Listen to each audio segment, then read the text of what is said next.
All right. Then, warning to new Steven, I'm about to get our robot to start recording. Uh, and it's going to chime and say, like, now recording. If you don't turn that user's volume down, it's really loud. Oh, okay. Is that visual audio?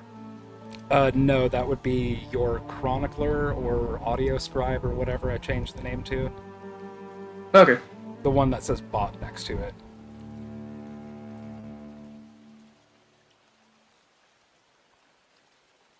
The only one I see, yeah, I see cleric, rogue, bard, DM, but just visual audio. Let's see.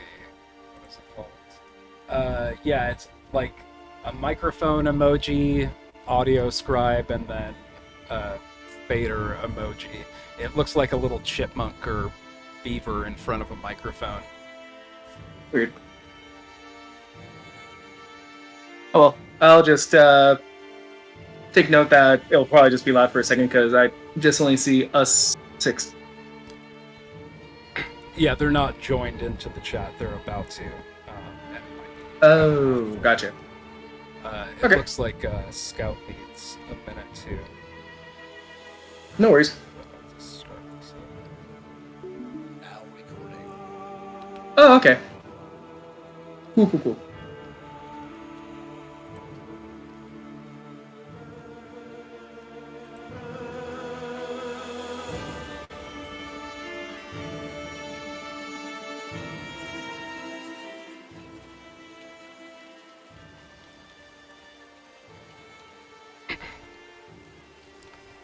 How's everybody doing?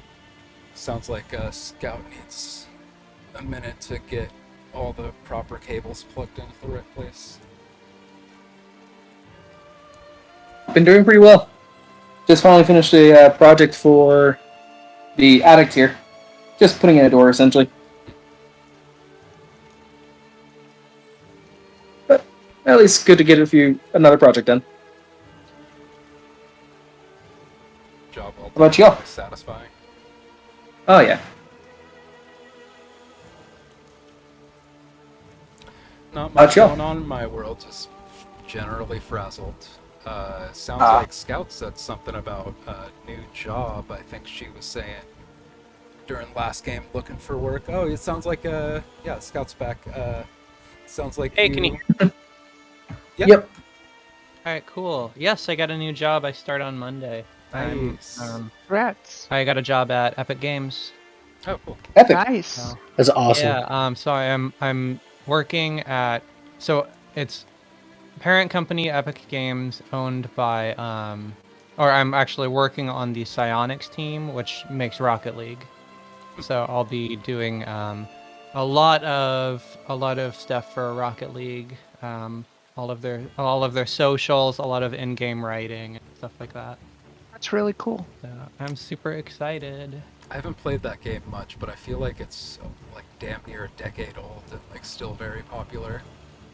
Yeah, it came out in 2015, 16. Okay, so not like that close to a decade, but yeah, quite There some was time ago to a be. prequel that came out 10 years ago, though. Okay. But, Really? yeah, supersonic, acrobatic, rocket-powered battle cars. That is mouthy. It did not perform as well as Rocket League either. They have now subsequently the people that named that title subsequently left and are now working at Square Enix. No, one of my friends actually just got a job at Square Enix, though. Oh really? Nice. Yeah. One of my music friends. Oh awesome. But yeah, I'm so excited.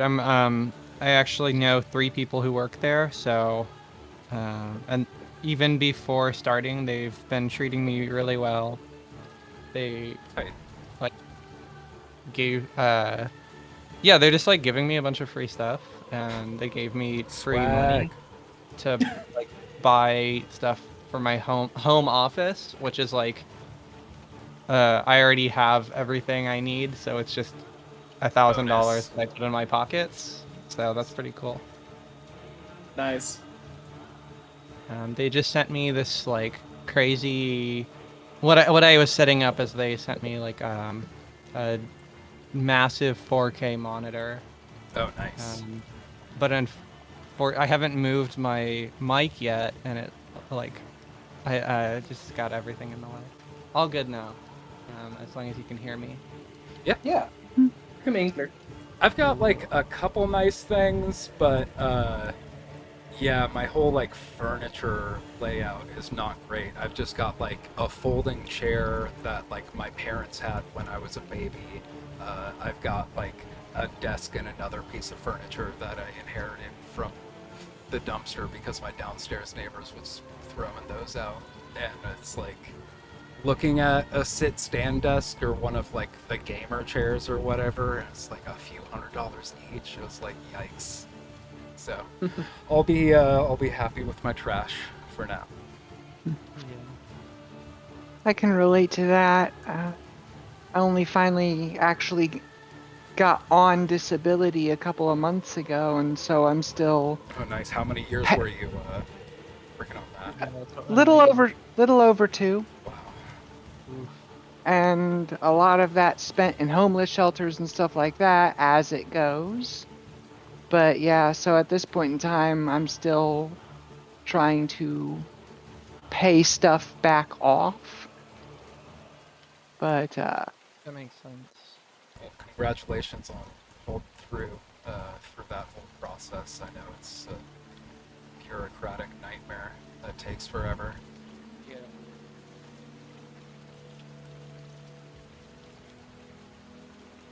it is. But yeah, so after that all gets caught back up, I'll start improving some of my toys and devices again. We are like in the thick of power outage season. We've already suffered a couple power outages, and I am a little bit concerned about like a power outage happening while we're in the middle of recording an episode. Been looking at, and it's like not even like a cool, fun toy to play with and like do cool new things with, but it's also like $200. It's like a UPS system, like a battery backup for my PC in the event of a pretty likely to occur, knock on wood, like it hasn't happened yet during a game, but power outages, like we've already had a couple this month. Really? Some lasting like a couple hours. Jeez. Yeah, looking into things like that to protect us, like yikes, every single thing is outside of any realistic budget.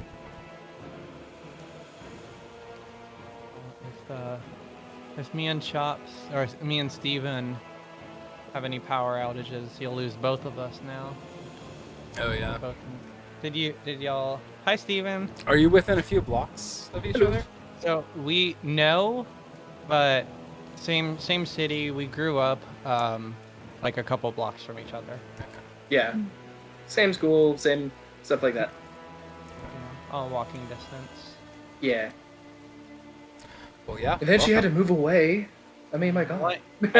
I think I'm still within your walking distance. I don't know if you're within mine, because I'm a lot more out of shape. My walking distance is pretty short nowadays. What even is walking distance? The mail I room? don't know. I mean, according to that one band, at least 500 miles. And 500 more. But after which you're gonna fall down at the person you're walking to store. Yes. It is written it will be done. As the scrolls have written. And now I know it. what the... Yeah, good. One of my favorite parts about the 500 miles, then 500 more, is that once you've gone 500, you only have one direction to go, which is straight to the Netherlands. Otherwise, it's just walking into the ocean. There's not really a need for 500 more. Maybe it was just like in literally the same building, but like you just like had a really long walk to think about like what you were gonna say before you got back. No, he just got that on the lost. treadmill to talk to you. No. He just got lost. It's just one of those like, oh, what was that town called? Where it was like a block city, where it's just like blocks and blocks on top of each other. I think that was like somewhere in China. I feel. Oh, the walled city. Yeah, or was it I Walled City? forget, it's something. It's called like the full name is like something walled city, right? Something like that. Yeah. Like 2-syllable wall city. That place looked so cool. Yeah. I'm super into like ramshackle, ultra tight architecture. I'm sure I wouldn't feel the same if I lived in it, but I've always really liked the like, here's a block and then we added another block and then here's another block. They're all made out of 18 different materials and all of them could fall down. But it Yeah. looks really cool. It's Kowloon Walled City. That's right. Yeah. There you go. It was a level in Call of Duty. Genuinely? I think in the second Modern Warfare. Oh. I know that they had Brazil in there. Oh, what do they call that area? The favela. Favela, thank you. I know that they had that, but I didn't remember that they had that the walled city in there. You like walked across the top of it, so you didn't. I don't think you actually really went inside. Ah, gotcha. If y'all don't mind, because I never remember to do this beforehand, quick audio test. It looks like my mic, I'm going like pretty far into the yellow, which looks good. Let's go roll call. Chops, talk for a couple seconds. Okay. Here's my normal speaking voice at its normal speaking level. Yep. Might want to get you up just a scotch. And then Manu, talk for a couple seconds. I'm a nervous little turtle. I don't know what I'm doing here. All right. And then Scout. Hey, this is how loud I will talk. Unless startled. Barely into the yellow. Might bump you up a tiny bit. And then Brooke. I am the bard, so I constantly go back and forth between quiet and loud. Perfectly in the middle of the Dynamics. yellow. That's good. Okay. Yeah. Levels look good. Are we all ready to start? I think so. Also, it just occurred to me that apparently we're the charisma team by the look of it. Unless it's cleric Yep. charisma, or We are. Wisdom for a cleric. that's what it was. Okay. I think. Yeah, my second is charisma, even though it has no reason to be. It was just a character choice. Oh, sure. Yeah. My highest is charisma, but I rolled so crappy that my charisma is only the same No. as Sunny's. Oh, pity. Anyways, Oh, never mind.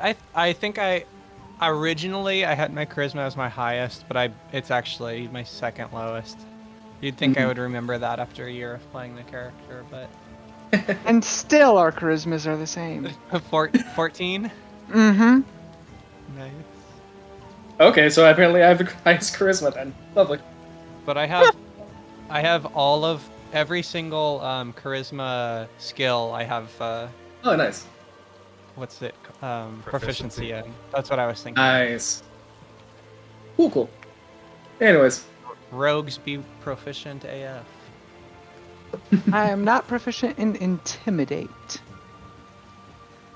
So, I've been a little bit frazzled for the last little while. So my prep game was not super on point, and so the first sentence I wrote in this recap was blah blah blah about the last couple days. Missing bones, the thief comatose, a possessed orphan, a shifty coffin maker, a vampire attack, a visit from Strahd himself who executed the priest and fireballed the entire town's militia for good measure before flying away on a flaming horse. Arguments about the implications on local morale of funeral piles versus their efficacy against the dead becoming undead. And Ricky is missing. intrigue and political rivalry between Baron Vargas von Vlahovic, the burgomaster of the town of Vlaki, who believes that forced happiness will keep the town protected from Strahd, and Lady Fiona Wachter, who believes the Baron to be a madman and would, for her part, rather serve the devil than a madman. Meanwhile, on an entirely different plane of existence, traveling east away from the city of Ishkoven in the northern Queen's Coast, a somewhat hapless tiefling paladin named Dratari has been sent on what essentially boils down to a stay-out-of-her-hair quest, as ordered by the church she belongs to. Not long into her quest, she had made camp for the night in an unfamiliar wood. A fog had engulfed her entirely as she slept, shifting space and time, transporting her camp into this dreadful valley of Barovia. When she awoke, however, the fact she had unwittingly been transported in the night seems to have been lost on her. So fully believing she woke up in precisely the same spot she camped the night before, she marched on. As she traveled along this forest road, she was pursued by wolves, and quickly finding herself overwhelmed by their numbers, she fled. She could not keep up the sprint. The wolves were gaining on her, their numbers seeming to grow as they got closer and closer to her heels. In a desperate move, she clambered up a tree and made it just in time, but after the initial relief of being just out of reach started to subside, the dread of being trapped began to set in. Luckily, it was shortly thereafter that a dreadful howl rang out from deeper in the woods, and the wolves hungrily circling the tree reluctantly began to turn to run off in the direction of the sound. After a beat for her heart to stop racing, she traveled on. The road came to a clearing in the woods, and she saw that she was traveling east, and there was a walled settlement up ahead. Desperate at this point for refuge, she raced there, but was dismayed to find she could not charm or bargain her way past the gate guards at the village of Kresk.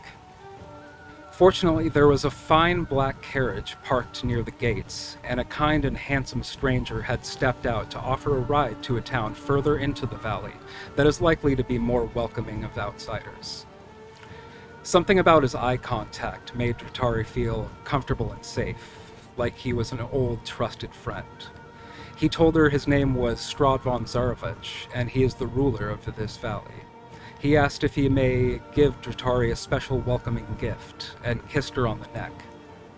Seemingly not put off by her own near exsanguination and massive amounts of necrotic damage, Dratari proceeds to appreciate this handsome gentleman's over the course of the rest of their trip to the town of Vlaki.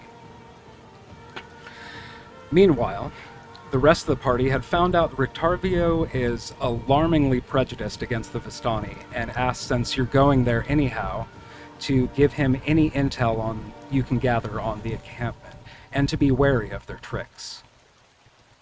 At the top of the hill where the Vistani camped, you met Aragal, who promptly avoided interaction, and Luvash. Luvash confided that his daughter Arabelle was missing, and would appreciate any assistance in her safe return. He also sold y'all 3 potions for 100 gold each, promised to be a means to pass safely through the mists. Poking around, you discovered that this hill was not only home to a Vistani encampment, but also home to most of the last members of a dwindling race of Dusk Elves. You met Casimir Velikovna, somewhat of the de facto leader of the rest of his kind, and he laid down some Barovian lore for you, specifically telling you information about the haunted mansion to the southwest and the abandoned village, Berez. Upon returning to Vlaki, I'm sorry. Sorry to interrupt. The haunted mansion, is that on our... Where is that on our map? Relative to a landmark on our map? It's right. west of town. Of which town? Of The town Vlaki. you're in, Vlaki. Oh, okay. Okay, cool. I just had forgotten completely about that. So And then Thank the abandoned Okay, village recap. is to the south. Casimir also warned against going there because it is incredibly haunted, but also said if you are going there, he would be very interested in tagging along. To the abandoned village. He told you that its name was Argynvostholt, the name of the haunted mansion. Used to be home to ancient white dragon and his group of loyal knights, but they were enemies of Strahd and dealt with accordingly. I wonder if they have any cool weapons there that could maybe, well, apparently not beat Strahd, but maybe better than what we've got now. Yeah. Right now, we can't even beat freaking baby vampires fresh out the coffin. I think we could have beaten one at a time, just not 5, 6, 7, 8. Yeah, and put down a party member because I was on some other mission. Oh, quite a sprint. Yeah.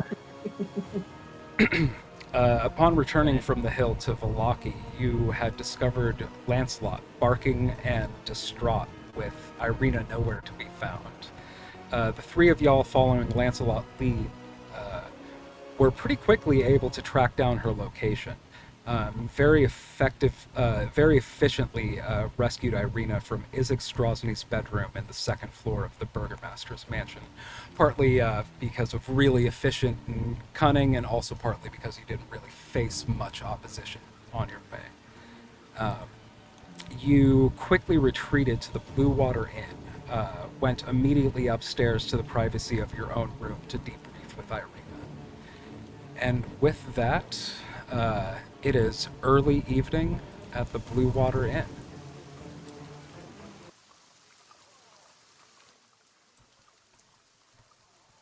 We are waiting for the parade, right? Tomorrow? Yep. Is that tomorrow? The Festival of the Blazing Sun. Attendance is mandatory.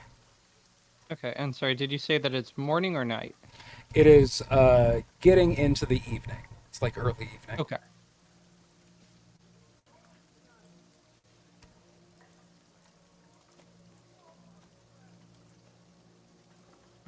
I feel like we should just chill out until the festival. Yeah, I'm fine with that. Oh, so tired. All right, good night. But remember, we were just gonna show up for a few minutes, and then we were gonna break into the Burgomaster's house. That's right. And what did we do in the Burgomaster's house? Because we did something, we snuck past the cook? To rescue Yeah, Irina, who had been abducted Yeah. by Isaac Strozny, the Burgomaster's right-hand man. She was like stuffed That's into a right. chest full of dolls. Dolls that That looked was like weird her. as hell. And we And okay. he kept calling me little sister. He made me very uncomfortable. Yeah. We need to go slap him around. But not tonight. Tonight is for sleeping. You do hear the typical crowd noises downstairs begin to swell as the, regular nightly crew at the Blue Water Inn starts to join downstairs. But without even a perception check or insight check or anything, you do notice something a little bit off about the tone. Something a little more subdued.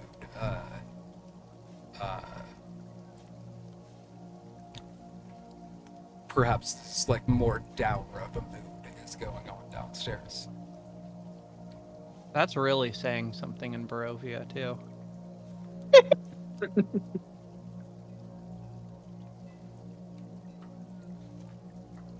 Um,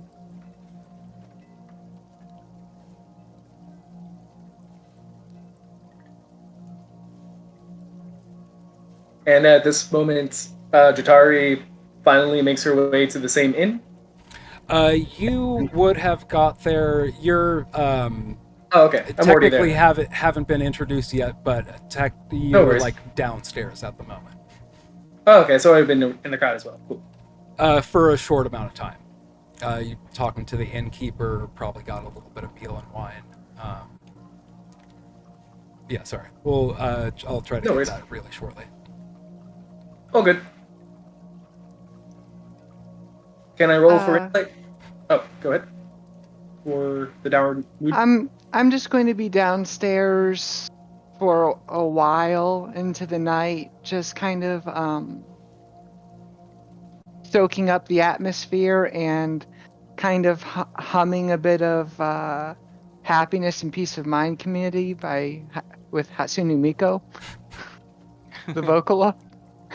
Just because this town makes me think of that way too much.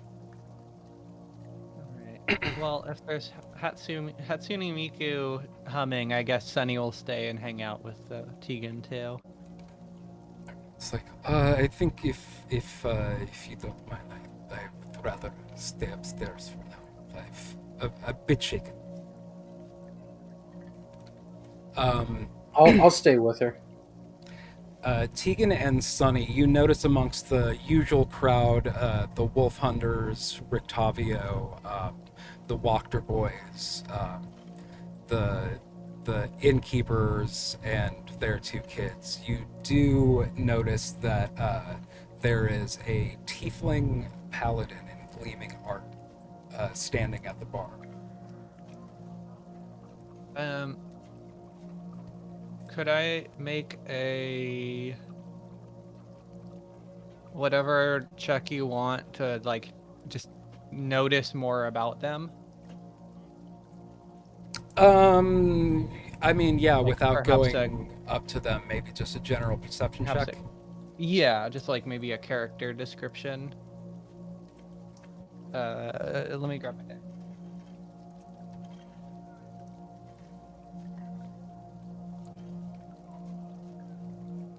Okay.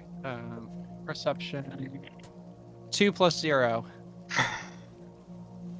God, Yeah, it is. Somebody you is just smoking see, a storm up here. You just see armor maybe not too dissimilar from what Ricky had been wearing, and a tiefling tail, a similar shade of purple as Bequest. Other than that, it's just the back of the head. They're standing at the bar. Okay. I turn to Tegan and I whisper, "Hey, is that Ricky's armor? Is that Ricky's armor? Did they take Ricky's armor? Do you think they know something about where Ricky went?" Well, if we throw some dirt at it, we'll know for sure if it's his armor. I forgot about Oh, that. That's actually a Tegan mold says earth. this at least half jokingly, for the record. Is not actually saying throw dirt at the person.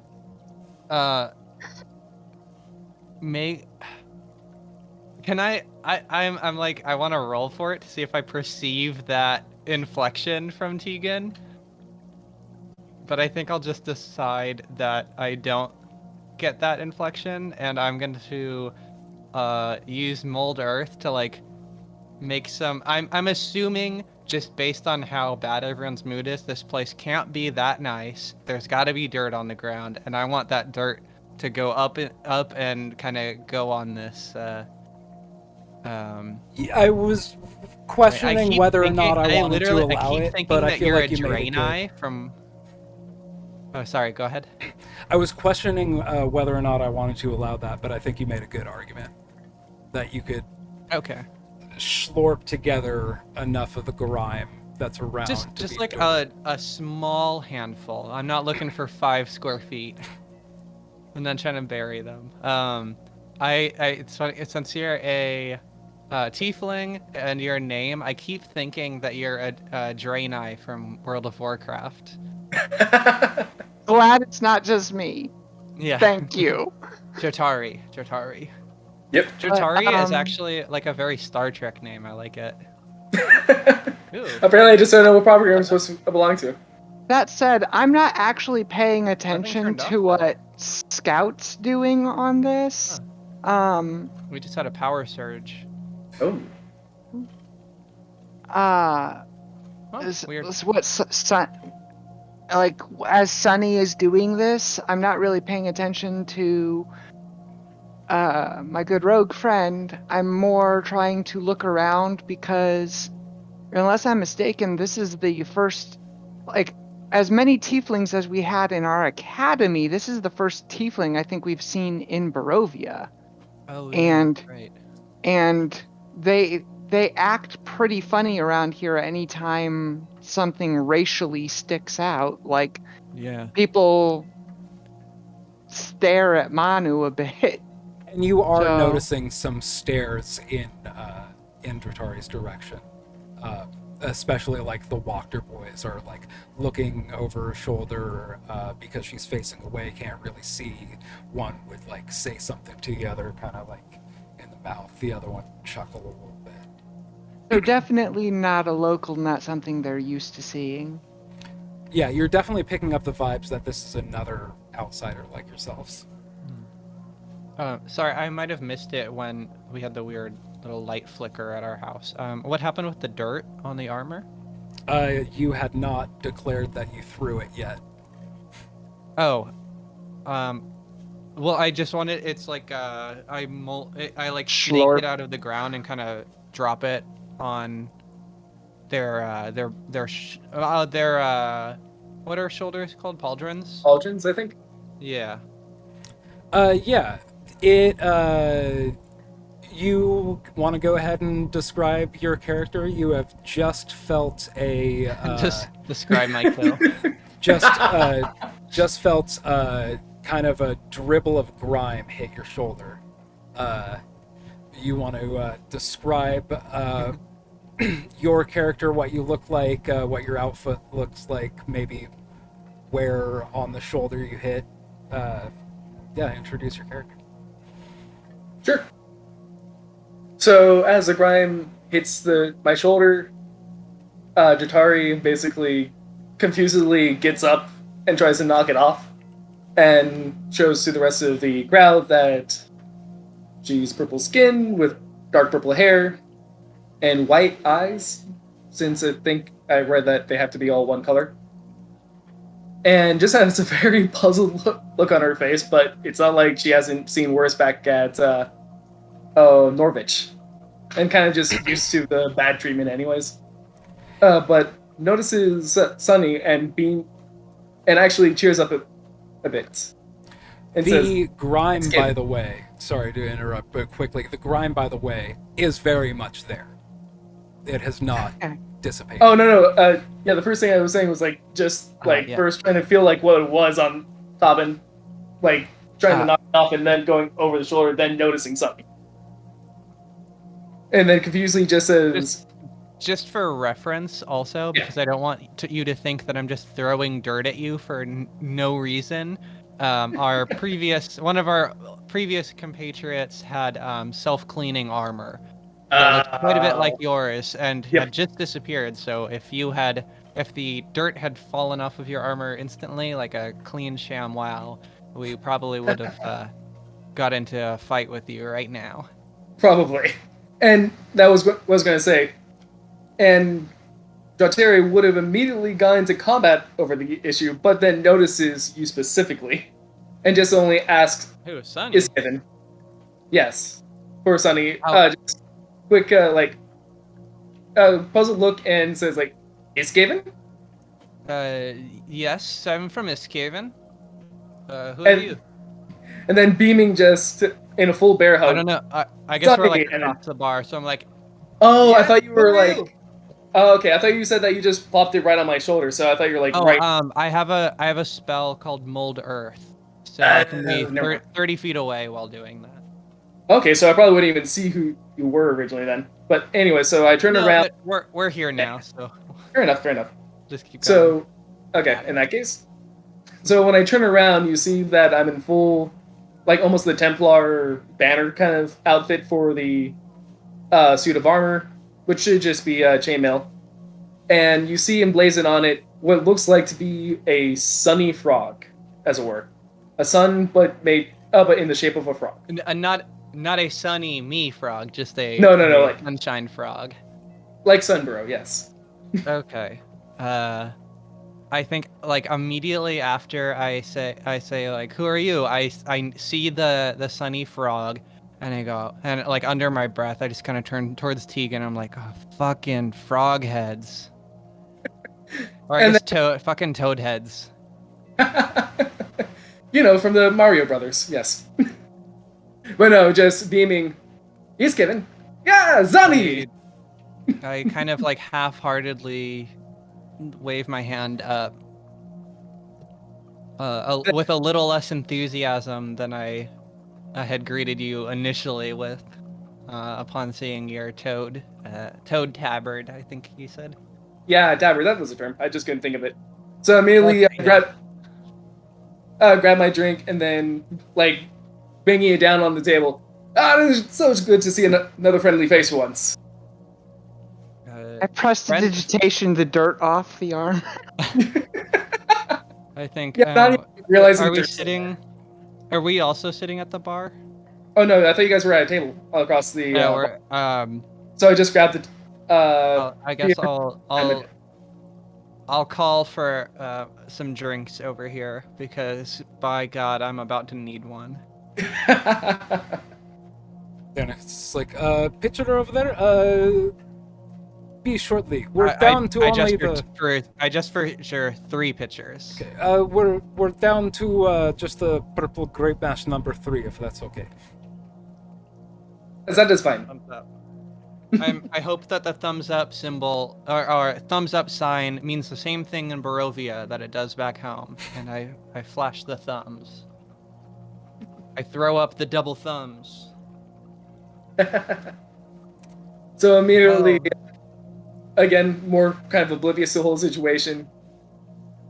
Ah, Sonny, it is glad. I am glad to see that there is another familiar face for once in this whole town. Familiar. I'm not sure I am familiar with any of. Sorry, what was your church's name again? I know that I Sunny think it would was like. know it. Oh, I think I just called it like the The Dawn or great. something like that. I don't remember knowing any members of the Great Toad of Peace personally. How do you know me? I've lived in your town for a while now. I guess it shouldn't be too surprising, but you're a bit of a famous face around the place, especially with the church. Oh well, But Take it. deny Take, that. I am a very talented performer. I suppose my name would get out there. Tegan is just looking back and forth at this point, making absolute uwu face. Like, between somehow in this place, of all places, running into someone who knows Sunny, or at the very least claims to, and that they are something along the lines of from the Order of the Peaceful Frog. Like, It is Tegan, the Great Toad of Peace. close enough? Tegan is just looking back and forth, making the absolute ooh face. Continue. No, you're good. You're good. I actually kind of prefer that kind of look. I don't know if Sunny is not that thrilled to continue. And thus we'll pass things off. Me, I know I'm famous, but we've got another performer here. If you'd prefer to talk to them, and I'm like, here, meet my friend Tegan. Oh, so what is your What is your cards? What are your bag of tricks then?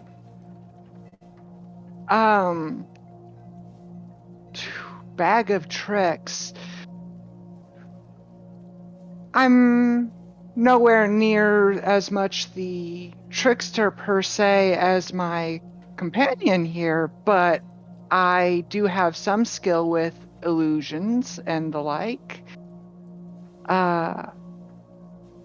I'm far more so a student of the arcane and a priestess of a goddess of magic. But I am far more interested to hear stories of your homeland and this potential for embarrassing childhood stories from my friend here. I cannot say much for the way of the childhood. I've only been in her hometown for probably the past 10 years or so. I haven't been there my whole life, but that's a different story entirely. No, but from ever since I started up with the Orta here, I've been able to kind of see Sunny and all of her antics, actually picking up a few of the card tricks myself, and then flashing out a basic deck of cards from the armor before stashing it away. And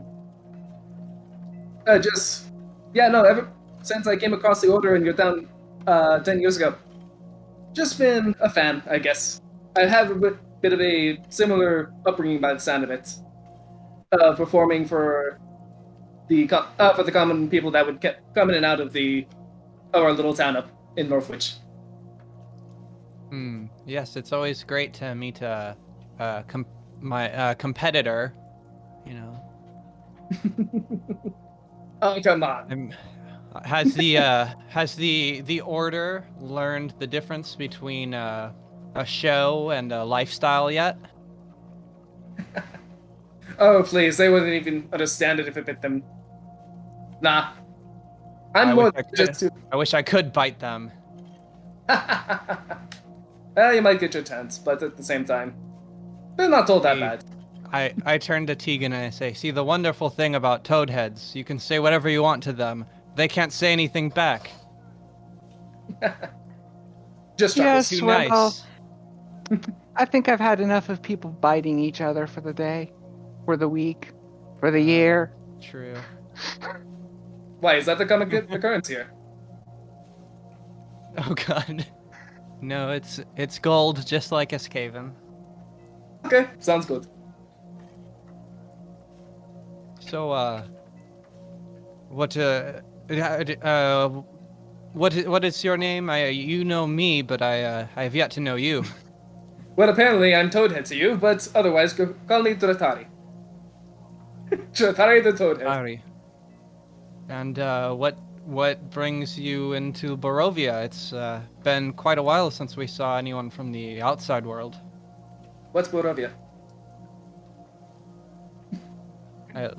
Look at Tegan. Yeah. I mean, I'm just on my way Okay, to. well, we're going to take this very slowly here. I mean, I'm just on my way to Dunwich. Honey, no, you're not. Not anymore. But the map right here just says keep following the stream and it would take you. The very nice Yeah. Did carriage. you And it was on wake the way up? here. Wait, did you wake up in a fog bank one day? Yes. Yeah. We're all at this point in time trapped in the land known as Barovia. You can't actually get back out through the fog banks. Oh. Still very. Yeah. But just like looking around at this point and just like trying to figure out, are you pulling my leg or not? Essentially. Insight check. And as make an What was insight that? check. I mean, just character-wise in that one. I know that you're saying the truth, but But yeah, it's not on the maps. So the nearest I can figure is we fell into something like a bag of holding, except bigger. at the bag of holding. A good description. Yeah.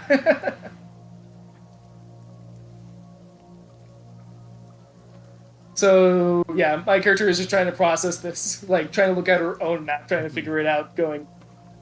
So, do you have a map that actually works then?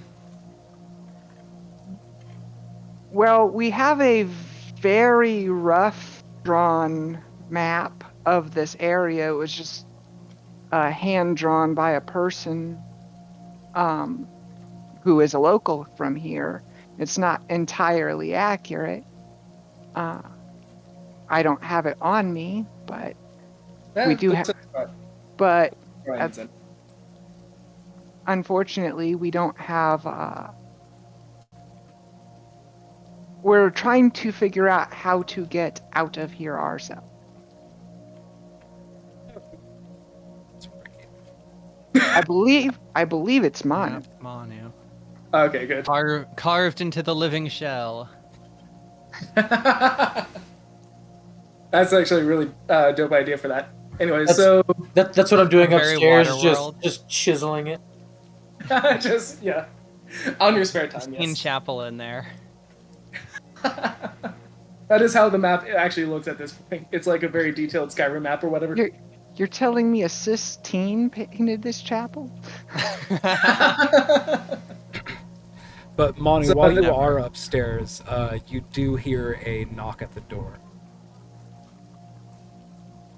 And at the realization of what just happened, Jatari just grabs one of the two pitchers and just starts drinking from that. And then just kind of sheepishly, well, I mean, nothing else makes sense, so if you need a helping hand or an extra sword, I figure at this point, we should. I can come along with you if you don't mind the company. Oh, I think that we're all good, right? Right, Tegan, right? I have mixed feelings about this. I have a big ass sword, if it pleases you. On the one hand, I don't want to manage to find and possibly rescue Ricky and him see us having participated in the leave a paladin, take a paladin queue. I have a really nice shield as well. Yeah, that's not the abilities of yours that I'm concerned with. Just a moment, I'm getting there. On You the did just make other, an excellent prediction. on at the same time, there's the concern with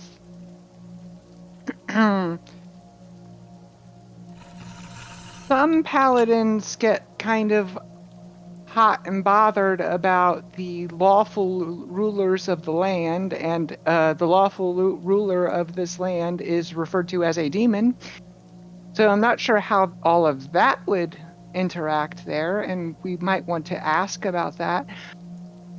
I'm lawful But- to my church. Not But at necessarily this- to any land. But at the same time, Uh-huh. it was Ricky's abilities as a paladin that really let us know the situation with the hags at the windmill.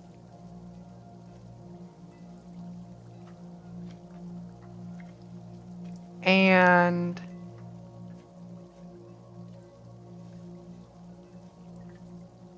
that's useful information to have there.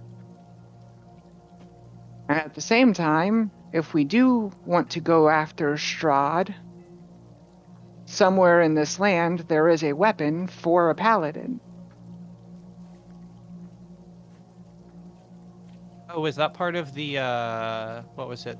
The visions we got? Mm-hmm. Oh, I wrote those down. Ricky was given the vision of the weapon, which was a giant glowing sword. That's the one. The And- Barovian lightsaber. Yeah, I think that's one of the few meta game things that I've gotten ruined for me. Is I think I know what that is, and it's pretty good. I know it's a specific version of a sun or sunblade, solar blade, whatever it is, Yeah, something like that. but I don't know what's special or specific about it. It's the spooky sunblade. But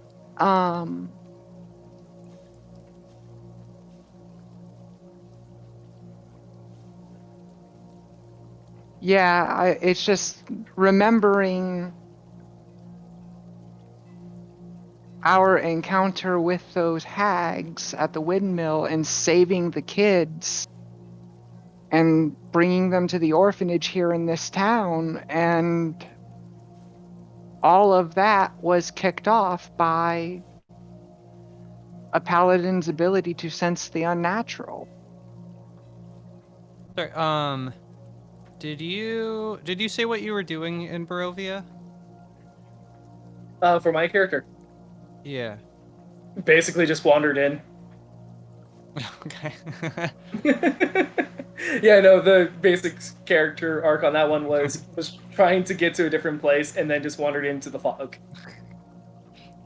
Also, And just that assumed, sucks. That fucking sucks. At and least we assumed, were yeah. promised a reward or Oh something. no, Just, no, just straight up got lost in the fog. wow, that's a spooky looking place. And of course, eh, probably just took a wrong turn. But anyways, back to the game itself. For turning undead, or not turning undead, sensing undead. Was It's you can all what your ability to sense the undead also lets you sense fiends and fae. yeah, So I think I detect have something evil and similar to good. that. Mm-hmm. I think I already get that as a paladin in general. Yeah, that's what I'm saying. Yeah, That's the problem.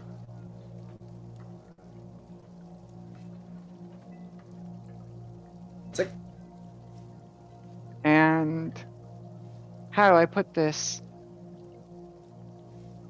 Well, A more careful use of that could even have actually.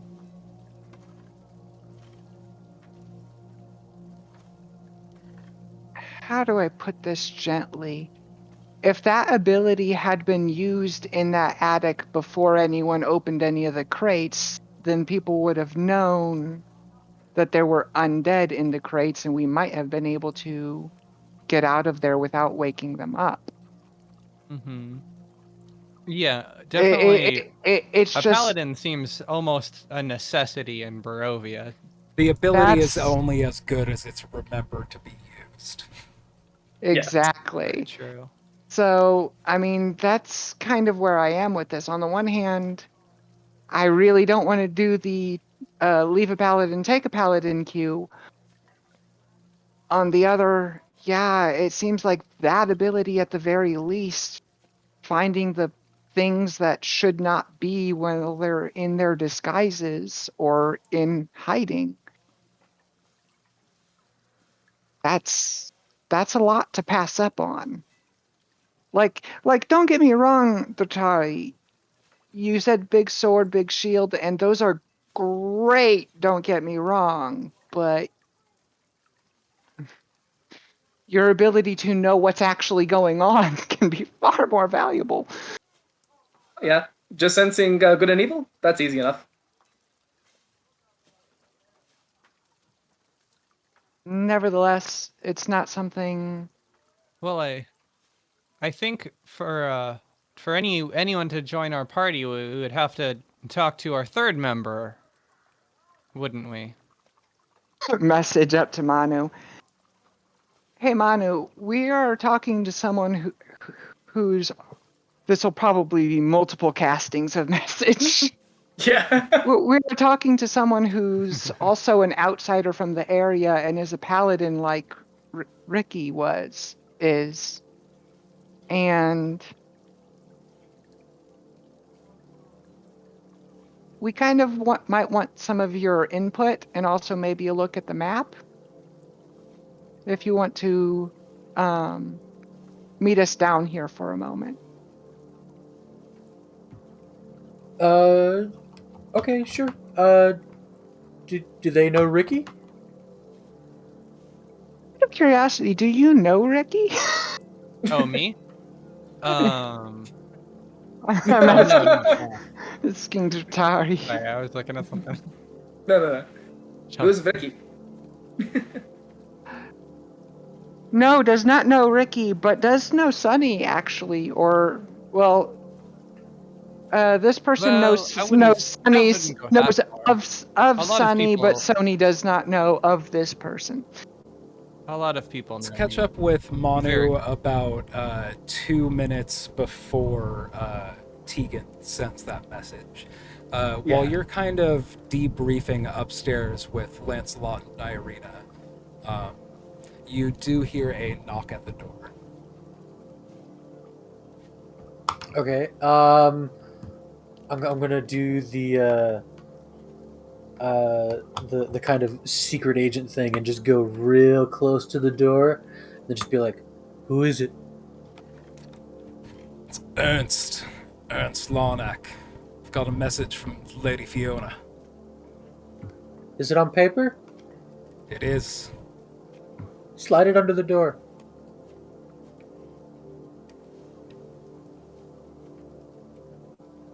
You know, it's not personal. I just don't trust you. As long as I could tell her it was delivered, my job is done. And you Yep. hear footsteps departing. And he slips that under the door for you.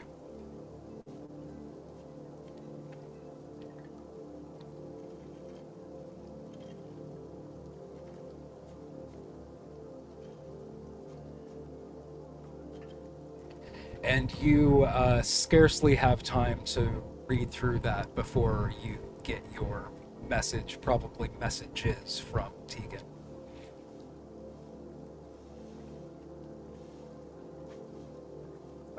Okay. Um.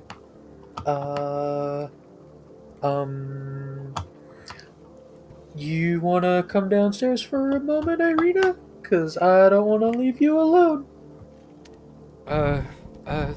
Sure, I suppose. And she scoops Irina, or she scoops Lancelot up from the bed, kind of has him under her arm. You want to see who's down there? Alright, let's go. And I'll go downstairs and meet up with all of them. Okay, you see, sitting with your friends, probably one table away from Rick Tavio is telling a story to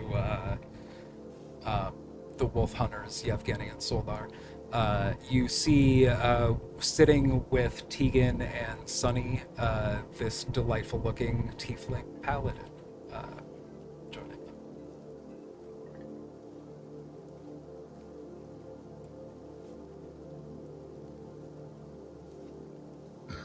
When I join them, I'll pass the note to Sunny, the note that I was just given.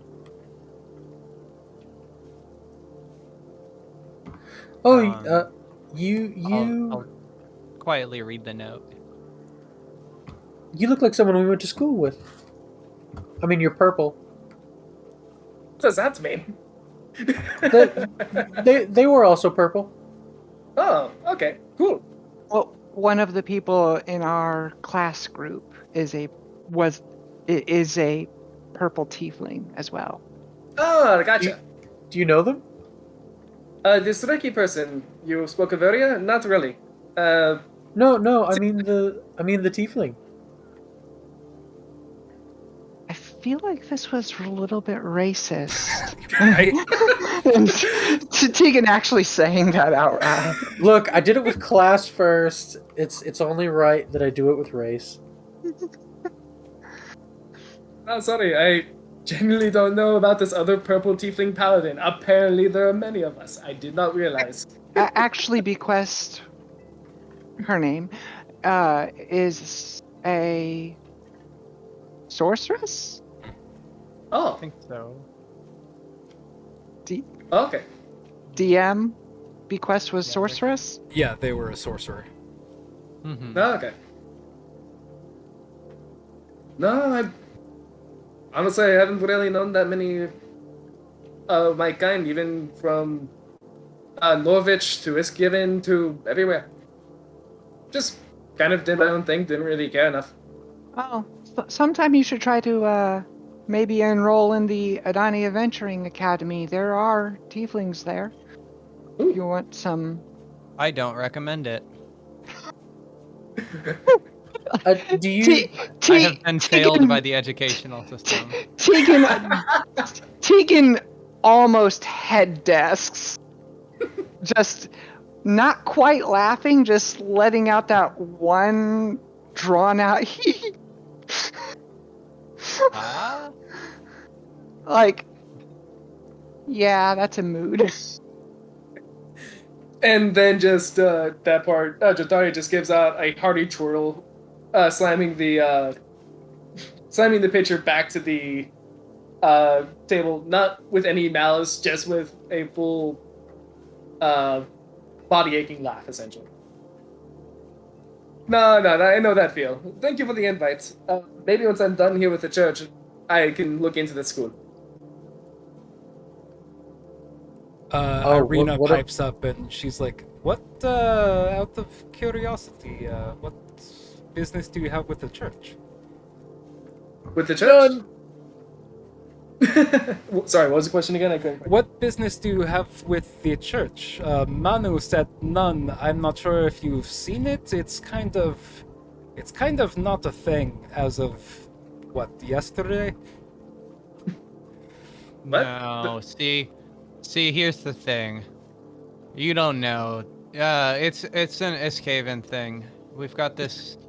Well, I don't mean to be impolite, but I suppose Jutari won't really fight me on this. That's kind of their whole thing. There's this really terrible church back home. They are just like happy for no reason, and they're super annoying. And I guess they're one of them. So it's a whole different church. It's a whole thing. Irina's God, like, I don't even want to sounds like explain that it. might gel pretty well with the local burgomaster's attitudes. Yeah, I think it probably would. Another person I don't like. No Your offense, mates, of course, Dratari. Simply putting in my 2 cents on what is clearly a bunch of utter bullshit. None taken, Sonny. It's one of those things. I knew there wouldn't be. You make happiness sound so dire. Yes, Nah, it's not happiness just is what they call it. I'm sure your message of happiness will be found very a perfect fit with the people of Barovia. Maybe that's what they need. But anyways, getting ahead of myself. Nah. The church that I'm part of, it is fun for what we get out of it, but at the same time, I'm more there for other reasons than necessarily for happiness. Happiness I can take with or without. What you're seeing here is drunkenness. There is a difference. Not much Well, of that one. is something I've never heard a Toadhead say, so, I don't know. Kermit voices? I cannot do a good Kermit otherwise. Bring in- Nah. But There- that's the future. The problem with groups like what she's making it sound like your church is, and especially the person in charge of this town, there's a big difference between doing things to help people find their happiness and demanding and compelling them, saying you must be happy. Sunny, that is- Sunny very blatantly pretends to cough to cover this statement. That's pretty much them. And I mean, I can understand that aspect. Everyone keeps mentioning it, but you see me here. I'm not always happy. I'm just drunk. There is a difference. But no, forced happiness is completely different. What I'm there for is redemption, and to try to pass that along to everyone else. Do you have any feats? Like, what have you done? I am everyone's shield. I am the shield for those that do not have one. And anything specific? Because like I caught a halibut once. Halibut? If we're going to... One moment. I have Just to bring for the up halibut. But Nah, well, when it comes to feats... One second. Takes Somebody me a had second to say it. Of course. Oh, just for the halibut? Yeah, somebody had to. Ah, shoot. Of course, now I can't find where I put the feat section in the D&D Beyond.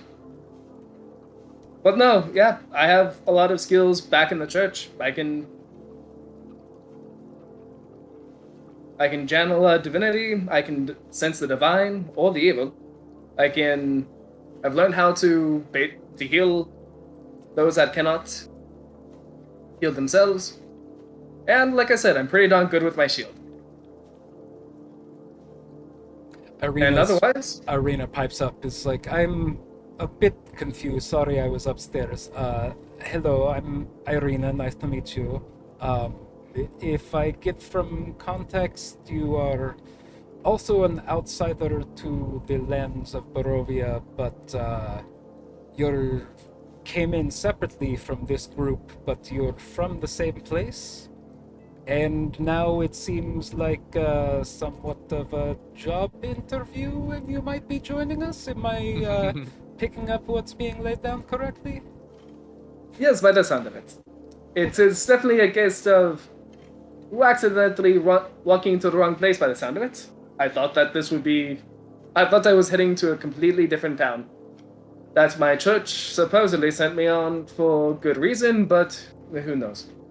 It seems like the enemy are fetch quests nowadays, so I'm it's hard to terribly tell. sorry that I'm afraid to be the one to inform you. Have indeed found yourself in a very, very different town. I trust these two Yeah. have brought you up a bit to speed on the local situation. Honestly, if they didn't tell me, I would have just assumed this was Norwich, but that's beside the point. I see. Well, But yes. welcome, such as it is. Thank you. I'm glad to have found people from the outside in as well. Under her arm, she's holding a little. I've actually never been to the Outside Inn. How is it? not as charming a place, but at least a lot more cozy. Under her arm, Actually, she's that holding would be a great a. name. She's holding a kind of salt and pepper black Scottish Terrier dog, and she's like, "Well, what do you think, Lancelot?" And the dog kind of looks at you and gives kind of like an excited little poof, and she's like, Aw. "Well, that's good enough for me," and kind of takes a seat to where she's sitting, kind of. Rictavio, the ringmaster, and the two wolf hunters are sitting in like one table over, so she's kind of taking up a space where she could interact with both of your groups. And then she just sat down with the dog. Jatari basically tries to scratch behind the ears of the dog, of the terrier. Make a animal handling check. All right. Oh no. Uh-oh. Why do I have a bad feeling about this? Let's see. Where's I'm just ready for the welcome to Barovia roll. 17 plus 0. Yay. Oh yeah, that's enough. He growls for a second before your hand makes contact with his ears, and then you think, maybe like lower my hand, let him smell it first, and he like sniffs you, and then like rolls over in Irina's lap and lets you give him some belly scritches. Aw. I'm imagining that was like also in character there, Sonny. Oh great, this is going to be the first taste of Barovia, and then all that subsequently happened. Show me a little place you got here. So, anything else that I need to be knowing of for this place? For now? How to escape? Well, if you're looking to escape, then maybe have you? Never mind, because I got confused. I didn't say anything. No worries. Okay. Well, if we knew the way out, we would already be on our way there. In theory, it would be as simple as walk into the mist and just keep going, but everything we've learned, it's not actually quite that simple. So dispel the evil kind of thing? Smite the evil, and then we get to go back? Well, we haven't actually tried leaving, which is something Correct. I'm still interested in trying. Correct. Attempting that is on the to-do list after the There's a lot of hullabaloo things tomorrow. many things I've been told shouldn't be done, can't be done. You're a bad person for doing that, yet I did them anyway.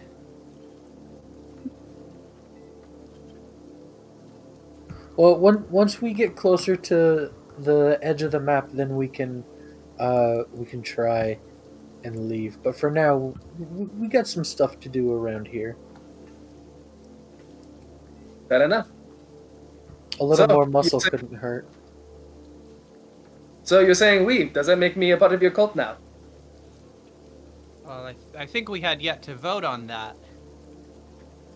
Did you say cult? Yeah, that's Don't the worry part about that I grabbed onto that too. Ah, no, just more making a crack at Sonny's crack of my church. Very humorous. Thank you. I knew that you would like it. So sarcastically and not reciprocated at all.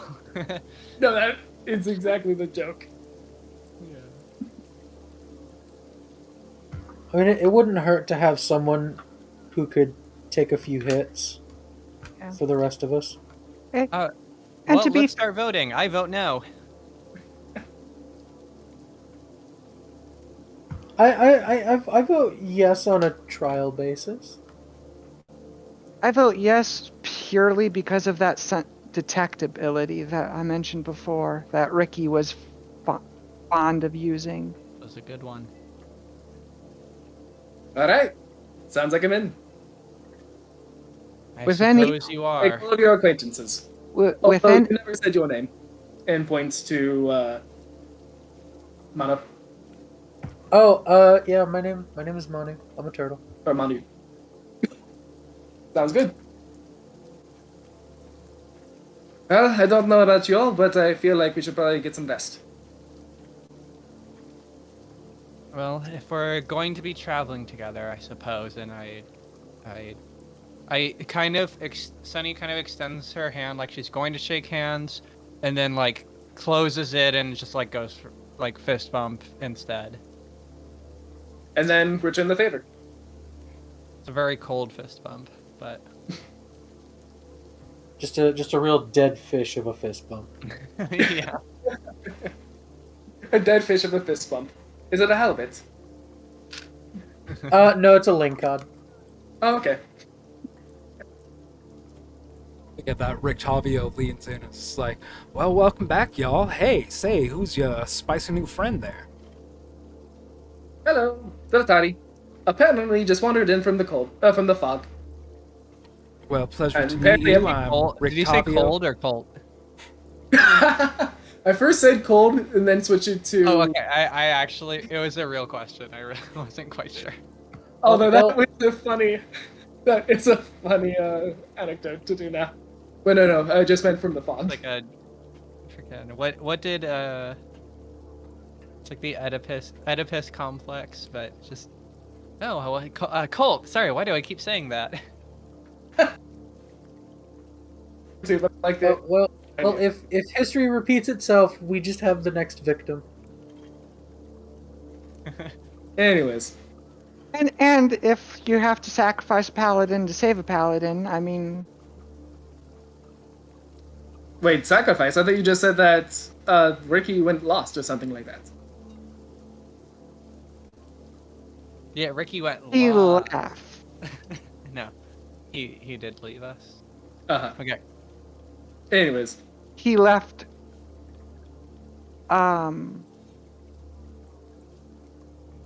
In theory, it seemed as if he left in pursuit of the vampires who had just attacked the town. Though not necessarily to the best of it. Yes. gotcha. Like many inhabitants of Barovia, it seems that we have been ghosted. Cute. All right. I'm not sure how to feel about that.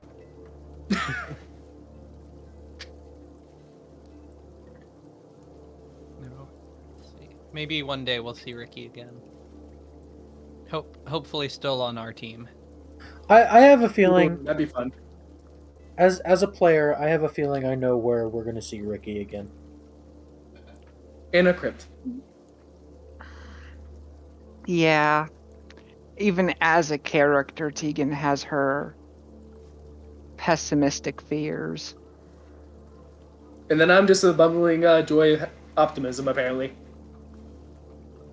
Like, a lot of this Well- is basically going over her head. Well, Anyways, so the bed's I'm just paid happy to for, be here. so if you want, we do have a room. It's not very nice, but it's Well, okay. Manu, don't forget that we all pitched in. I think it was 200 gold each for the room. 200 was it? Yeah, so if you just pay your share, then Yeah, go ahead and make We a can, deception check. Yeah. Where is it? oddly. No, that's for me. Versus, Oh, okay. versus Chops make a insight check. All right. And I think I have insight in, And or proficiency in insight. I have double proficiency. I forget what that's called, but Expertise. expertise, yes. So plus 6, 23. Yeah. Yeah, 12. Yeah, you believe 10 this. plus 2. You Yep. fully believe this. What a stinker. That's Unfortunately, sunny. And then at that point, unfortunately, I do not exactly have that kind of cash on me.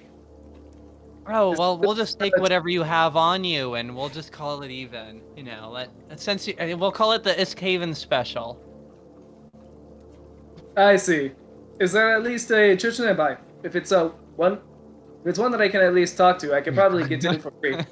Well, there's certainly a building. Yeah, there is a church, but I don't think you'll find a priest there.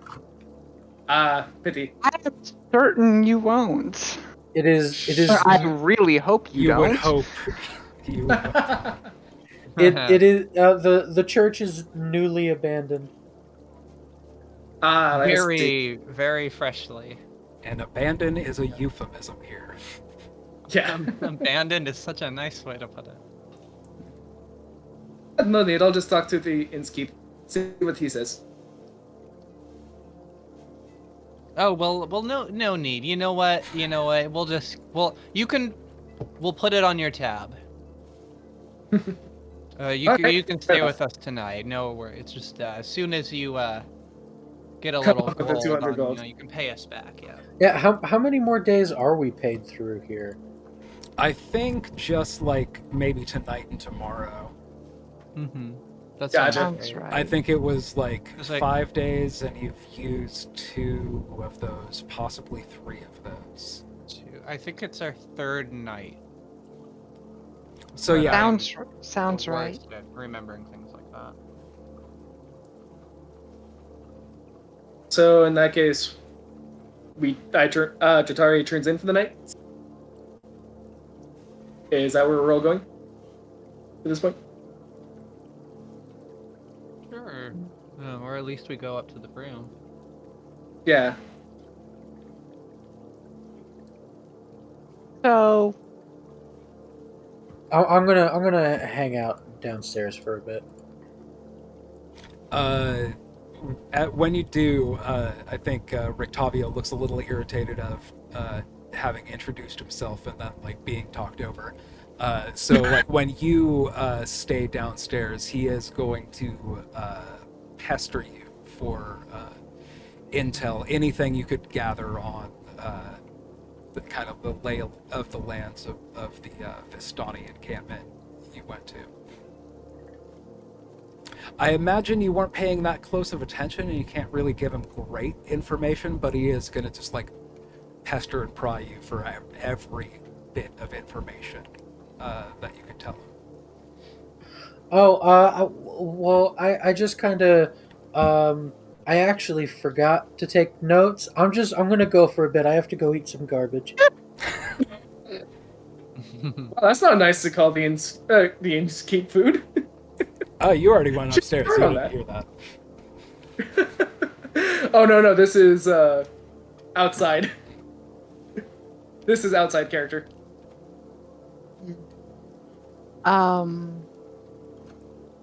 So once I'm in the room with Dratari. So Dratari, Yes. what I mentioned downstairs was going against the ruler of the land, who the locals refer to as a demon, but he's actually, or a devil, but he's actually just a very powerful vampire. Just.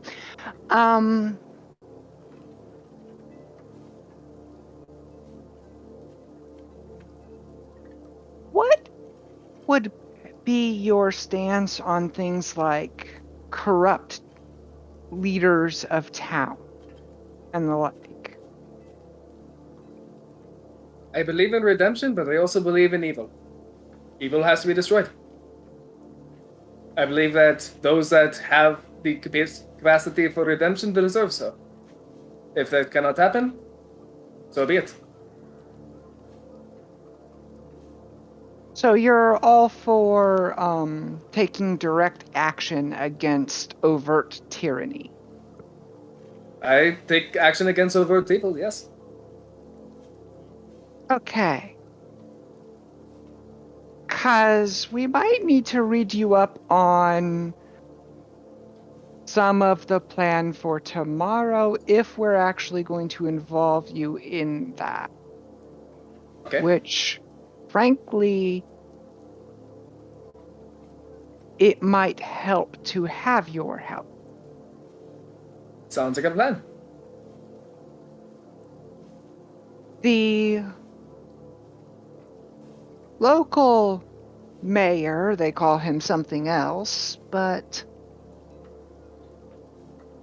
he has a lieutenant who has some form of powerful mutation in one of his arms, and he's just an outright unrighteous bastard. This is the muscle of the person who rules over the town, and yet he's also done things like kidnap people and lock them in his room.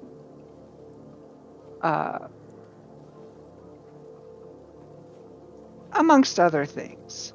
He has a creepy doll obsession. Did we just lose Paul? I think so. Oh, and actually, to your question earlier, basically the character is a redemption paladin. So essentially, it's you always try to actually redeem people first, but if that don't work, then that's what Smite's for.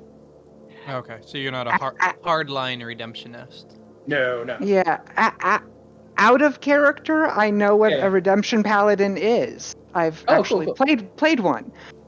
That's why you're asking. In character, I'll still have to ask. No. That's why I got you're it. being so particular, because you know exactly what can go wrong. With that kind of yeah. Well, at the time that I was asking, I also out of character didn't know if maybe like devotion paladin or whatever, Yeah. but yeah, no, it out of character helps to know that you're a redemption, but So Tegan usually, doesn't know that. But okay, so Paul's back. Yay. Hello. So continuing on. And at the same time, the leadership of this town is somewhat actually contested in several under the table kinds of ways, and by to put it delicately, dealing with this person, that alone would help tip the balance of power in this town towards people who will actually do things to help the people of the town against some of the things that menace the people. And at that line, kind kind of the spark flies into Dratari's white eyes, and then, like hand on the shoulder, just in a very verbose voice, count me in. I'm going to emphasize this point that this lieutenant, I think that out of character, I think the name is Ivar. Ivar? Okay. Izek? Isaac Strahd, Izek. the Burger Master's right-hand man. Okay, Izek. Oh, okay. His name is Izek, and when I say deal with, we might end up being left with pretty much no option other than putting him down. But one of the reasons that I am glad to have you along is that his unnatural strength might come from some kind of evil investment. Okay.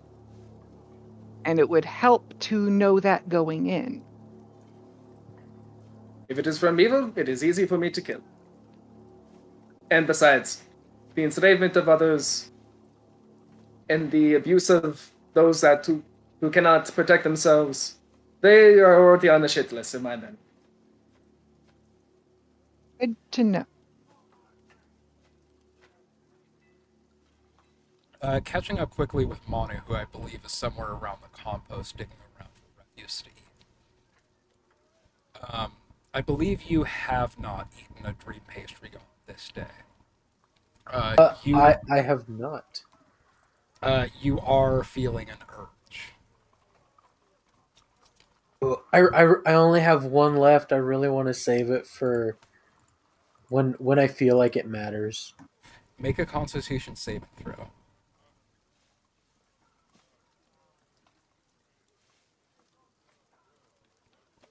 Ooh, that's a 4 total. Whoops. You are considering taking a bite when you notice you already have a piece to your lips. You do stop yourself, but not before you swallow the bite that was already in your mouth. Okay, maybe just half. It does taste like ash. It almost disintegrates in your mouth. It's an unpleasant taste, but there's almost like this sour sweetness there that you're sickeningly finding yourself a little bit obsessed with. It's like a funk that you really like it, but you're disgusted about how much you like it.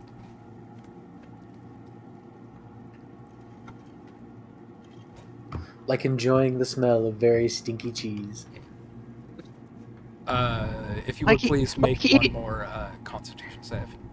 Like eating your favorite food, but you have COVID. 8. Okay, good to know. You are filled with that same familiar, like, warm and content, like, sleepy feeling. Okay. After stuffing my face from the pile of garbage, I'm just gonna go up and go to bed. And if all the beds are taken, then I'll just sleep inside my shell on the floor. I'm not sure if everybody else is kind of like tucked in upstairs, or if Tegan and Ritari are still having conversation. If Sunny's joining in at all.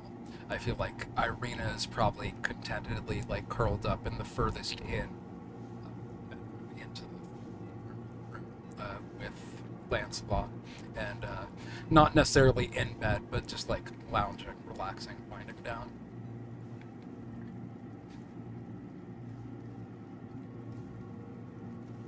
I think Sunny's also gonna just call it a night at that point.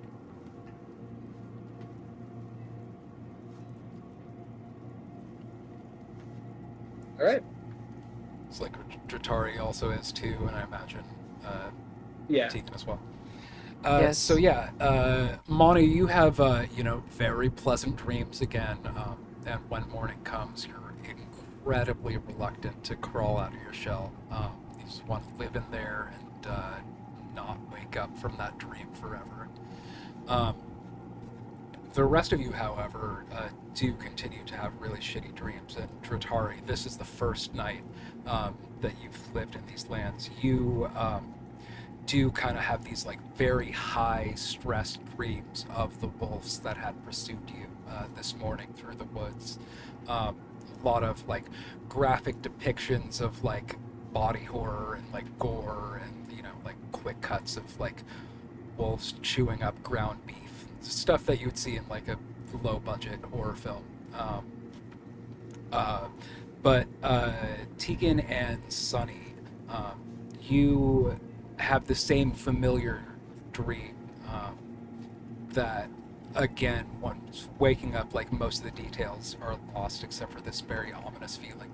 But you are reminded of these 3 separate springs of standing stones that seem to have some sort of dark and corrupted power at its base. But with that, you all wake up on the morning of the Festival of the Blazing Sun.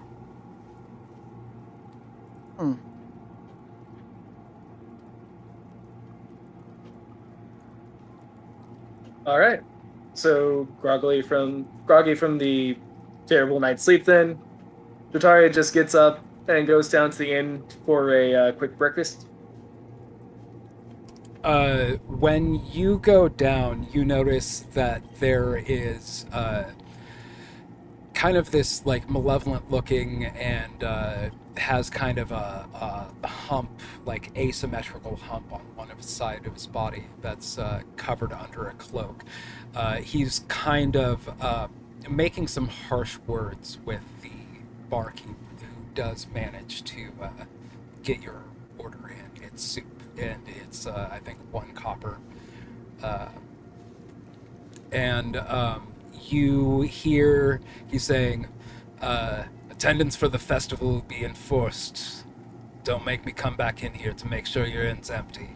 And he turns and looks at you and kind of like ups and downs. It's like, outsiders, you be there too. And walks off. You see on the bar he had dropped off a kind of a bushel of torches and what looks like yellow paint. And who was that?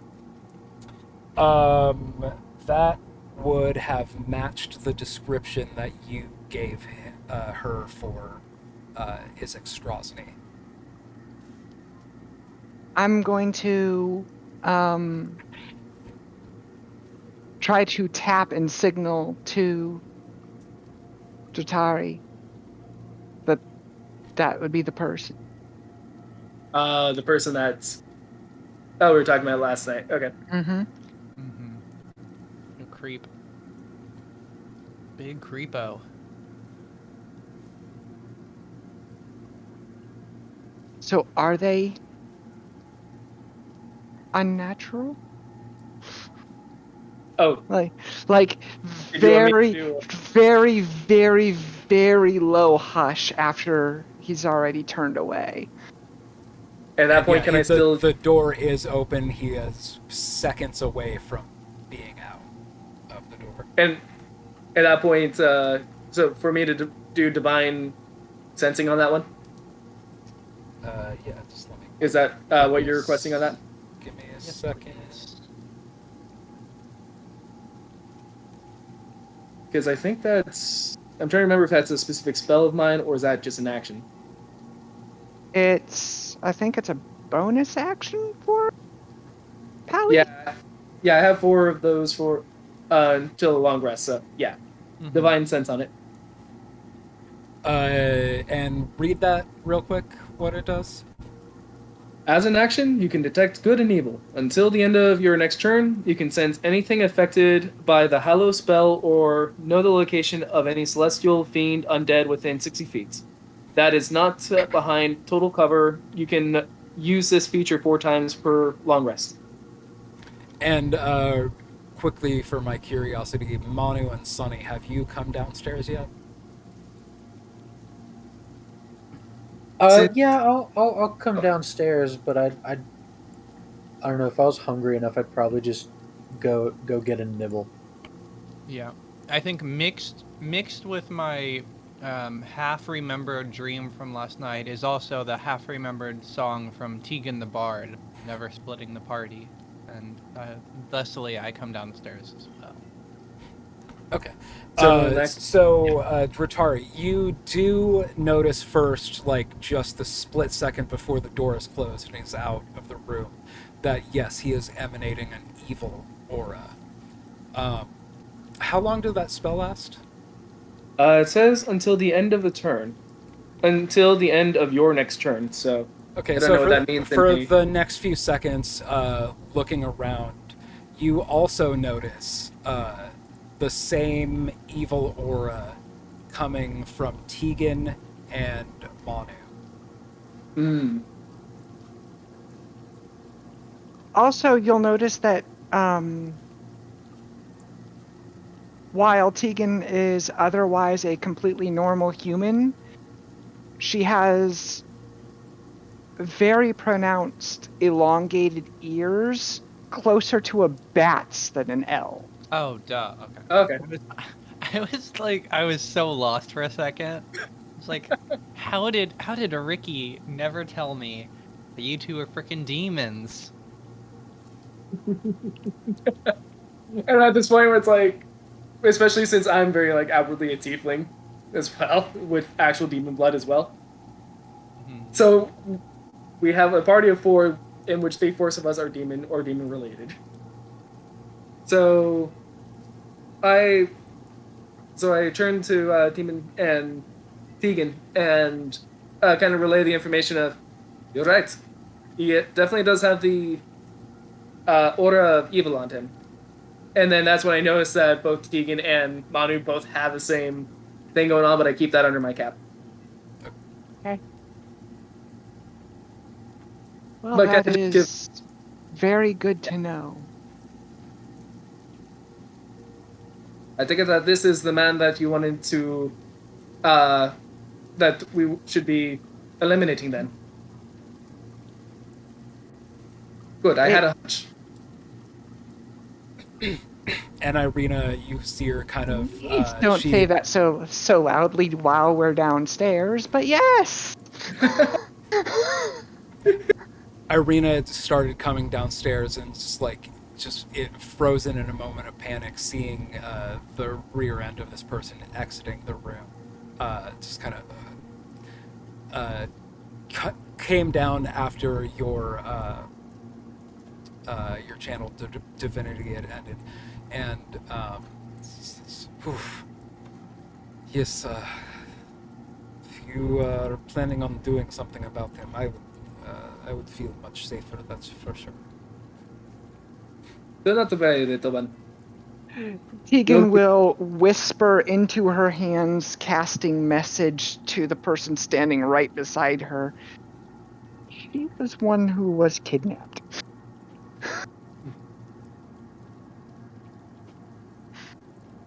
Gotcha. And then, yeah, you could see like a spark of like flame in the back of her Jatari's eyes to that, and basically just gave a curt nod saying kind of the same thing of "Don't worry, little one, we'll protect you." And then go from there. This, gives you a little bit of a eyebrow at being called little one, but also has a bit of a relief look on her face. Also, for out of game, how old is she? I just assumed that way that you guys were saying that she was like 12 or something. No, she's in her like she's a mid-20s. full-grown woman. Oh, okay. The way that. Never mind. She's not as capable of a fighter as us. Yeah, she's not like a big-time adventurer. She's just like the. But she's not a commoner either. She's a level 1. I don't know. She's survived this long. She can't be a level 1. She's technically leveling up with She's y'all. got. Yeah, she's definitely got more than 8 HP. Okay, I thought that we were talking to someone that was like 12 or something. Um, yeah, never mind the little one aspect, but yeah, same thing. Oh, I think also worth mentioning just in passing. Today, Sunny's tattoo is clown face paint. That is her tattoo of the day. On your face? Oh, by the Full way, clown face paint. do-do-do-do. Since we never actually gave descriptions of our characters Oh, yes. Oh yes. to the new Steven, have you ever played Dragon old Age Steven. Dragon Age 2? Yeah. The picture that I used for Tegan is literally a gender bent Anders. Oh, really? I'll have to look up Anders again to remember, but yes. I can at least... I think I know who you're referring to. Dragon Age 2. And I think I heard that other Steven was a turtle. Yes. Yes. Any other descriptions along that, or am I just imagining Teenage Mutant Ninja Turtle on that one? Oh, hold on. I'm trying to find something. Reptile. Okay. And I just looked up Anders. Yeah, I got you. Actually, just- if you look up gender bent Anders, the first image you'll see is probably the one that I used. What was it? There we go. There's a little picture in Discord. This is pretty nice. I like that. And I believe Scout made us all one of those, so you'll have to make Aw. one for new Steven now. Oh yeah. It's- Oh, it's I already already did do do that. Yeah. I gave Oh, it to perfect. Paul, so yeah. Easy that then. said, this Oh, I is see what you mean. this is the picture of Irina, the woman you thought was a girl. Yes. Or, yeah, a small child, yep. Yeah. Cool. Then The gender adult woman. Yes. But we have been taking a lot of care of her. No, there's actually apparently a lot more gender bent Anders now. I saw there's a good number of cosplay. And until otherwise specified, until I find my picture I thought I again, knew the I'll character, but I guess I don't. But I'll go with the Dragon Knights. Higher on the out of game chat. Anyways, let me see. shall we go back into the game itself? Sorry. Yes, I guess I'll describe Sunny as a although she gives the impression of being 25, looking at her you could swear she's 35. She, classic orc looking. She be green, she be buff, she be tall, big bright orange hair, and today, unlike yesterday, she has a clown face paint tattoo, and doesn't say anything about it, unlike me, who had to mention it. Very, very traditional rogue clothes in that, like, all black, but you can see that her coat, the inside is yellow and red striped. It's the only pop of color on her ensemble. Yes. Oh, and did you have any other descriptions for your character there, Manu? He carries just a regular trident weapon. Over his shell, he wears a fishing net, and his skin is kind of bluish green. Okay. Cool. Not sure if I ever put that into my mental image that Manu basically has fishnets on. It's just on his shell. Still a sexy here we shell, go. I'm sure. We found my character again, so just put that in the chat as well. Oh, neato. Okay, gotcha. Yeah. That's Basically- also up on the Very splash noble. page on Tableplop. Yeah.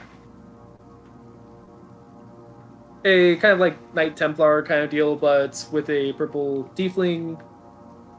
And yeah, the only sigil on her is I still need to actually make that, but essentially a frog face that is also looking like a sun. A shining frog. Maybe or I may can not. make that for you if you want.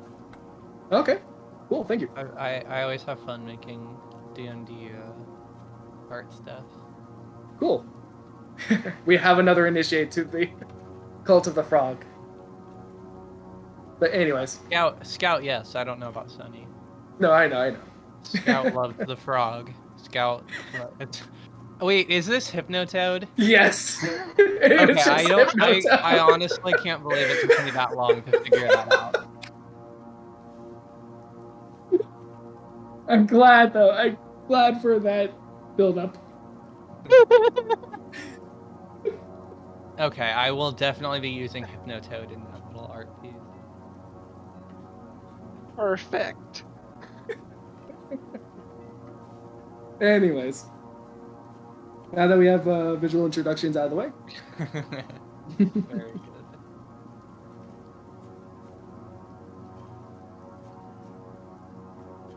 so at that point, Trateri kind of turns back to the rest of the group with a questioning eye about the torches and the yellow paints, going, "Are we to burn something or paint it? And what is going on with this festival that you guys keep on talking about?" The Danica, the barkeep, comes over and it's like, I guess I'm supposed to help pass these out. In fact, if you could hurry up a little bit, I have to make sure everyone is outside of my establishment.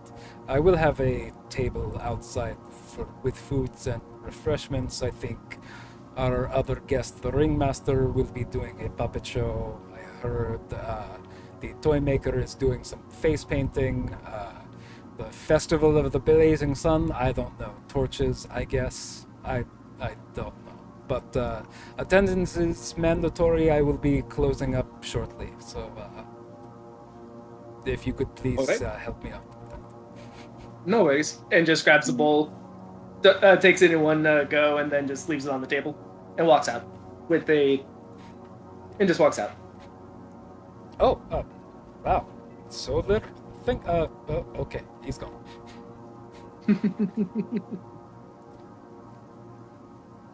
All right. And will you be having breakfast, or I honestly don't have time. Irina's like, I think I'm good.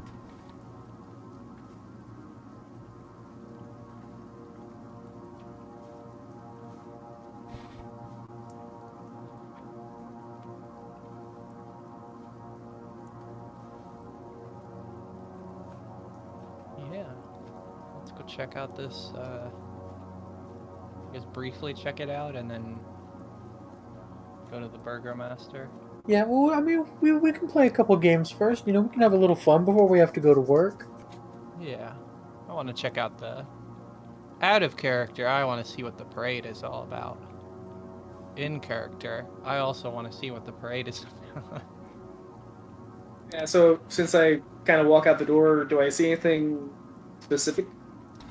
You do see that there are a lot of like wicker decorations kind of being put up on a lot of the like building and shop fronts, like iconography of like big suns with big like sun rays coming out of them.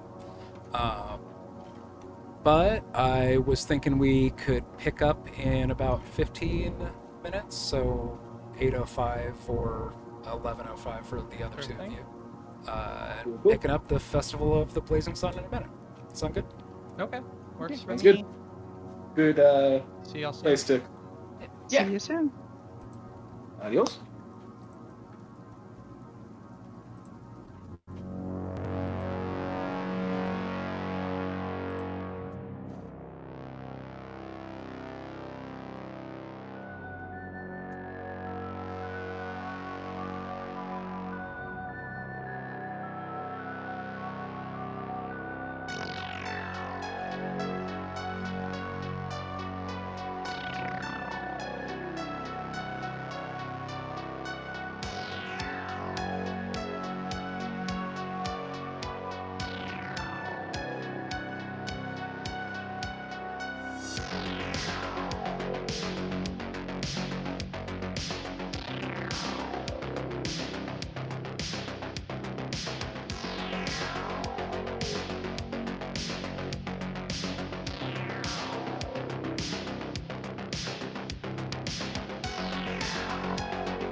Steven is here, but just with webcam turned off, or Here. Howdy. Hello. getting back it. Get set up here. See.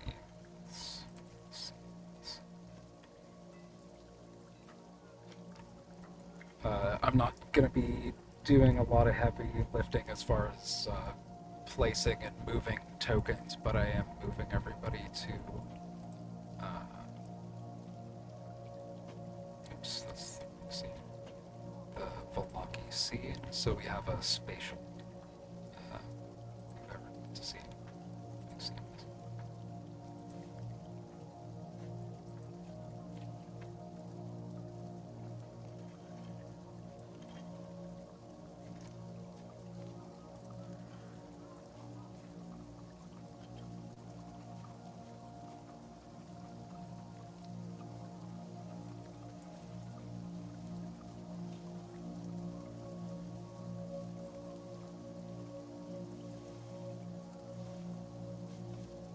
So y'all have just stepped out into the streets of Locky, and like I was saying earlier, you are seeing a lot of the shops and home fronts being decorated with kind of wicker, dried arrangements, that sort of thing.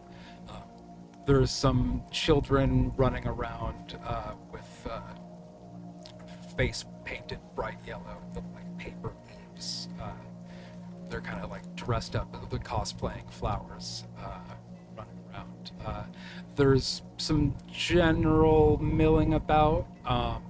You do see further down the street there's a bit of a scuffle as some guards, as led by Isaac Strahd, is extricating some of those that are reluctant to vacate their homes for the festivities. But the streets are yours.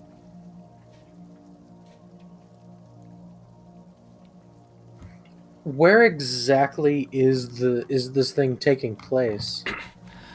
So in a bit, everybody's going to be marching towards the town square, but now it's kind of generally around the streets. People are gathering. You were told that Gadolf Blinsky is doing some face painting outside of his shop, and somewhere around Rick Tavio is doing a puppet show.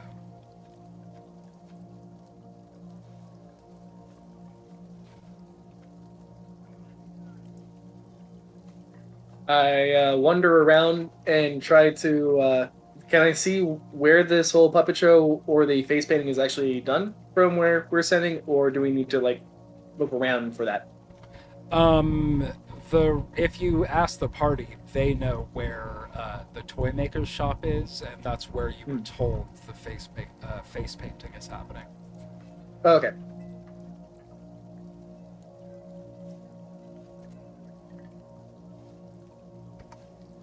So yeah, the rest of the party would know where that is happening if you want to ask them. I don't think anybody was told exactly where the puppet show is happening. Okay. I would imagine it might be at his cart, which It's a good guess. Yeah, that's kind of far away though, so let's go get our faces painted. I mean, it's not out of town, but yeah, the toy maker shop is a lot closer to where you're at. Yeah, it's just like right south of the inn. Okay. Masquerade painted faces on parade. Fair enough for me. All right, Gadolf Blinsky you see there with his jester hat, and Piccolo the monkey is wearing a yellow tutu and also a floral crown. Nice. He's in the middle of painting a group of kids' faces, but it's like, oh, hello friends, oh, and new friends, welcome to my shop. Would you be interested in the flowering yourselves or any sort of other face paintings? How much would it be? Oh, copper. Oh, sorry, you already got me, and I point to my clown tattoos. Oh, this good job. I don't even remember doing. Good face you have there.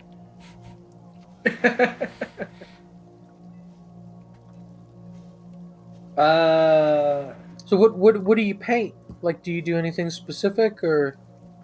Oh, mostly today I do flowers. Some kids have asked for bumblebee. I have occasionally done, cloud with rainbow or little lightning bolt. But you tell me, I could do. do you do any other color than yellow? Oh, I have many colors. Paint my head like a cloud, and then put like a lightning bolt going over my eye. Oh, would be happy to do for you, friend, if you would like to wait in line or come back later. I should be done with these 2, 3, 4, maybe 15, 20 minutes. I will sign you up for next. Okay, I'll just wait in line. And I guess I can take a toad as a work. Also, a very nice scout. Out of game. Oh yeah. You I just said saw what you did. you said you want toad. Sure, I'll take a toad. Where on your face, on your cheek, on your forehead? Do you want to Yeah, make your face into toad face? I'll have it right on the forehead. Oh, this sounds good. You see as he's excitedly, he is very excited to be doing this too, but the kid who's currently painting the face of is looking very excited. And he has these paper, like sunflowers leaves that he's kind of like adhering around this kid's face. And you, young lady, anything for you? Asking you, Tegan. No, I think I'm good for now. Oh, face as pretty as this, you don't need no paint.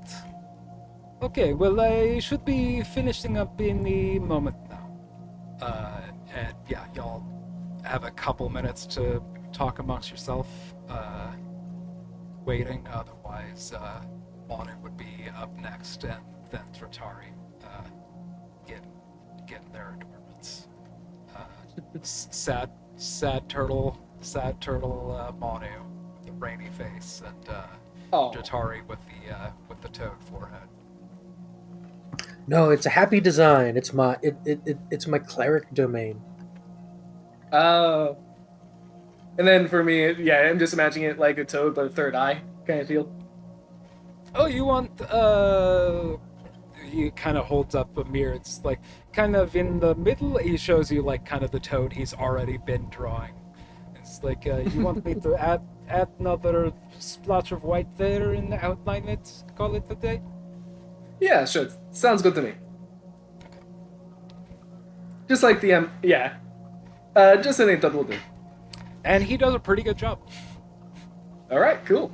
Egan will actually, while standing there, because I can make a mark on a surface that lasts for an hour with prestidigitation, I'm going to actually try to prestidigitation myself to have a white done face with a unicorn horn, like kind of like he's doing with face painting, but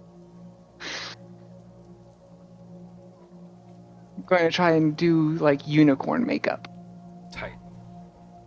Yeah, I don't think you have to roll for anything like that. It just lasts an hour. Yeah. Tight. So as a bonus action, I am going to change my masquerade tattoo that I really haven't done much with.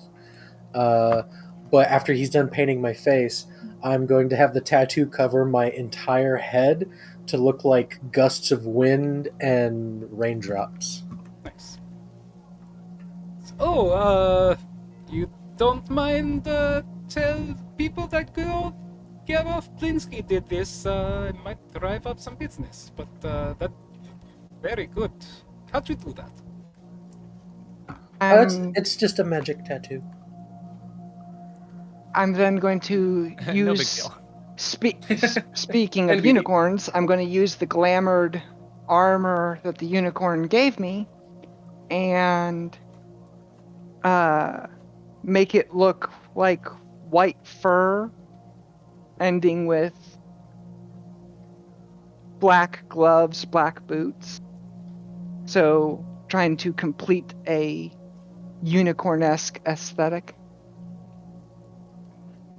And the whole while, Drateria is just glad to have a little frog. Just like, no man, I'm good. I just want the little frog to get closer with my religion. Well, thank you, friends. Don't you all look charming on this wonderful day, the festival of the blazing sun? Thank you for your business. Remember, is no fun, is no Blinsky. Can I ask you a question, Cool. Noblinski? Yes, please. Do the people of Barovia know what a unicorn is? We have, stories and children's tales, sure. Oh, thank you. And I'll tip him the copper that he would have charged me for face painting. Oh, well, thank you very much, my dear. And you see some of the children that are kind of gathering around his stool, just look very delighted at your appearance, specifically Tegan, but all of you. I'll give him a silver piece for my face paint. Oh, well, thank you very much. Here, Piccolo, put this somewhere safe. Piccolo kind of scoops it up and puts it into his tutu. And then I just give him the copper that was owed, and just thank you for your service. Oh, thank you for stopping by, and feel free. I don't believe I met you before. To come back and peruse my shop sometime when we're open. Will do. It looks like a very fun shop. It is. Is no fun, is no Blinsky. Very good tagline. I'll make sure to stop by later. Would be delighted.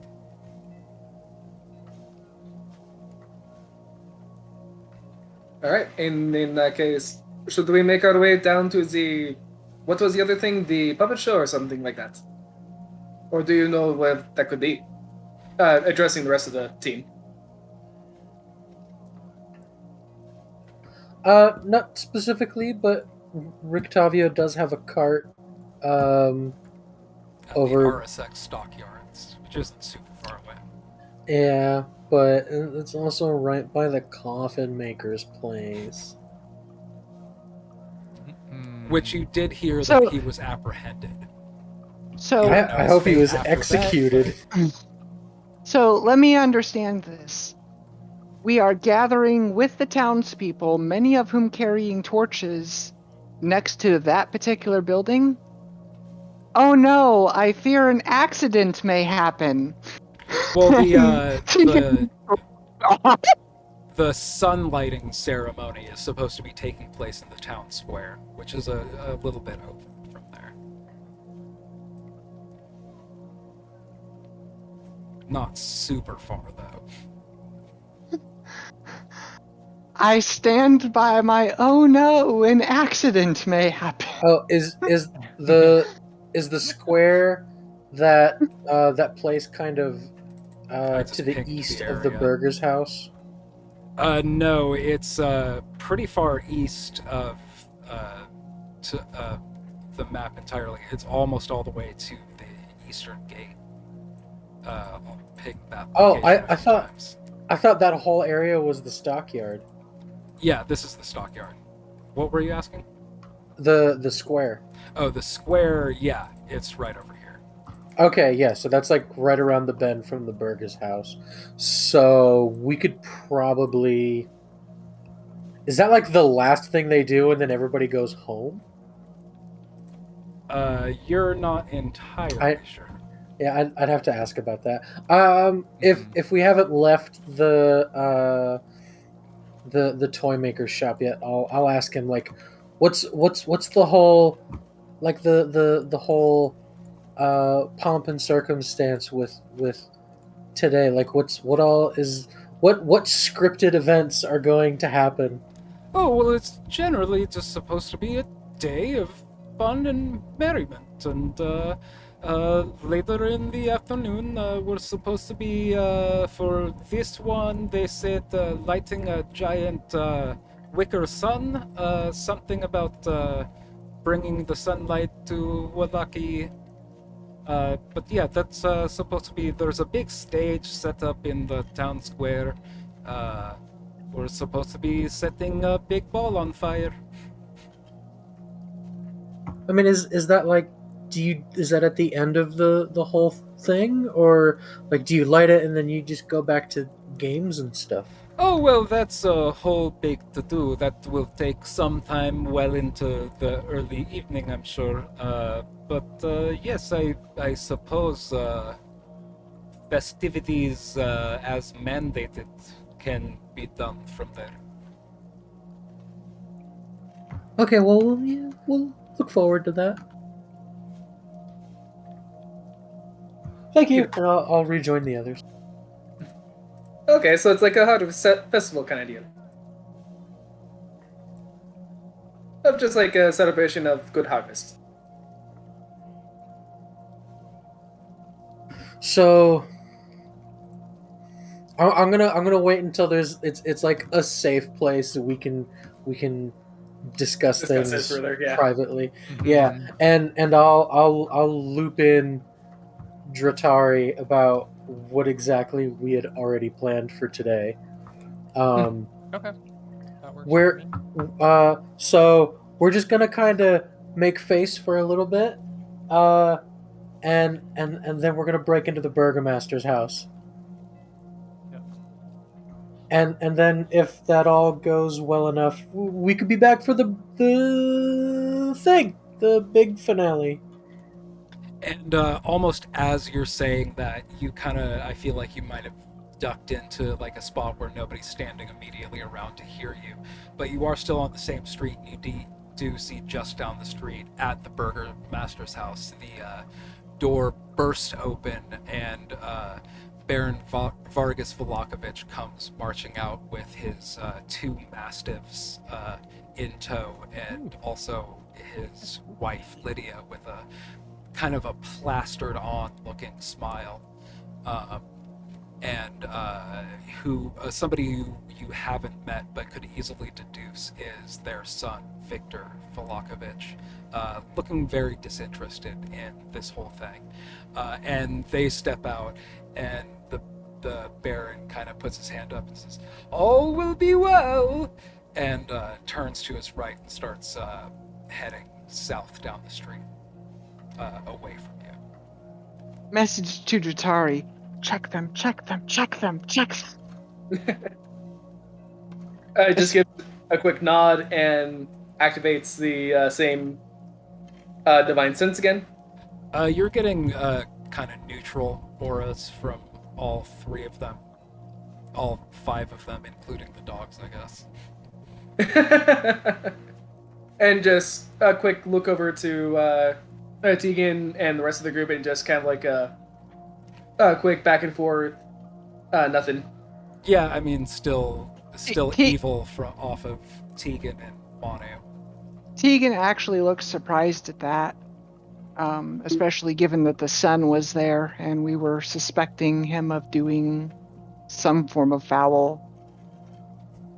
And make it be known, I do have 2 left for divine sense. And for that one, do I notice any other things going around since we are in a large crowd? Make a perception check. All right.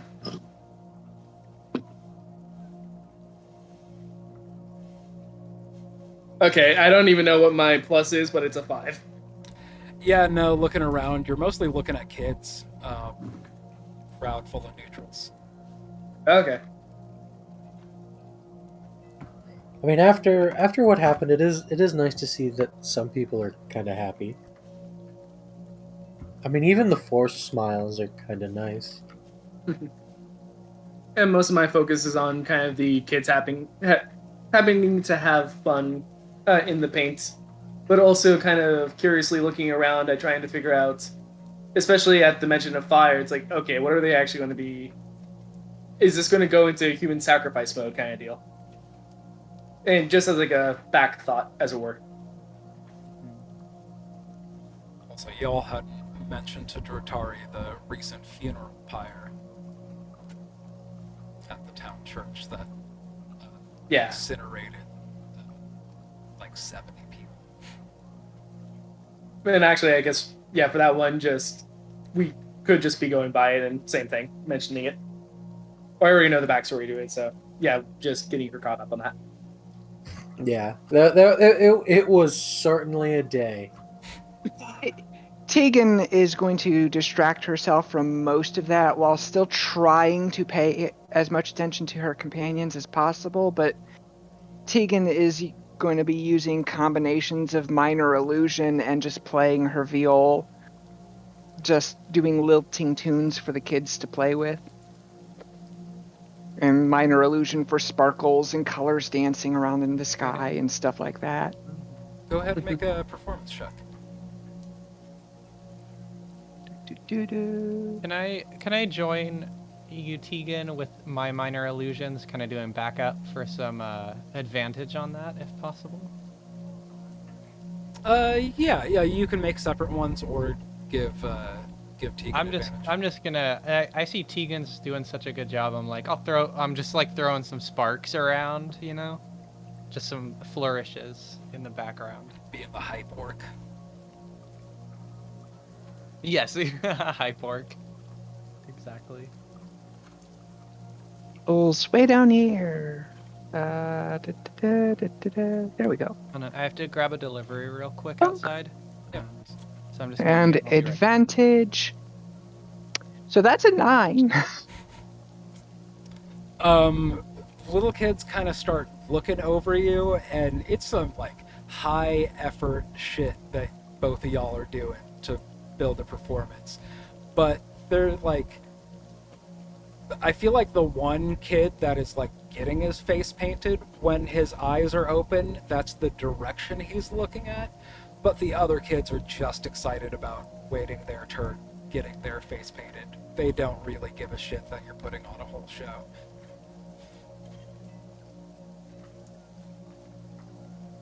I hate rolling low. I think the monkey's looking over, and the Tell me. monkey's like, "Oh, work." Tell me about it.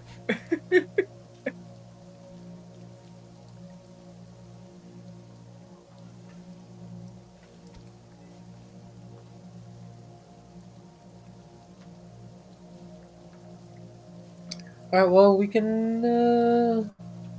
try and head over to where we know Rictavio's cart is supposed to be and see what kind of puppet show he's putting on, if it's not entirely vulgar. Entirely. You need at least a little bit. I mean, he really doesn't like the Vistani, and I mean, I don't mind them. They seem all right.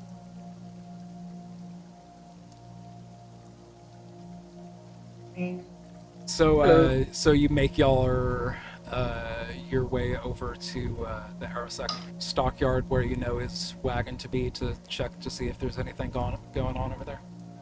Yeah. All right, you make your way over that way, and indeed there is a bit of a crowd. Outside of his wagon, kind of the side that you had seen earlier that was just like painted up, so sort of a unfurled canopy, kind of stretched out, and a little stage, like a pop-up stage in front. And kids and adults are kind of gathering around watching this. It's kind of a very like reminiscent of like Punch and Judy-esque puppet show. There's a few what do you call that? Like vignettes, like anthology, like a few different unrelated stories going on. First, when you're walking in, you're getting to the climax of the tale of the werehair, this young boy who had been bitten by a freakish rabbit, and the change should have come upon him, and his skin turning into fur, and prominent buck teeth, and the climactic resolution to all of that was, I think, him being the werehair being stabbed with a sharpened carrot. And the kids were having a really good time with that one. Some of the adults is like, you told that at the inn last week. He goes on, and like you predicted, he does do a few like very just like gross feeling, disparaging bits on the Vistonity, kind of like making caricatures out of them.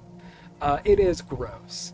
But then make anybody who feels like they're like really paying attention and not just like vibing, feel free to make an insight check. Right? I think I'll make one. No. I Sunny is wary of other performers, I think. I got a herself. 20. Oh, yeah. I got a 22. What check was that? Sorry? Is not the. That would have been insight, but Jesus, and not one. Oh, okay, then just 15. Same. And I also rolled a nat 1. also, as one last note, though, that play needs to also be called the Night of the Lemus. Yes. If anyone is familiar with that. No, I don't know that. 70s film where they try to make rabbits scary by using actual rabbits to mess up little miniatures. It's I feel like I adorable. have seen a bunch of clips from okay. that, but it's not a movie I've ever watched beginning to I end. haven't heard of that, but that sounds very fun to watch. Yeah. So by the sound of it, both Tegan and I Is it basically like so it's like rabbit kaiju? exactly. Okay. It's hilarious. That's They very try fun. so hard. Or there's the basis of GURPS, Bunnies, and Burrows, the Watershed Down Oh, that's a movie. different story. Oh god. That's actually terrifying. Yeah. But anyways, Manu, you're kind of the only person who picks up and is able to read the subtext in between these kind of like high-pitched, squeaky character voices. It's like you're able to intuit kind of in between the lines this kind of disparaging narrative that's this one of these puppet characters is kind of very much akin to the Burgomaster, being just like toxically positive and to the point of, you know, foolish naiveness, and kind of it intimating that it's his faults that the town itself was completely unprotected by this recent attack. And you also do notice a handful of others in the crowds, like, also picking up on the subtext and, like, really digging that. I mean, Woo-hoo! I like I'm gonna take one gold piece out of my bag, and I'm just going to really, really as hard as I can just chuck it into his cart and just kind of angrily scream at him to play something happy. There is a moment of silence when that happens, that the gold piece kind of like hits like the back of the tent and the side of the cart and kind of reverberates around like this you know, the hollow interior of the cart, and there's like kind of this low like growl that you hear, and you don't know if that's like just really, really good Foley that he just did. You also do hear behind you, you recognize their voices. It's the Wachter kids. It's like, oh yeah, we're gonna prank that old man so hard later. And he's like, all right, something happy. And he moves on to just something that's like very much more slapstick. I think it's, you know, like a bad retelling of Night of the Living Dead with puppets, but just like all of the zombies are incredibly inept. So there's just like bumbling and like physical comedy slapstick falling over. And the crowd gets a big kick out of that.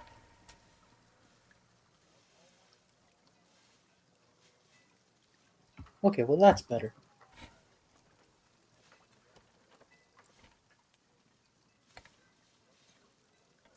And after like another 2 or 3 more vignettes like this, he concludes his puppet show, and you see behind you,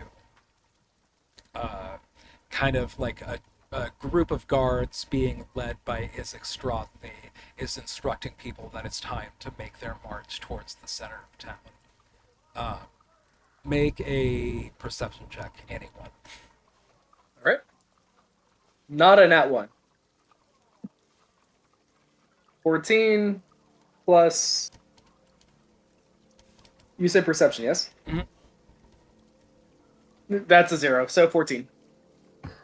24. Well then. Sometimes I roll good.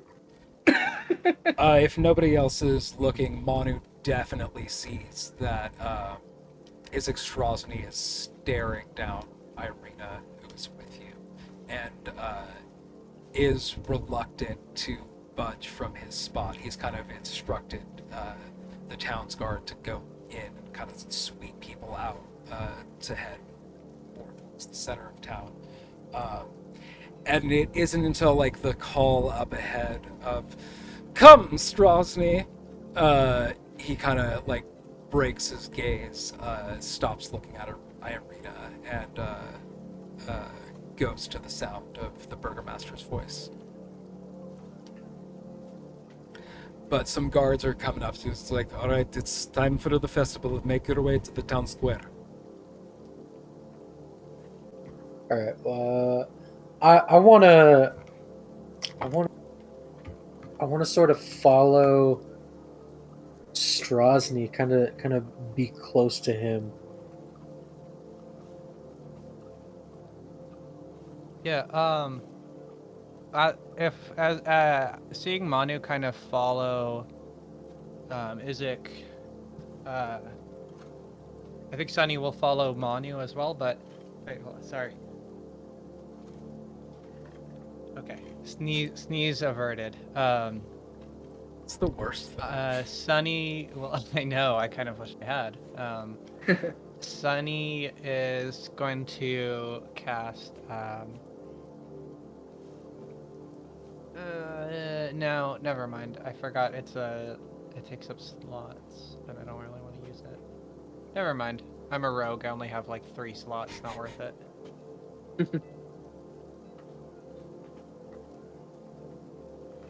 I was considering hexing him, so that he would have lower ability checks and be less likely to, I don't know, do things, notice us, but whatever, who cares? Maybe if we have to fight him, but not just kind of Yeah. walking around town.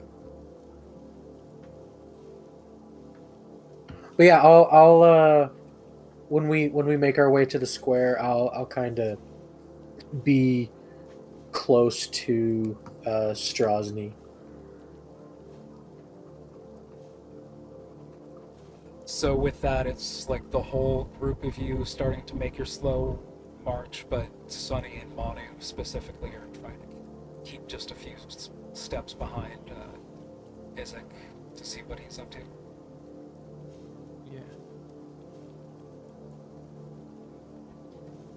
Yeah. Good. Tegan, you are hearing this kind of strange, it feels familiar, but you can't really place your finger on what it is, but just like this low rumbling just in the atmosphere.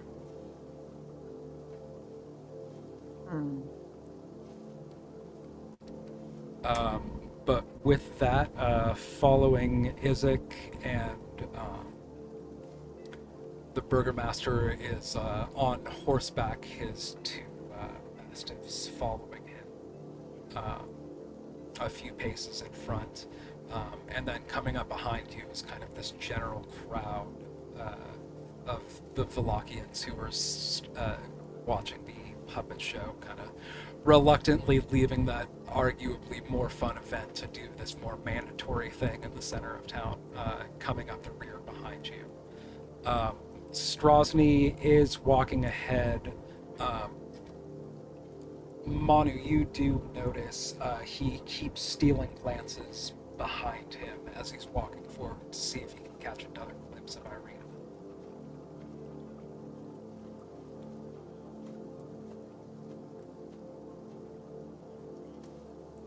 And at that point, seeing that Manu and Sunny keep going more towards him, I try to keep more towards Irina. Noticing the connection, or should I do a perception check on that one? Yeah, I guess after that first failed one, go ahead and make another one to see if you're noticing this. The other one was better. It's a 4, so I don't notice. Irina rolls a 5, so she doesn't even notice she's being looked at. I feel like she should roll with advantage, though, because she just got abducted by him. So yeah, and that's a 6, so yeah, she's... oblivious as well. Yeah. Yeah, I felt like if anything, Irina could have spoken up about, like, keep me safe if she noticed being, but she did not. But as you're making your way around, the burgomaster kind of rounds a corner into the square, and then he kind of makes a pointing gesticulation to Isaac, who starts kind of like circling the outskirts of the town square. And you come up and you see this big wooden stage has kind of been placed over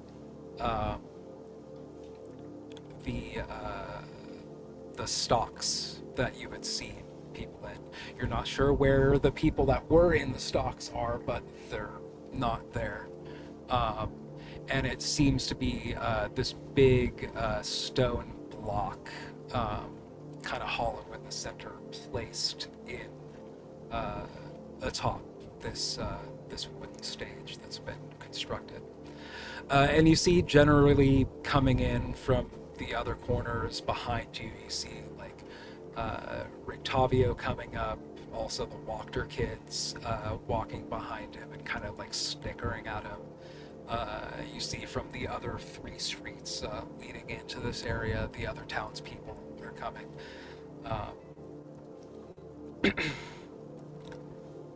Under threatening skies, a parade of unhappy children dressed as flowers trudges through the muddy streets, leading the way for a group of sorry-looking men and women carrying a 10-foot diameter wicker ball.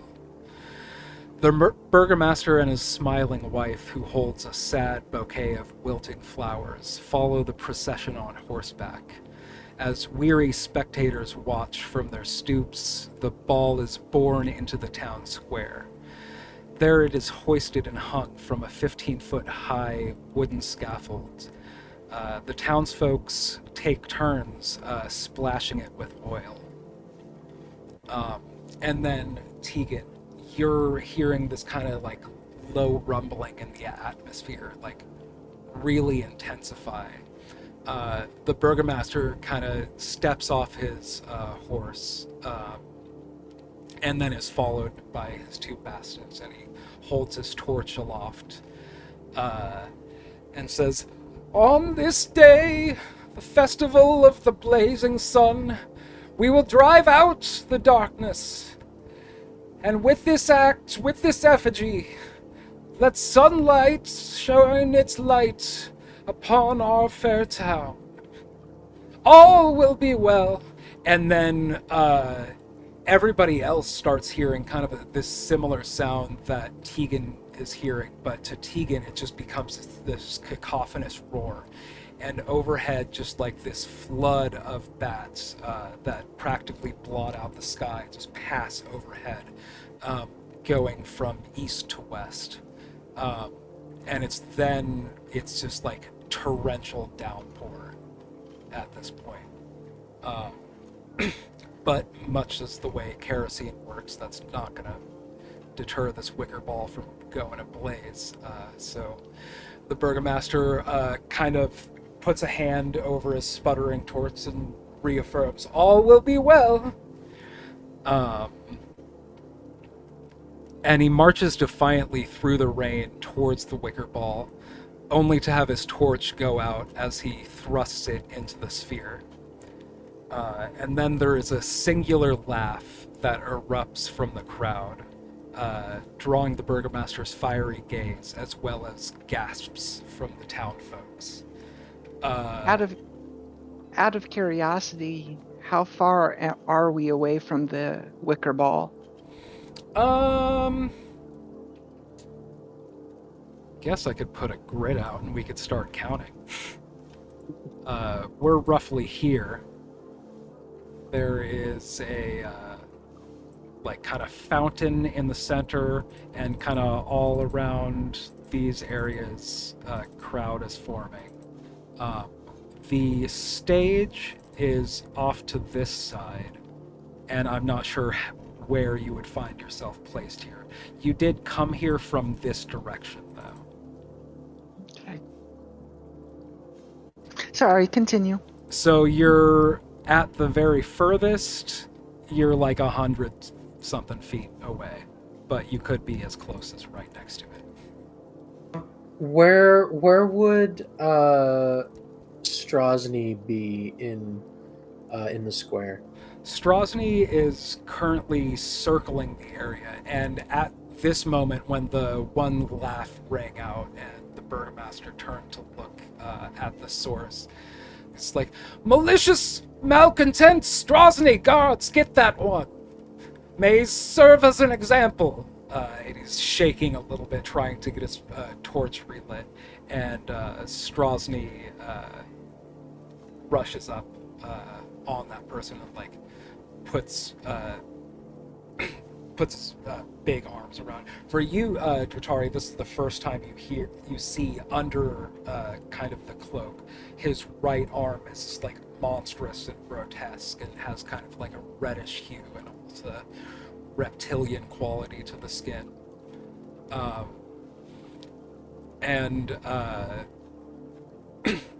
The burgomaster has a few more words with Strahd, and Strahd is in turn lashing this man's hands and ankles and tying him to the end of his saddle and leading his horse around the town square, dragging this person behind. It's like, this is a happy day! All will be well. Lest not your malcontent draw the ire of Strahd as it did before. That's what this festival is for. In between sentences, furiously trying to get his torch relit so he could resume the lighting of the sun will commence shortly. Let this man's example serve for your amusement. And this person is weeping. You can see mud and grime and being dragged over rocks is starting to open up this person's skin, and there's others in the crowd that are starting to weep at this point. I have a wild plan. Do y'all want to play it cool and low or big and flashy? Because if you want to play it big and flashy, I'm gonna do something big and flashy. 3 of us are already performers, so I think I know the answer to this one.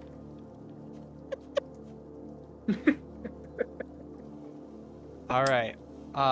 If y'all are down, I'm going to do the big flashy thing now. Yes. Okay. Before you do, I would actually like to do something, just a small thing. Sure. I am going to walk up to the burgomaster, and I am going to assist him in relighting his torch with my tinderbox. What? Whose side are we on? Oh, thank you very much, young sir. And he kind of looks. All will be well. The torch lighting will commence. and he starts making his way over to the wicker sphere. All right. While Manu does that for some reason, and Yeah, I was gonna say. The Burgermeister is walking towards the wicker ball. I'm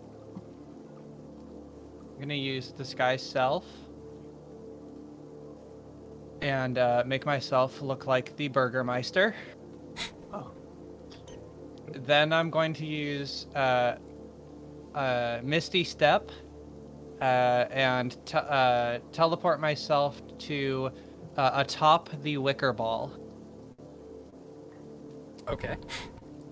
Um, So what end? and then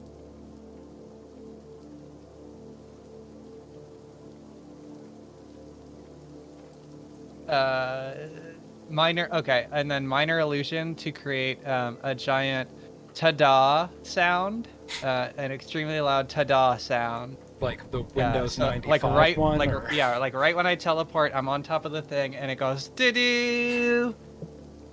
And I hope before I continue, hopefully people are looking at me. I think right up to that moment, there was a lot of like murmurs of like dissidents and potential riot nearly boiling over at this. But this seems like unexpected David Blaine magic trip right in front of us. Like, huh, oh, huh, oh, and a handful of the crowd just like applauds at that. And in fact, the Burgomaster is very confused for a moment. Does the ta-da radiate from your location when you do that? Yes. So yeah, it's an explosion of sound to get everybody to look at me as I prepare to say something. I just wanted to see the scene before I start talking. If no one's looking at me, then I think I'd look around and be like, "What the fuck?" And I would have to do something else. I just wanted to see. Yeah, make a perception check. To see if people are looking at me. Yeah, basically. Oh, okay. As Sunny is doing that, I'm going to thaumaturgy the flames to turn bright white On the torch. The torch. Right? On right? the wicker ball that's being lit. Which is It's about not lit, time. yeah, I right? don't think it's lit. I think Okay. Sunny Yeah, it just... failed to light.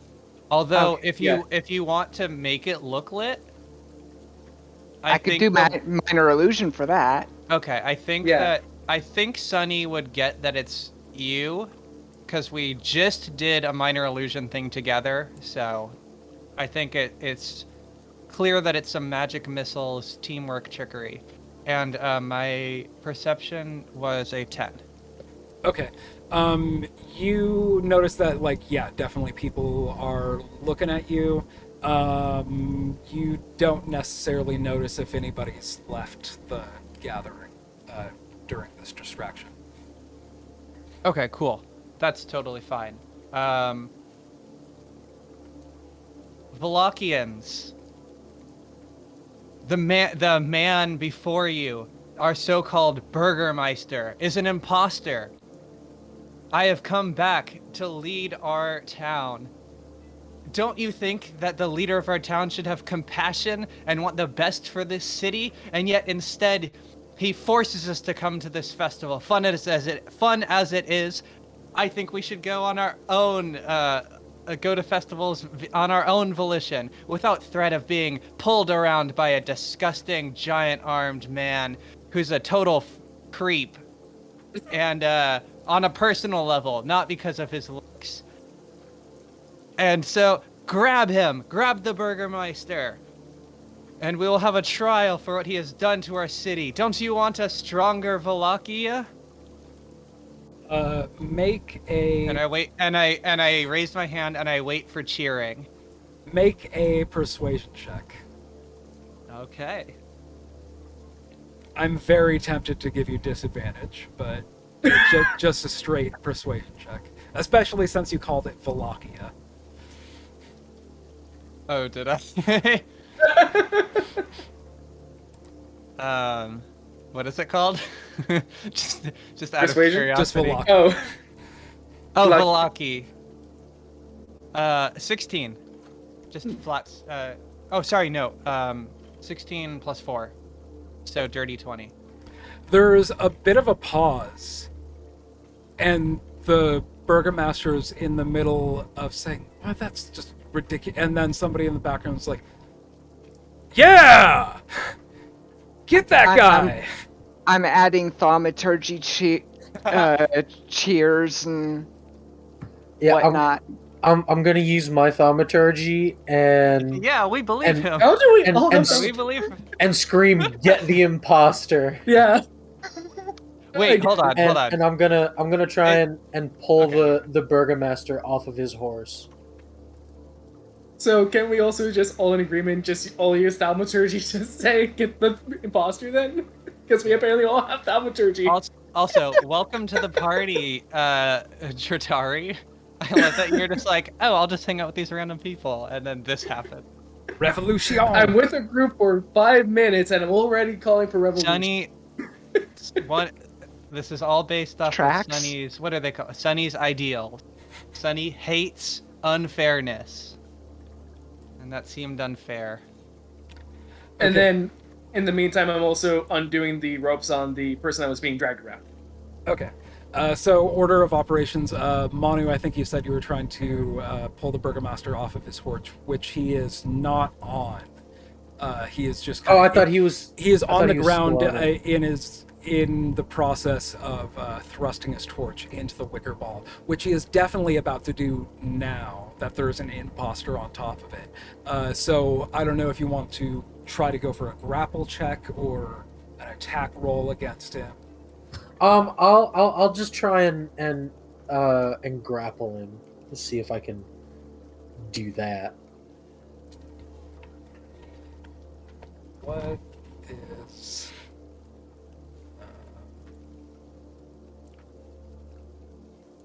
I gotta find out what stat block the burgomaster even uses. I think it's a noble, but I'm not sure.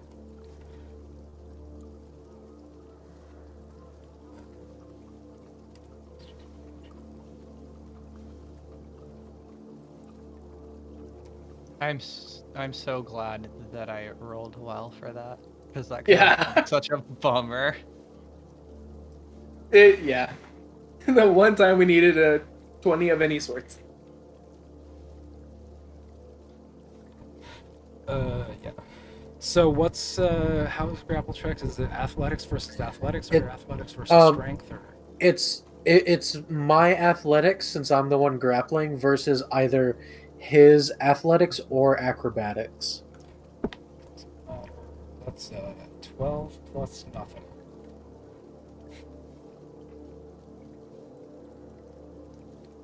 I got a 15. The burgomaster is grappled.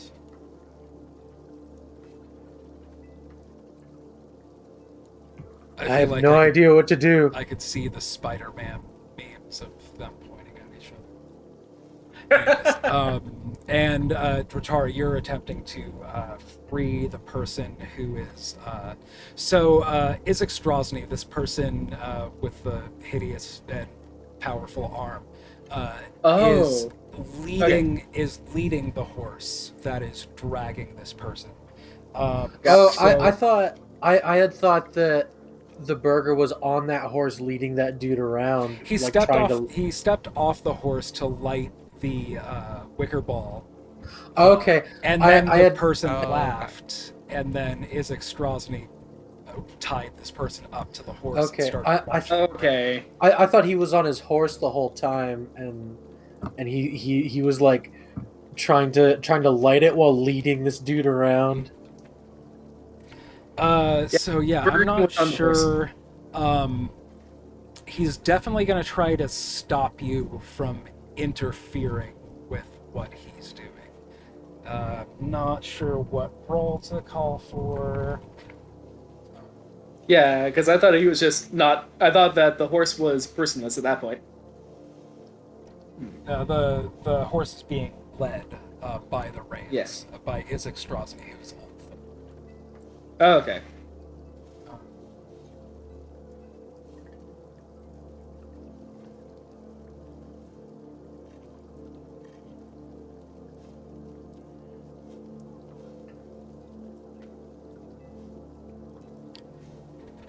Yeah, I guess he's going to try to grapple you to stop you. Okay. That's how. So that was my Isaac's athletics versus Dratari's either athletics or acrobatics. Definitely going with athletics because I have a +5 in that. I think I have a P with that one. Or actually, I might have an R, but I can't recall. I think I get it naturally from the paladin as well as I just chose that as well. It's a natural 4 for a total of 10. Okay. I got a 13 +5, 18. Yeah, he tries to grapple onto you, and you just like slip out of his reach, and I think he like even stumbles over for a bit, and you are able to reach the person tied up. Go ahead and make. This is probably an improper application of a sleight of hand check, but go ahead and do one of those to see how quickly you could try to untie this person. 12 +3, 15. Yeah, that's enough. I'd say you Cool. get just enough of this person out that they're able to kind of like free the rest of themselves, and they quickly disappear into the crowd. But Isaac is definitely staring you down maliciously at this moment, and that is when I'm gonna tell everybody to roll initiative and start putting tokens on the board. By the way, where is the board? You all have been making reference to it, but I do not see a board. We're on tabletop. The scene is called Valaki. Thank you.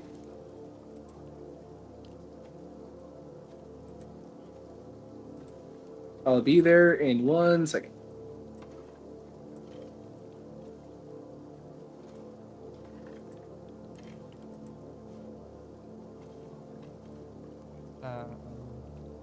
Oh, that's a big token.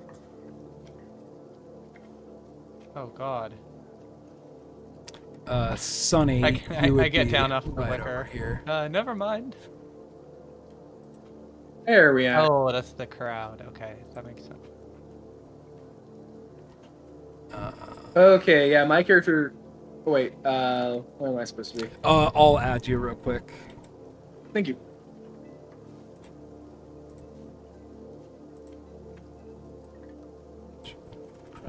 Yeah, so I think my thing is still in the tavern. I added a new one right over here. Thank you.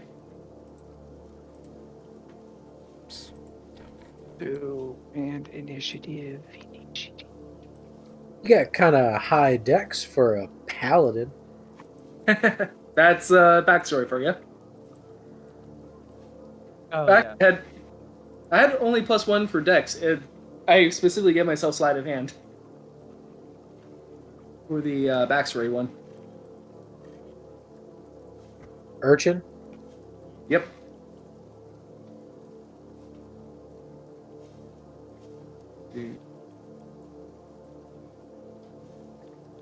Okay, so I'm in Valaki, but I don't know how to get to our scene that we're in.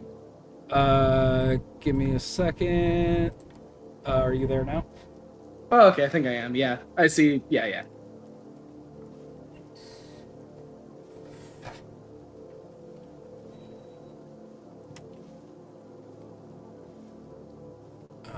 Now I am.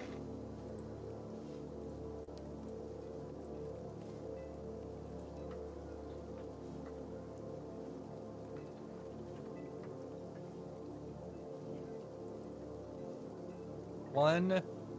I don't know how we'll navigate this, but technically, not all of us are combatants yet, right? Like, nobody would know that Tegan is.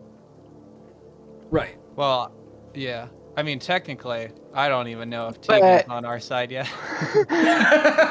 I assume so, but I could be wrong. There's no need for Tegan to jump in on this if it starts turning nasty. But I'm still aware of the combat and will be taking Yeah. part in it, so Yeah, you're I'm right. still. I might not be a target Oh no, you definitely specifically yet. Just I was just but- thinking out loud, I guess. Oh God, We have a tiger? that tiger is gargantuan. It's a very big tiger. That, Oh my that God, Did, did you- that didn't happen. That didn't exist. Did anybody else see that they're making an officially licensed Tarask miniature? Oh, with the Oh, the yes, dingo the- doodles. Mm-hmm. Yeah, the official icons of the realms or whatever it is. Oh, Yeah, not the. because the Probably- main reason Fool's Gold got popular was because of her story about accidentally waking up the Tarask. Yeah. I can't wait to see it for the low price of $650 or whatever it is. Yeah, no kidding. I really would have liked to have contributed to that Kickstarter to get the Tarask, but you just get that. You don't actually. It looked like you didn't Oh, is there get. a Kickstarter? Yeah, For a Mhm. different one? for Fool's Gold, if you pitched like $120 into it, you get a Oh, okay. Tarask Mini, which is I'm looking gigantic. that up right now. I hadn't seen that. Oh Mhm. God. I think it might be over by now. now.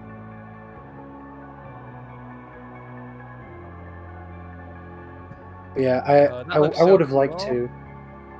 I do like the official licensed one because it looks just like the classic art from.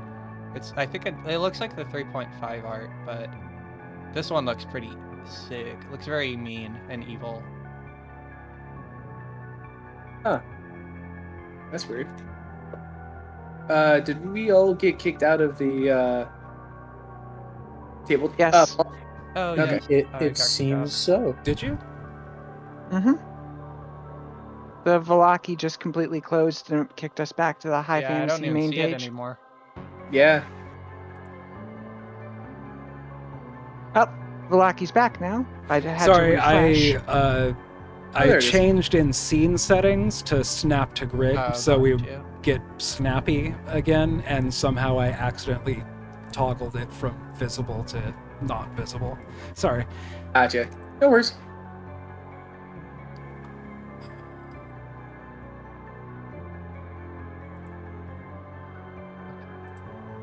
Hmm.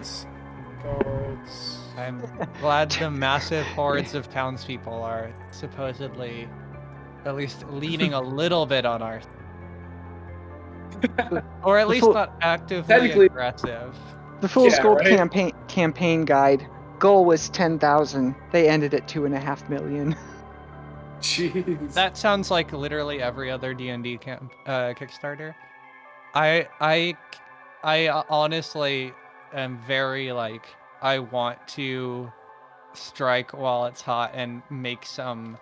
I would love to write a book or something and put it up for a goal of $100 and get 100 million like every other D&D Kickstarter. Or any of the web comics turning into print comics Oh, thanks yeah. to Iron Circus. That one too, like $400,000 of dice. Jesus. Really? I could. I mean, I could easily go through Jewels and get a resin manufacturer, Oh, true. but Huh. it's just a dream.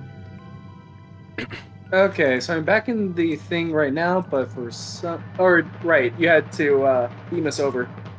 Yeah, you want me to do that again? Yeah, if you don't mind. Unless is there... Okay, there we go. Thank you. You can hold, click, and move around the map. Okay. Yeah, because the one that I had only had the... Okay. Oh, okay. Now I see what happened. Cool, cool, cool. Okay, so starting us off, there is this angry mob, and they are kind of holding their action. Uh, that battle music is coming in a little bit too hot. Sorry about that. No, you're good. And so yeah, next up would be Izek, who is staring you down, Jatari. All right. And we're close enough. At this point, do we have to like ready ourselves in terms of like getting out the weapons, like, or we need to wait, spend an action for that? I mean. Yeah, I mean, if you want to say you ready your shield or whatever, I'd say you could get that in, as we were rolling initiative or whatever.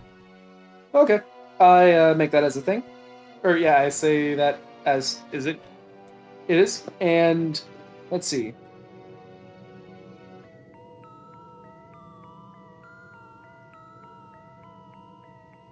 And I take it that since he was close enough to try to grapple with me, I start off with the Yeah. shield master of.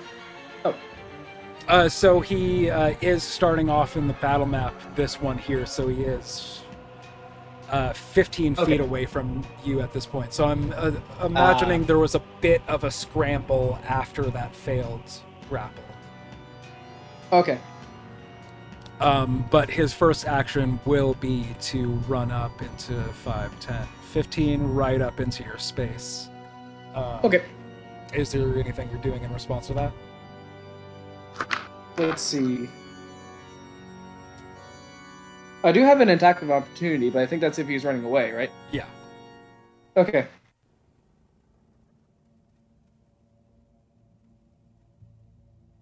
Yeah, I guess having my shield up and ready to go, essentially. All right. He is going to make 2 attacks against you with his battle axe. Okay.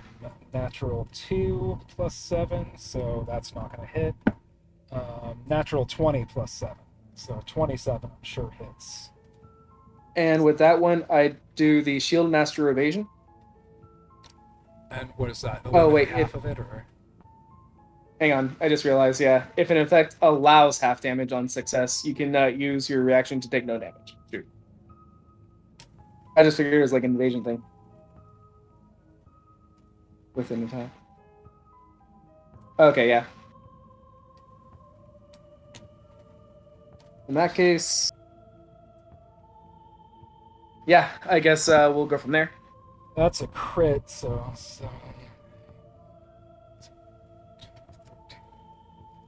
26 points of damage.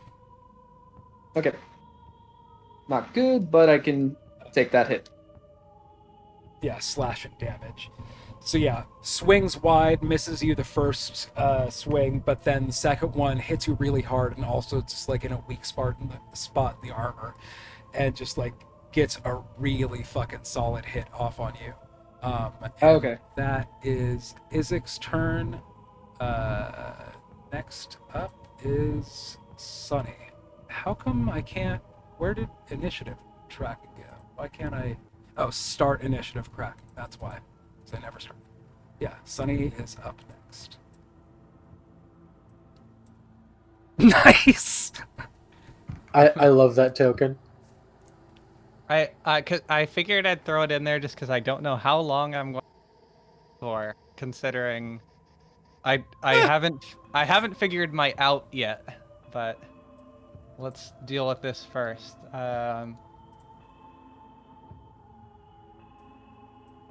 Okay.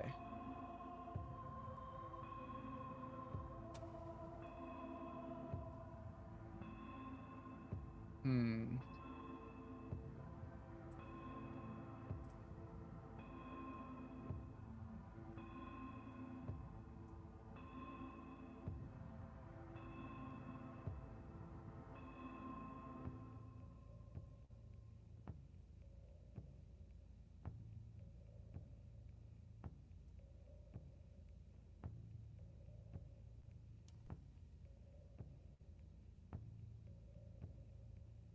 I don't want to put the pressure on you, but you got to figure out what you're doing. Yeah, sorry. Um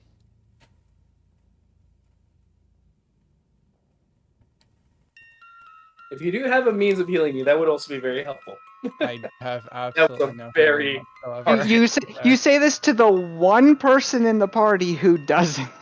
Yeah, I do. I just do damage. Gotcha. No worries. I can also heal myself, but yeah, I was Okay, well, expecting I 27 I hits can't heal on the you, but I first can go. at least start helping you. 5, 10. I can. All right, I'm going to sneak attack with my short bow against Izek. All right. Chitari is in range. Yep, definitely counts as It's a 19 plus 5. Yep, that beats Izek's leather armor. Okay. Wait, is Dratari on initiative? Yeah, did you not roll initiative? Not yet.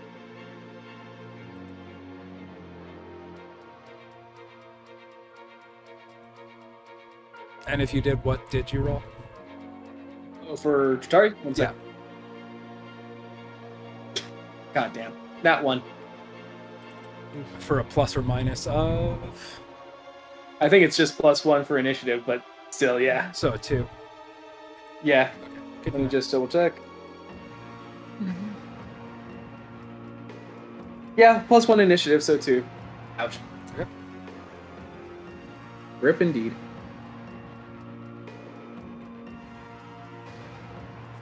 Okay, so that is 1d6 plus 3, plus an additional 2d6. 9,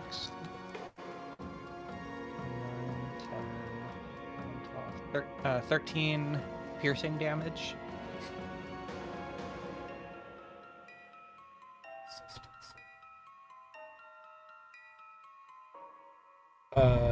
You said 14 piercing damage? Just 13. 13.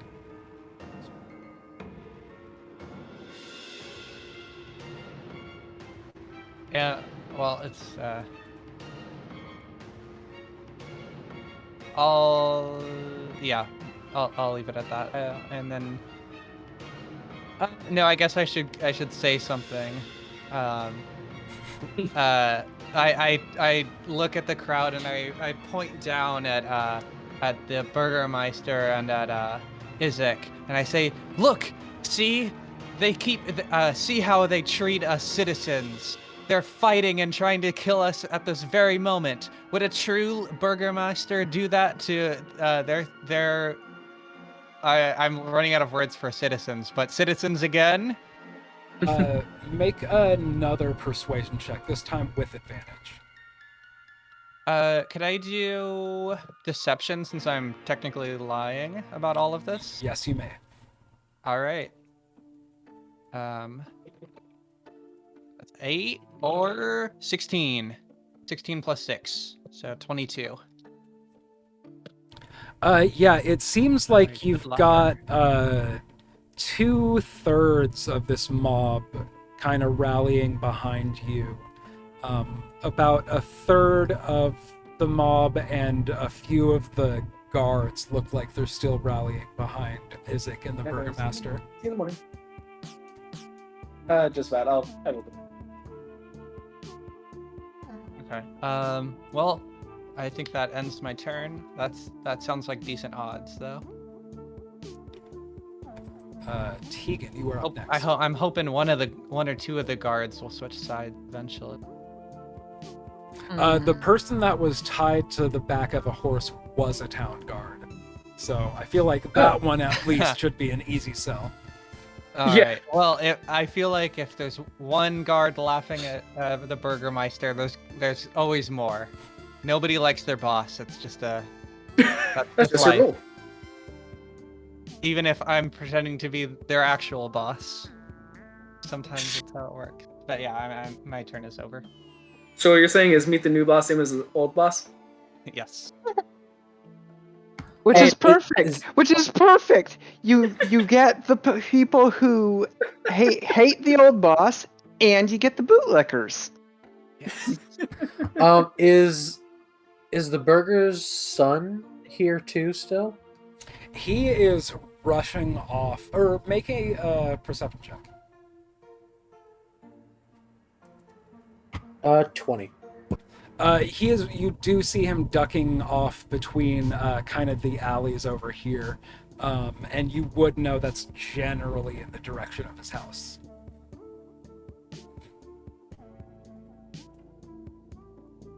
Also, Okay. if y'all don't mind me throwing out a general, just a plan idea outside of the game, I think if we kill Isaac, I Yeah. don't think the Burgermeister is gonna keep fighting after that. So I don't think we even need to beat him. I mean, we should at least try You're and. supposed to. Is I don't know. Isaac's just like, I'm a little scared because I don't know how strong he is. But I Well, I assume can tell you, Burgermeister is just a in general a regular. Yeah. Yeah, Sorry. It is Tegan's turn. On the one hand, I really want to heal. On the other hand, bless at second level on everyone. What does that do? Right.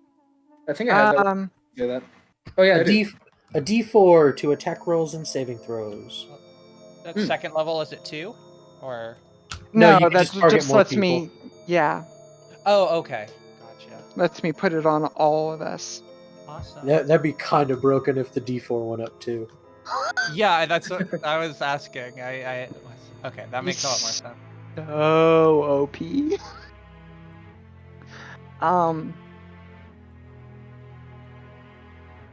And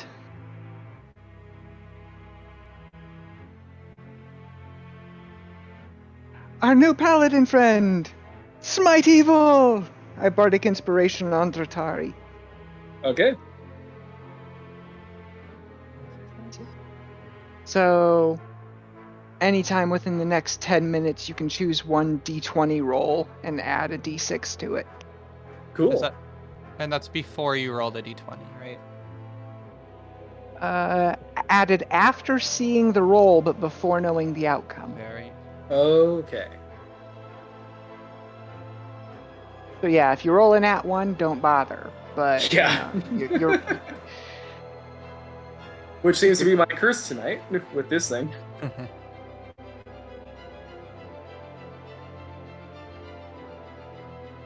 Anyways, whose turn is it next? Or are you? Sorry, I'm looking at something, but up next is Manu. You don't want to move or anything, Tegan?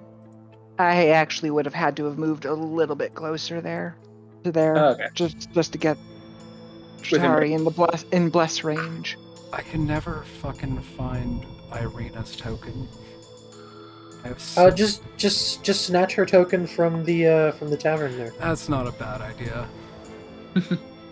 It's just also I keep recommending on Tabletop that they increase how much you could zoom out, and it keeps getting not up there. Well, I mean, this map is just really gigantic. It is. It's a whole Yeah. town. Yeah. But for exactly this reason, because a lot of the fights I thought might happen in here are definitely not going to be contained in the one building that they start in.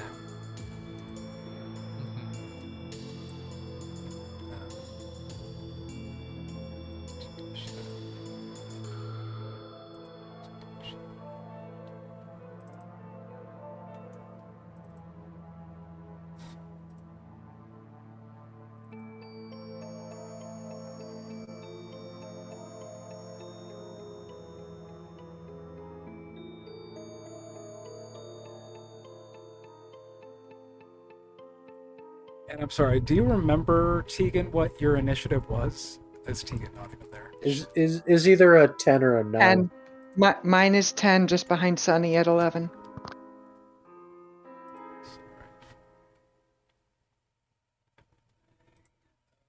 Okay, yeah. Sorry. Mono's up. Alrighty. I'm just gonna kind of. Oh, I want to do a couple of things.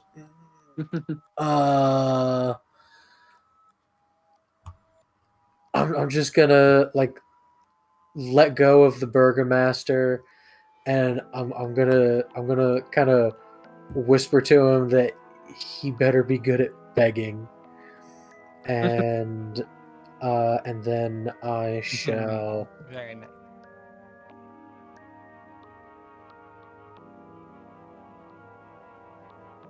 All right, standing there. Boom, boom. I will get Isaac in the area of a thunder wave. Okay, you want to read that spell for us again? Oh, that's a 15-foot cube.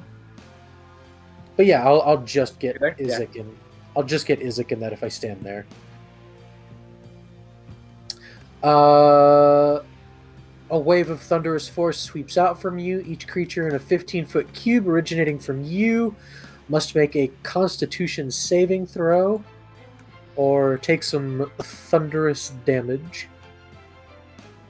And if you don't mind, Tegan, if you have written down, I don't remember the exact details of your dark gift.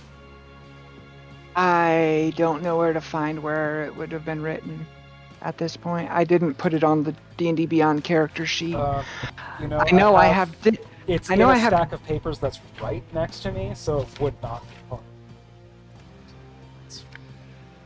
I know I have disadvantage on anything sound based, and I've been waiting for the next time I cast Shatter, because I know I'm gonna buckle. Ears similar to those of a bat grow on the character, heightening their hearing. The character has advantage on perception checks relying on sound and acquires tremor sense up to 60 feet. The improved hearing, however, causes the character to have vulnerability to thunder damage, and loud noises can likewise stun the character for 1 round if they fail a DC 10 con save. Yeah, you're gonna have to make that save because this is heard up to 300 feet away. Yep. Like I said, I've been waiting for me to cast Shatter, and as soon as you said Thunderwave, I knew this was coming. And I'm casting it at level 2. So, You just made it. well, that's before adding on Bless. So Okay, so 11. Yeah, you're fine. Which is good because Stun would have made me immediately drop Bless. Okay, Alright, so Isaac has to make a Constitution save. back to Isaac's page. That was natural 13. Where's Isaac's page? There it is. 13 plus 3, so 16. Con save? Yeah. Yeah, just 16. Alright, so he makes it, but he still takes half damage. Okay. Half of what? I am trying to cast it. Oops.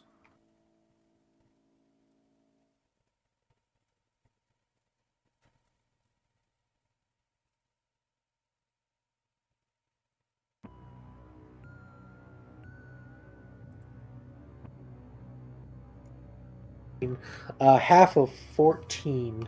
Okay, so 7.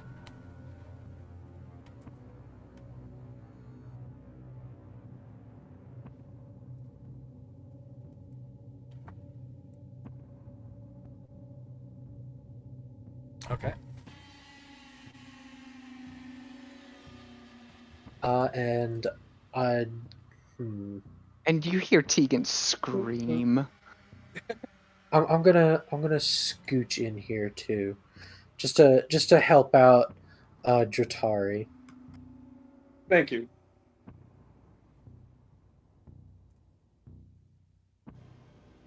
And that'll be my turn. Cool. Baron is up next, and he is going to do his best to leave this area. He is also going to get a couple opportunity attacks from this angry mob. Make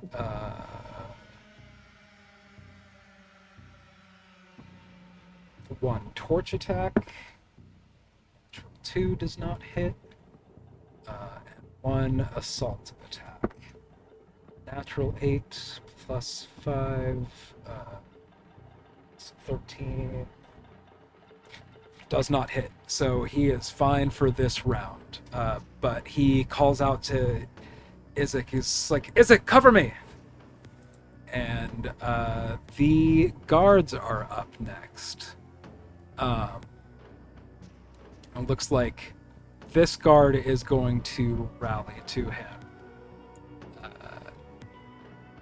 But I think the rest of the guards are going to hold their position to kind of feel out what the situation is going on. This guard is going to run away because he just got dragged by a horse. Aw. No friend. And Ratari, you're up. All right. Just to make sure, how many... I basically am limited to one spell, right? In one attack? Or how does that work? Yeah, you have one action, one bonus action. Okay. So I don't know. I don't think you have like multi-attack or anything. Okay. Yet. I was wondering if I could try to cure my wounds before anything else, as well as still be able to smite. But that doesn't sound like that's in the cards, right? Well, is your lay on hands a bonus action? No, I think that's an action. Let me check. Yeah, As an action, it's regular action. Okay. You don't have multiple actions, but you do have, if you do attack, just to clarify, you do have an extra attack, though. Oh, do cool. paladins at 4th level? 5th level. Oh, we're at 4th We're at level. 4th. Yeah, we're 4th mind. level right now. No worries. All of my campaigns are 4, 5, 6, so I get them confused very frequently. Fingers crossed, maybe we'll level up today. Yeah. So in that case... after defeating an entire town. I know, right? But I don't think we're technically beating them. So Okay. The night's still young. yeah, we'll see how it goes. And full of terrors. But either way, though, I can still do Divine Smite and be able to, like, hit him this turn, right? Yeah, That's I my think initiative. Divine Smite is like... It's a bonus action. Is it a It's bonus? not even that. Yeah, Or- it's yeah, neither. it's It's just- just something you do to an attack action. Yes. Okay. So in that case, I attack him. Okay. Roll to attack. What's the name again? Isaac something? Strahd. Isaac Stralsney. You can also call him the Burgermeister. No, wait, that's the wrong No, guy. You that's can call him right-hand Big man Ar- of the you can Burgermeister. Call him Big Arm. All right, 16. Sorry. 16 does hit. Cool. I get a lot of the Eastern European names. It takes me a second because I hear them one way and then the connection isn't there in my brain yet. Could call him twins because he's Schwarzenegger on the right and DeVito on the left. Also, I have the same issue with Ravnica. Also, now that you start that up there, Paul, I'm imagining it's also the same for the face. One side is Arnold Schwarzenegger, the other side is Danny DeVito. I mean, that's I don't know how that hair that's works. a third movie that they did, and not the other two. They made Alien vs Predator. They made Twins vs Face Off. Anyways, Twins versus Junior. I thought you were about to say Twins versus Juno. Has Oh everyone my seen God. seen the Austin Powers Mass Effect? No. No. Oh, one moment. Continue. I would like yeah. to know. Okay, so if I remember right, But yeah, you hit, but It's- I don't think you it's- rolled damage yet. No, You're gonna okay, yeah, and divine that's, smite your strike too, I think. yes, and didn't I get something from Tegan as well? That was Bless. for saving throws, and is that also attack rolls? Attack rolls, yes. Yeah, but you already hit. Oh, okay, cool. Just want to make sure. And I believe mine was a D10 for attack. as I well think as that's using. if you're two-handed. It's a Gotcha. D8 one-handed because you're still holding your shield, right? Yeah. Yes, you are correct. And then, yeah, I'll be using Divine Smite as well, but by the sound of it, I do it after I roll the d8 for the initial attack. And please be a high number. 7. I'll take that. And then when you hit with a melee attack, Is that was melee that weapon. 7? Did you also add your damage? Oh, no, I didn't. The damage modifier or whatever it's. Your strength. Yeah, so 7 Yeah, plus yeah, 10. No, your modifier, not your score.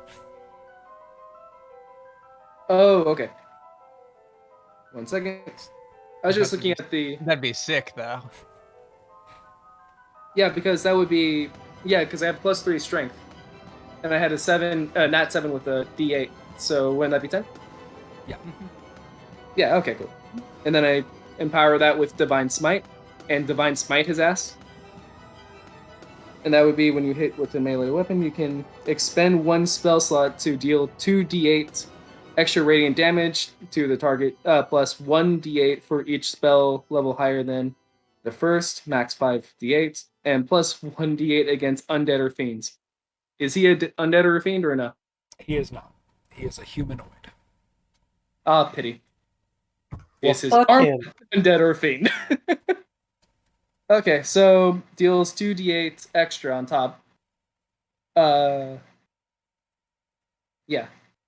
So we have already 10 there, plus, let's see what this is. 2. Okay. And 6. So 10 plus So 8. Yep, 10 plus 8, so 18.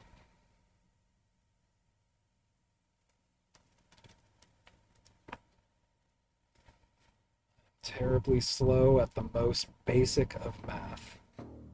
No worries. And do I have any other things I can do at this time, or is that it? Like, in terms of like being able to talk or anything?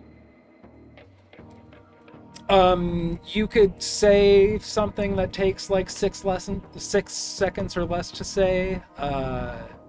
Other than that, like fiddle with a zipper on your hoodie or any other like free action is about all you're limited to, unless you have something you could do with a bonus action. Okay. Oh, I don't think I have anything else bonus action wise. But let me just do a quick check. Otherwise, I was just going to call the citizens to arms, essentially. Of just, I don't think I can use thermology at this point because it'd be too much, I'm guessing. But yeah, essentially, using thaumaturgy would be another action. Gotcha. In that case, just to, as loud as I can, to arms, take down the dog of the imposter. Okay. To the citizenry. Well, to the general crowd. If that ends your turn, Irina is up next. She is going to kind of scoop up Lancelot, and they are going to slowly 5, 10, 15, 20, 25, 30 make their way off the street, kind of ducking up under an alcove and very much keeping her eyes on all of you, but stepping out of any sort of combat range. Good. Their turn, and it is the angry mobs, who they're going to be a little bit slow to act, but they are going to start going up to kind of crowd around. What was their speed? They can't move very fast. But they are slowly going towards Izek, and in fact, 4 attacks. They are going to make 8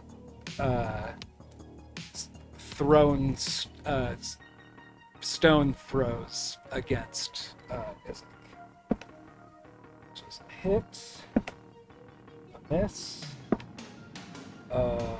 miss, and a miss. So 1 hits, and that is... where is it? Nope. Make it smaller. 7 points of damage.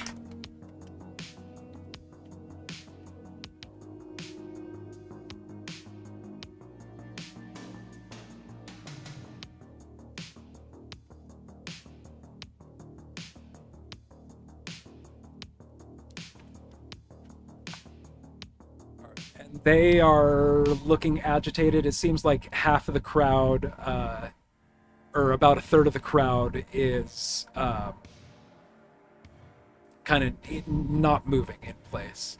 And then Isaac is up next. He is going to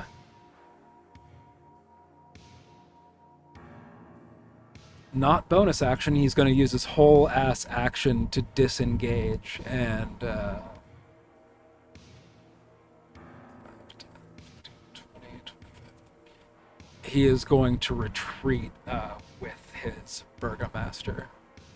And I believe I have an attack of opportunity on that, don't I? He Disengaged. disengaged. Oh, okay. Never mind then. I thought that... Okay, yeah. And Sunny is up. Okay. What is the range? Damn. 30 feet, 30 feet.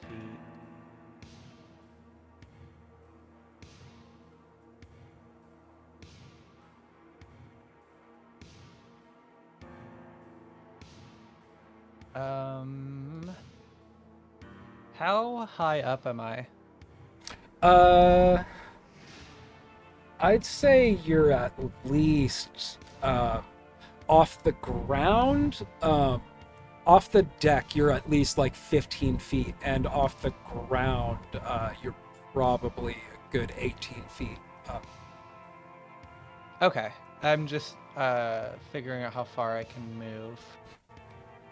Do you think I could move like here or here? Oh, sorry. While using my cunning action to move to dash. So 60 feet. Oh yeah, that's plenty. Okay. Just wanted to make sure with the whole, or I guess right here then, with the whole climbing, scurrying down the wicker. Okay. I'll run over here, and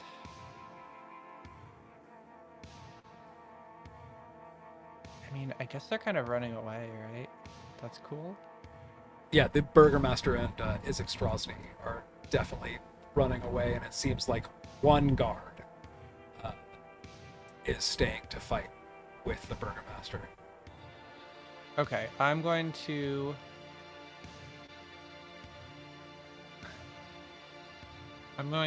cast Charm Person on the Burgermeister. Or attempt to. So you have to make a you'll make charisma a wisdom. Wisdom saving throw, and not Natural 3. Plus nothing. okay. Well, so you were going to beat a 12. So you attempt to charm a humanoid you can see within range. Charmed by me, and they see me as a friendly acquaintance. And in an hour they'll know that I was the one who charmed them. So I charm the Burgermeister, and I call out to him and I say, Burgermeister, we will get this all figured out. What I need you to do right now is call off all of your men and go seek refuge in the what is it called, the Blue Moon Inn? Blue Water. The Blue Water Inn. And I promise you won't get hurt. Oh, that's all you have to do, and you won't get hurt. And I'm doing this as your friend, as you know. While you still look like him. Yeah, I was gonna ask. Are you Exactly. still? I'm you. You can trust me. I'm you. If you can't trust you, who can you trust? You're not me. I'm me. Just hole up in the Blue Water Inn. We'll meet you soon. And don't let anyone in. Okay, Except you know for what? me. I'm making it too complicated. Just go there, and I'll come figure it out with you. Promise. He seems very confused, but like he's compelled to follow his what seems to be his only option in this tense moment. But yeah, are you doing anything else?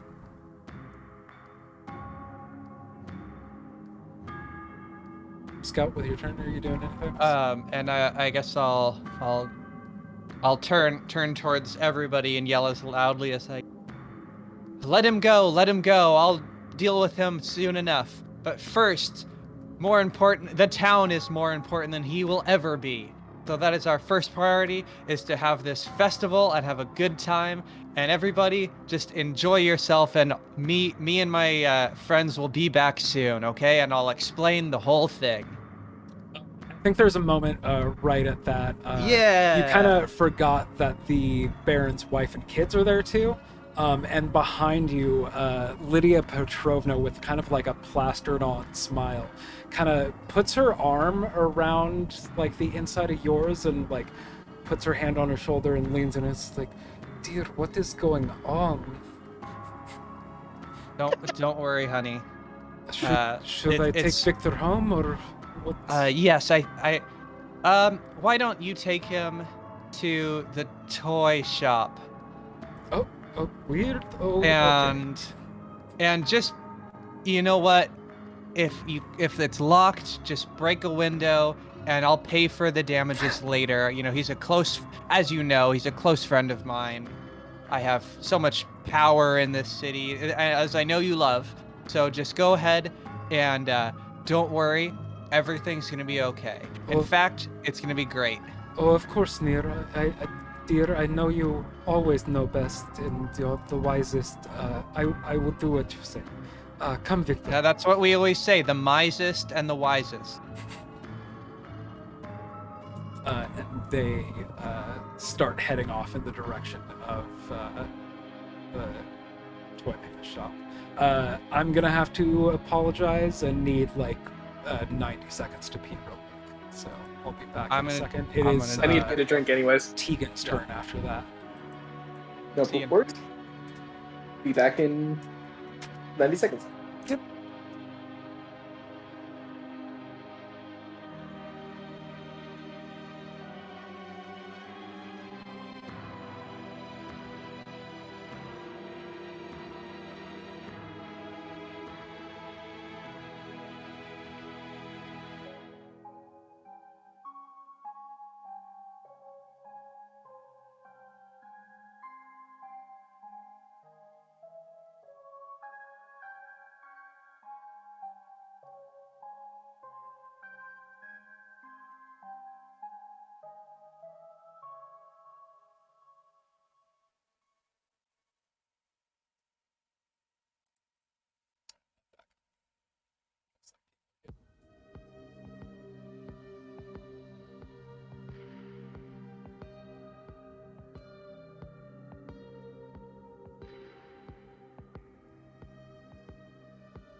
Be back any second if Tegan, you wanna declare your actions. Yep, I was just waiting for you and new Steven. All right. I'm back. So I'm going to close the gap between Dratari and I. And I'm going to use my first aid.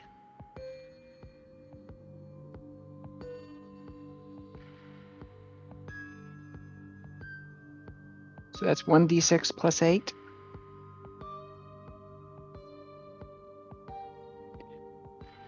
So that restores 12 of your hit points.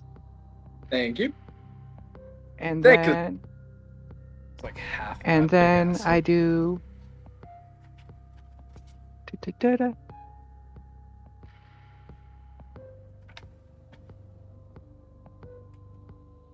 So D4 plus 2.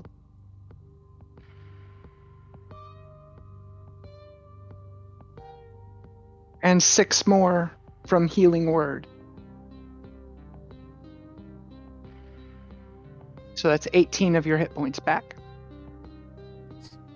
Thank you. That was actually very helpful. If you're, we're going to do it this round. I was going to do the. I try to heal myself a little bit next. I rolled really, really, really lowly for stats. So I have one job. It is stupid, but I do it. Hey, considering that my big thing right now is hitting a bastard, I can completely understand.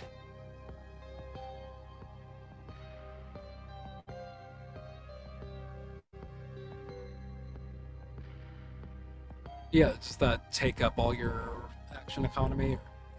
Yeah, I took all my move, my bonus, and my action. Manu, you're up next. All right. I am gonna first. I will do as Tegan did, and I will cast Healing Word on Dratari. Thank You get 5 hit points. Putting me up to 28. Thank you, both. And then I will move to cut off Izek, and I'm going to try and grapple him. Ooh. Okay. Well, I sent him to Blue Water. Right? The No, Burgermaster. no. I thought You that was the Burgermeister. Burgermaster. Oh, sorry. I meant to. Well, I guess it doesn't really matter what I meant to do. I didn't do it. No worries. We'll still kill the lapdog. Well, I don't know if we can. Well, I mean, we'll see. I have no idea if we're supposed to fight him, or I know there's other things in this land that can kill us, and he just might be one of. I was very grateful when he just left to follow. Is it or the Baron? But let's see what happens. Shit went down, and he's our big target. So, You're not wrong. I'm not. This You is know, fine. all right. So I am going to try and grapple. Yeah, he gets a 20 on athletics. Well, he can fuck himself because I got a 10. Yeah, I think he just like punks you, just like extra long reach, just like palm on the forehead, and you can't even get close enough. And at that, his palm is scalding to the touch. So probably melting the little like probably acrylic-based face paint to your face a little bit. Really uncomfortable. You're like, ah! So it's like really, it's like not a very effective strategy, at least that time. All right. Well, that will be my turn. Okay. And Vargas is charmed, and he's just going to head 30 feet up this way. And luckily the guards are the next turn, otherwise I might have forgot that this guy is kind of covering his retreat.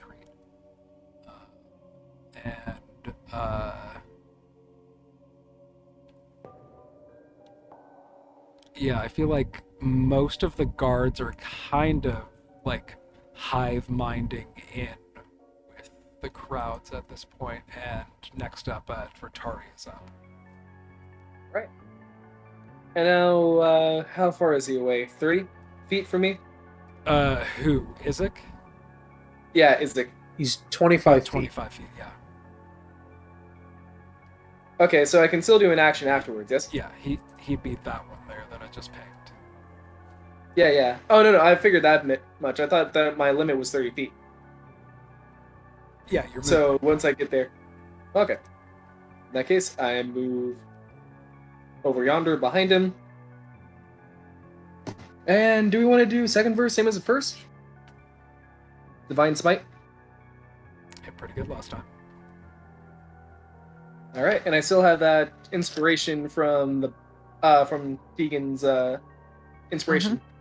Yep, you got the inspiration, and we should still have bless up too. Down. Correct. Yeah. Crunches guts. Nat 20. Nice.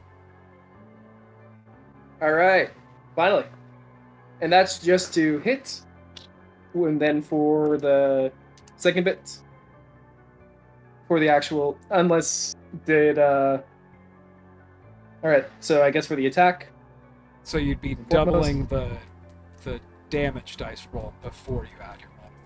Yeah, you just double the dice. Oh, for crits? Mm-hmm. Yeah. Cool.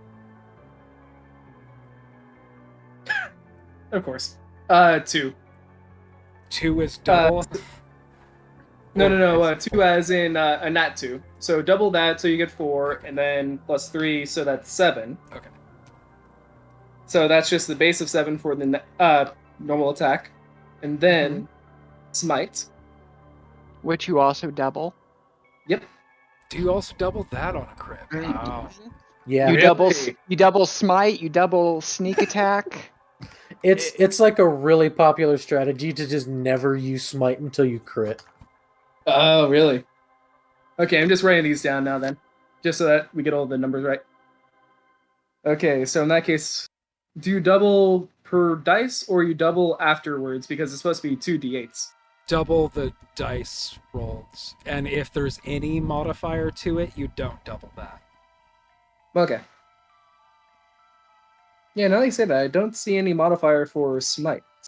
There Or at is. least- That's just some good radiant damage. Okay, cool. So the first one, 8. There we go. That's what I needed last time. 8 and 6. Okay, so that would then be 14. But then you said double that, so you're going to get 28, 35. And 7. 38, and 7, which make that 35. Jesus, that was a fucking killer hit. He killed me. Paladin crits. He almost killed me the first fucking round. wrecked. He had been taking some hits up to this point, and they clearly were doing, damage to him. This is, basically just a human with some freakish, abnormalities. But, you could see that this person was taking damage, not really up to this point seeming, even questioning whether he was going to continue to fight or even consider whether he might not come out on top. After that hit, he is looking bloodied for sure. But he's still alive then. Oh yeah, big time. Okay. And angry. Bloodied and dead. And in that case, and I wish I saw this a little bit earlier, do I still get a bonus action or no? You have a bonus action. Okay. Shield Master Shove. If you take the act, if you take Knock the him down. Exactly. You can use a bonus action to try to shove a creature within 5 feet of you with your shield. How far away and is there a saving throw against, or? That's all it says for the Shield Master Shove. Let me see if I can. No, I can't really It's a- tap on it. I remember it being a strength save.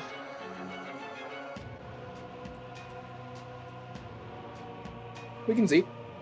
We can play like that. Makes sense. Well, let's see. Can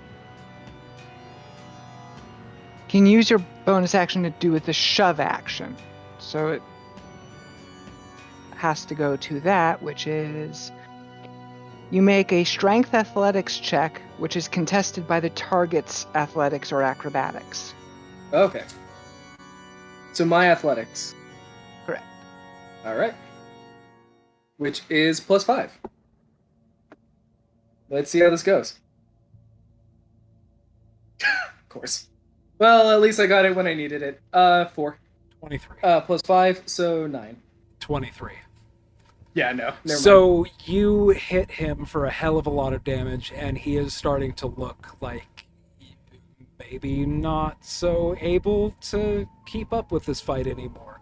But you do try to shove him with your shield, and he almost looks at you, like glares in his chin closely, like defiantly, as you were not able to push him at all. And he just kind of widens his stance and kind of digs his heels in defiantly.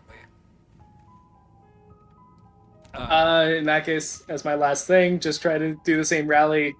The dog is almost down. We can take him. Yeah, speaking of Do the whole dog, rally. Lancelot and Irina's turns are up next, and they're not gonna be doing anything with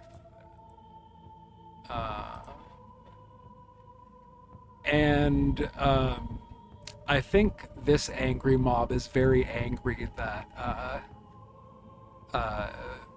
Vargas gets to retreat. So 5, 10, 15. Oh no! They're gonna make a couple attacks against him. I tried. Their stat block. It's all good. They're just throwing rocks. It's fine. Well, they have torches too. Yes. Hit. How good is the dice roll for Yes. the inn then? To not be set on fire. They must have really hated his ass. Like, it didn't take much, and they're already trying to actually not just capture but kill. They miss a couple times, but get 2 hits off him.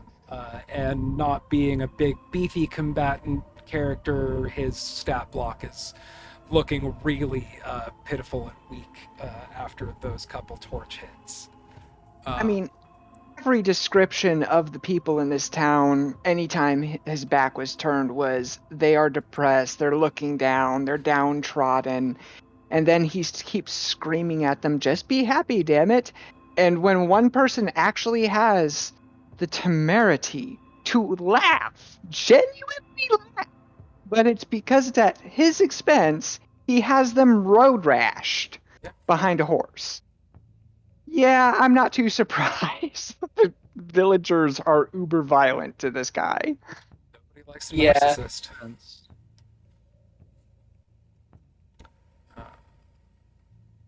And besides, we only just saw what was going to happen to that one guy for the Wicker Man, so who knows how many times this has happened before.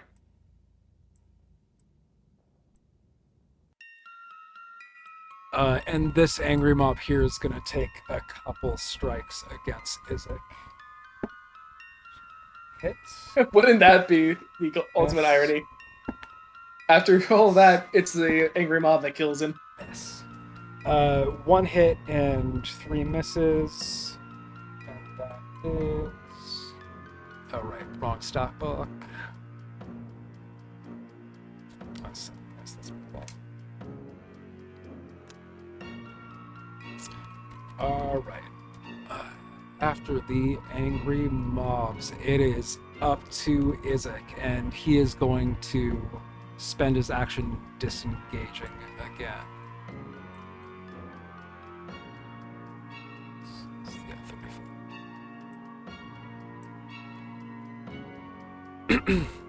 And I think as he does it, he is going to spit in both your directions, but miss. And retreats. Up next is Sunny.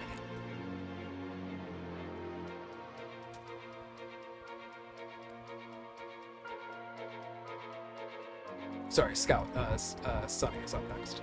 No, I got it. I'm thinking. I have to be very careful. Or maybe I don't.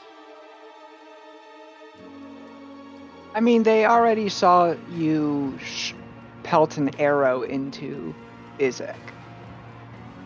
Yeah. Oh, don't worry, that was the imposter. I mean, it looks like they don't like Isaac either, so I don't think anyone cared.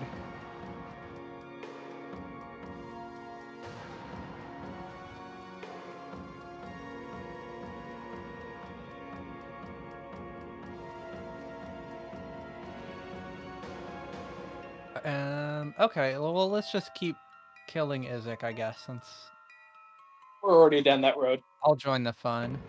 Yay! Let's see. Apparently, don't try to shove or try to grapple him. I mean, if you rolled better, I would have cutting words his roll against you, but every time you've tried, anyone's tried to grapple or shove him, Yeah. your I mean, rolls have been single digit. I think it also has to do with his massive, giant arm that is on fire too. I think he might just be a hard one to physically defeat. Yeah. Yet he's running like a bitch. I mean, I didn't want to say it, but He hasn't even had a chance to use that I know attack he's on running. yet. I think yeah, he's been running away. running to Hold go on. protect the Burgermeister, right? I mean, at the very least, he's trying to run He's with a him. loyal lackey. Yeah. Okay, well, whatever. And we can either way, figure out- that's definitely the way you figure can out tell this it at the whole- bar later. Yeah.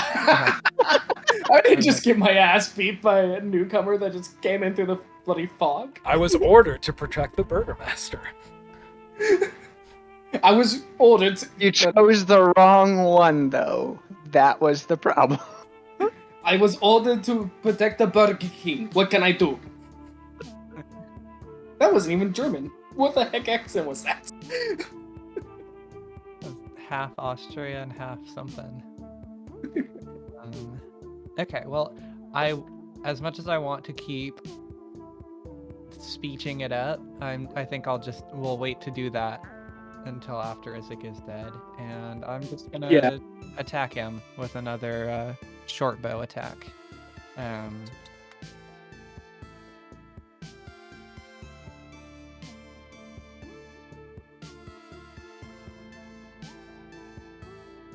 Yeah, I guess just regular short bow. Can't do much else. And that's with bless, so 12 plus 3 plus 5. Dirty 20. Nice. Yes. And then just... Oh, that was pretty good. 5 plus 3 damage, so 8 piercing damage. Alright.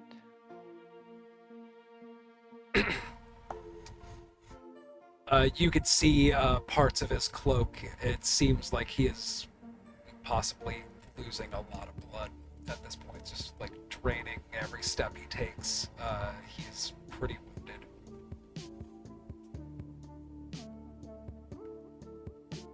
Every move he makes, every step he takes. End of my turn. I'll be bleeding him. And Tegan is up next.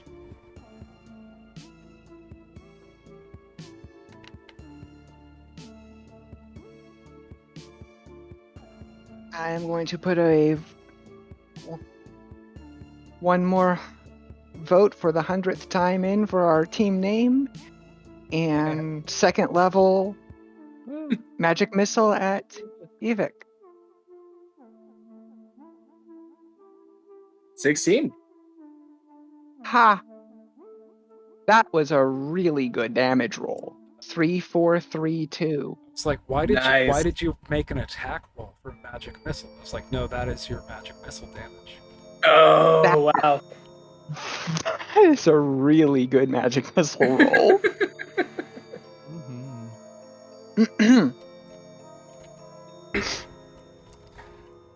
We hit when it needed to be. Second level, so 4 darts hit him.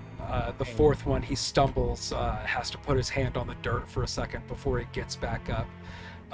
He is looking all sorts of differently battered. And I'm going to move up.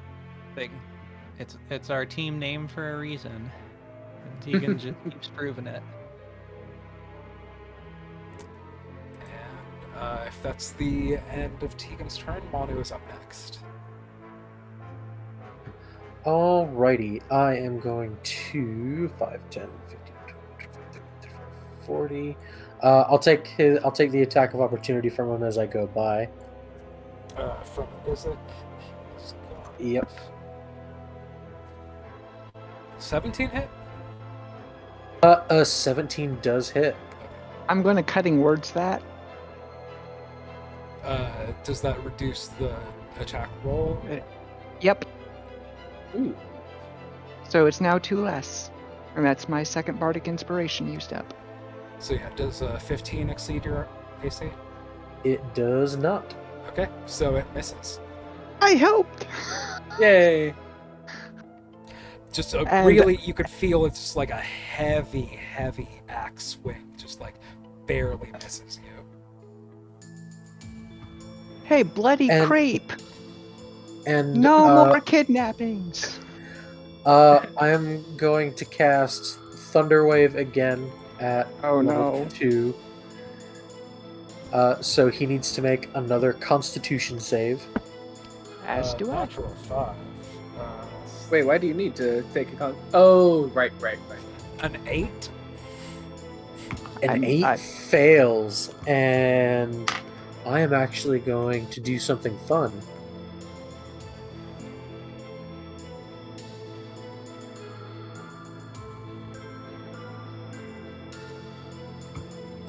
Instead of rolling, I am going to use Channel Divinity and use Destructive Wrath.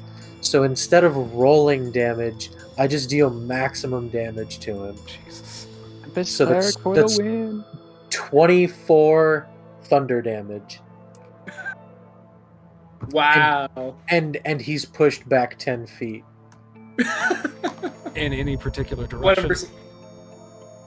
Just straight back from me. I mean, at that point, whatever's left of him is at least, but He is still kicking around, but it's almost like, like a black cartoon cloud of smoke dissipates for a moment. You're like, is there anybody left after that blast? And there is, but he looks fucked up. I mean, he started out looking fucked up, so. And I think I'm gonna go ahead. Oh no, I can't. Never mind. I can't do that. Oh, and your con was 14, Tegan, so you're good.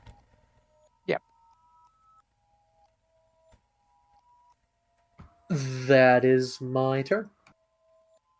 all right. And you do hear Tegan scream again.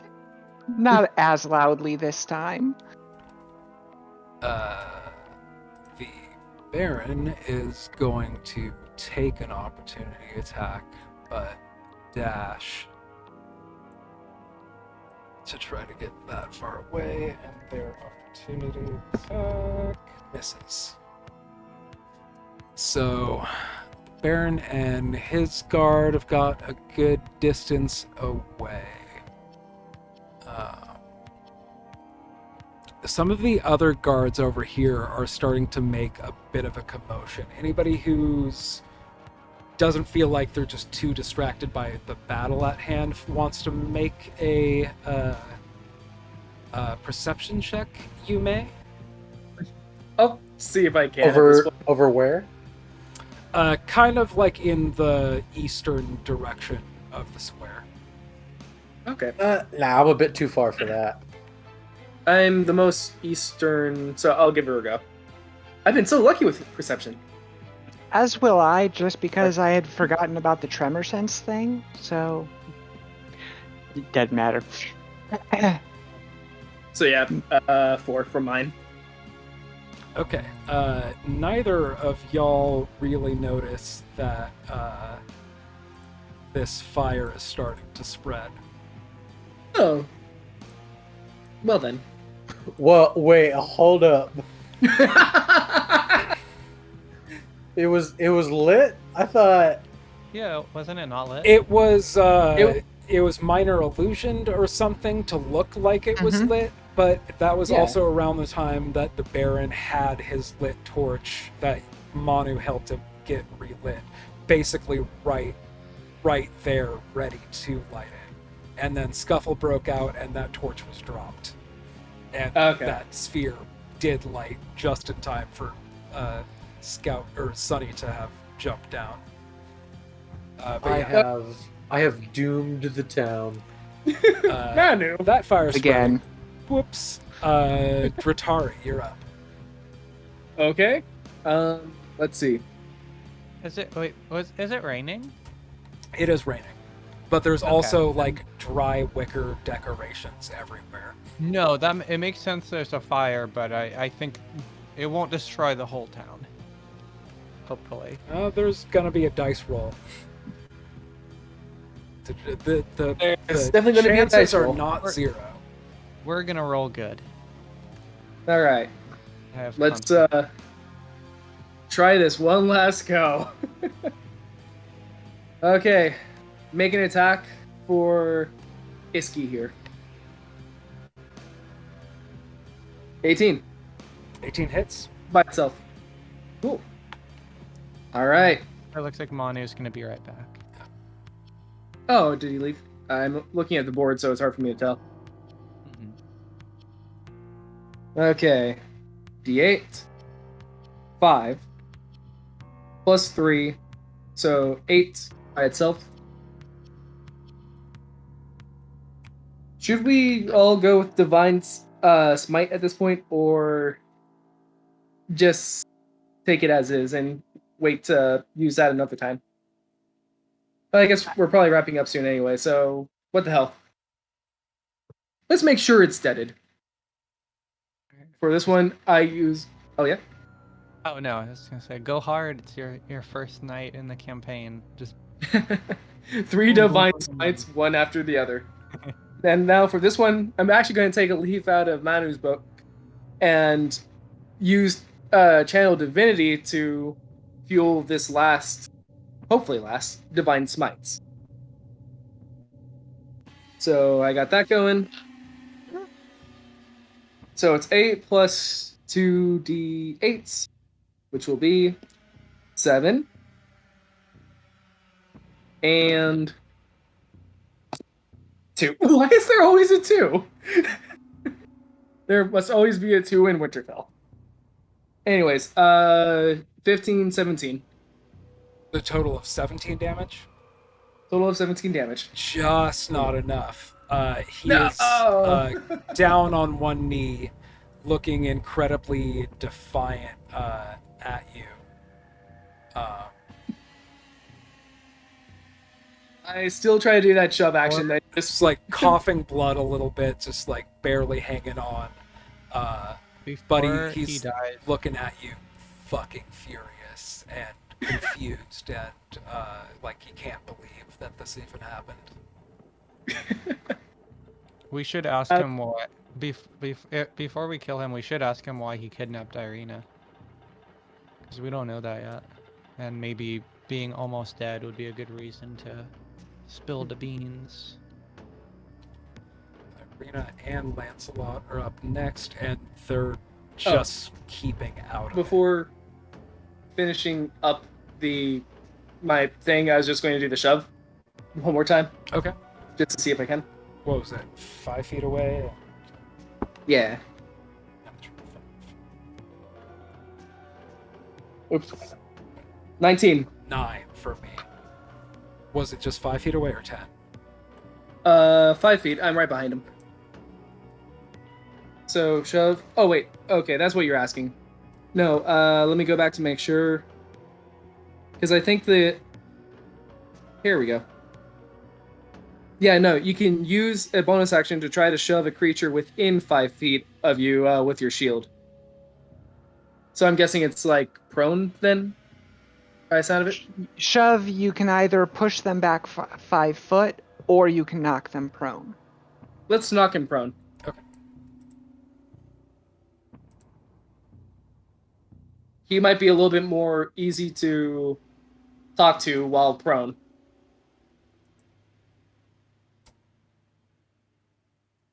Isaac is prone. And now I end my turn. In defense mode. Lancelot and Irina are Still not doing anything. Angry mobs are up next. And they're slowly closing these two. These ones are kind of dispersing and getting into a scuffle with these guards over here. These ones backing up a little bit, and this one in pursuit of the Burgermaster. This mob here is going to take some attacks against Isaac. Yes. Miss. Natural 3. So that's all misses. And You're the worst angry mob that I've ever seen. Isaac is up next, and he is looking wild around. He is prone and furious, and he looks down at some of his wounds, and he looks up at kind of the group of you, kind of swiveling his head around. It's like, fuck you, outsiders. And then he is going to hurl flame.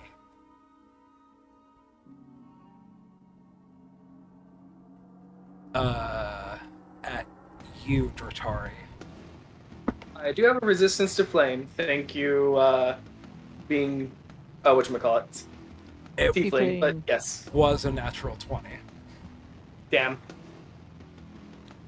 So So how does that a work? 25 to hit, and I gotta roll damage real quick.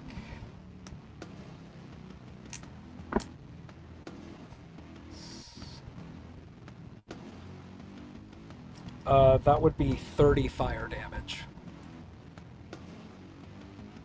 And since I have resistance, does that help at all or no? Resistance negates half, so you would take 15 fire damage. Thank you. 30 would have killed me. Oh, hang on. 1 second there. Okay, yeah. If an effect allows half damage on success, you can use your reaction to take no damage. That It was would be an like a attack roll. saving throw that you. Like Okay. if you succeeded a saving throw, that would allow you to take half instead of full. That ability would let. But yeah, since this is an attack roll, this isn't Gotcha. that. Okay. So minus 15.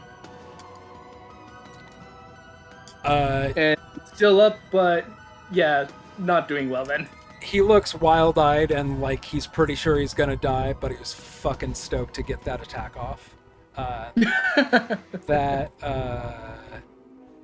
I think he'll use half of his movement to stand. Okay.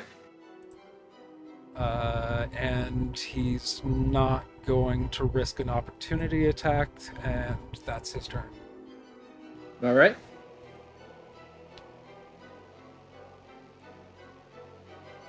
Sunny is up next, sorry.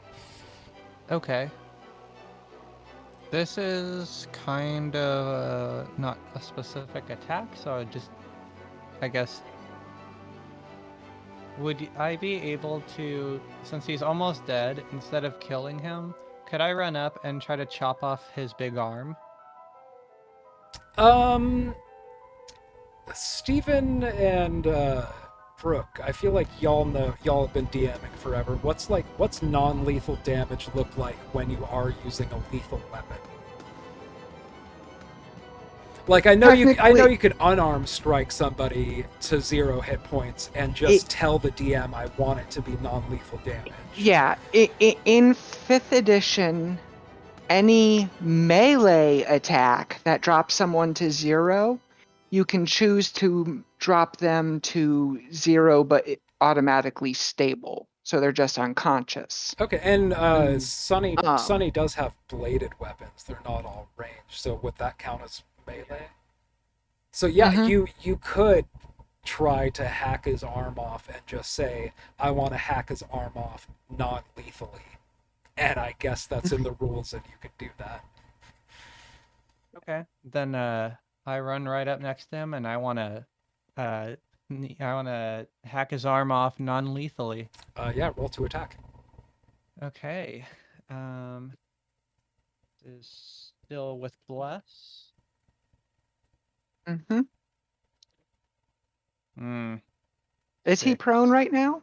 No, he just used got half up. of his movement to stand up last turn. It was a 6.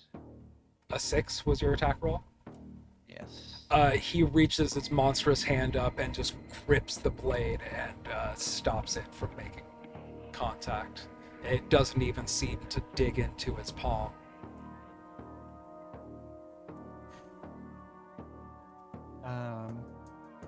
Since I'm right there in his face, I'll say,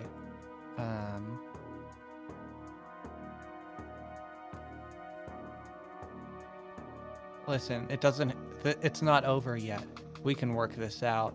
Just give me that goddamn arm. It's like, you're gonna have to take it off my fucking corpse. So that's gonna be the Proposal. range. Yeah, your proposal is acceptable. What about your burger master? Don't you think you could do more good alive than dead? I don't give a fuck about that man. Oh, Only just his protection. well, It maybe seems you like give a he's fuck. out anyways. Maybe you give a fuck about her. And I point through the crowd to Irina and I say, "Why did you take her?"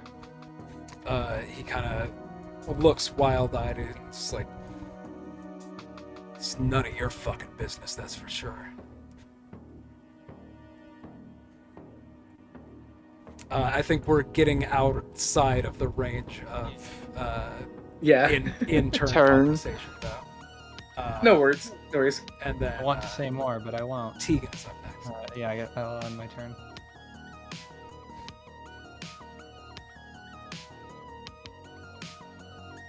Or I'll use a bonus action to disengage and just move right here. Okay. Just jump back, all roguish and stuff, and end my turn. Sorry, Scott. I'm still imagining your character looking exactly like Burgermeister as well. From your little token.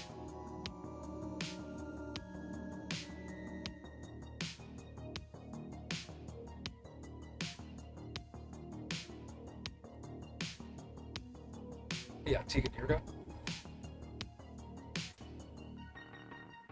Hey, dude. Yeah, I was just considering my options. Oh, okay.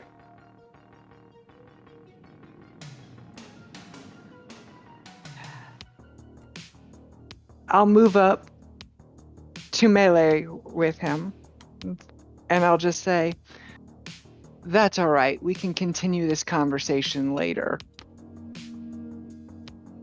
And I'm going to first level magic missile him point blank. Okay. Without rolling damage, that'll do it. So how do you want to do it? I'm going to mostly focus it into the darts into his arm. You can't non-lethal magic, but I'm trying to make it so that he's not over dead.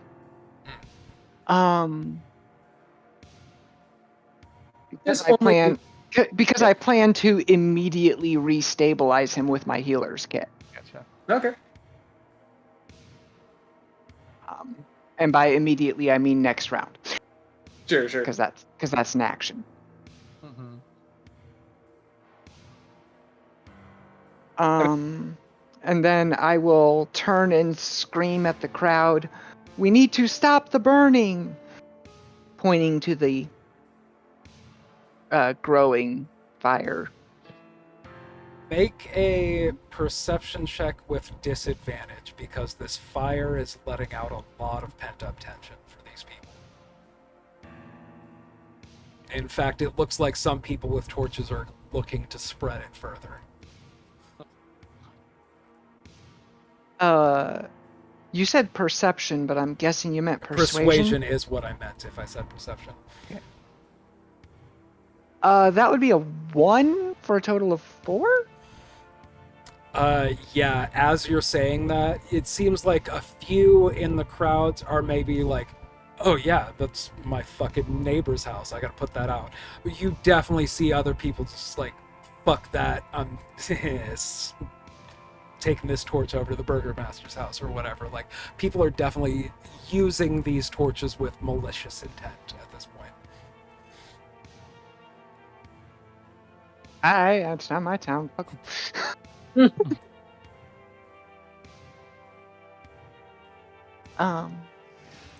And yeah, that's my turn.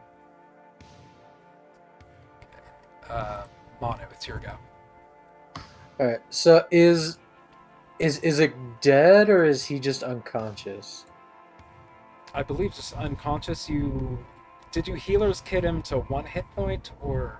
I haven't actually done it yet. Oh yeah, so At all. he's technically Bleeding out and dying. bleeding out. But does he Like- still have his arm? Like, in actuality, let's see. It was 3, 4, then 3 damage. So if the first one knocked him unconscious, then he's at 2 failed death saves, and he could actually die on his next round. No, actually, Is that all magic missiles hit At the same time, so it would only be 1. Okay. But yeah. And did we take off his arm then, or no? Oh, his arm's still on his body. Okay. And yeah, we're gonna need to cut that arm off if we plan to tie him up with rope, since he can apparently burn through it. I think it's that you've done this before. I need to look at something real quick. I need to look at a spell because Oh, which part? Tied someone up? Yes. Tied someone up just to have them end up dead? Yes. Cut someone's arm off before in order to tie them up? No, that part's new. Well, no, but you mentioned about having his arm go through rope. So I figured by that you mean that you were trying to tie him up with little Lydia. Also, No. why are so many people up? Because taking prisoners is better than killing people who you don't have to? Suppose. Yeah, I just want to Alright, know well- what his deal is with Irina, and also, I guess that's it. Alright, Also, so don't, how- also don't kink shame? Sunny how insight? how are you guys looking hit point wise? Are you guys all beat up or? I'm at 13. I'm untouched. That could be helpful. Actually, now that you say that, I think I'm actually a tank. I've been able to get all the people's, or I've been the one that's been hit the most. Yay. All right. I'll go ahead and use a 2nd level spell slot to cast Healing Word on Dratari. Thank you.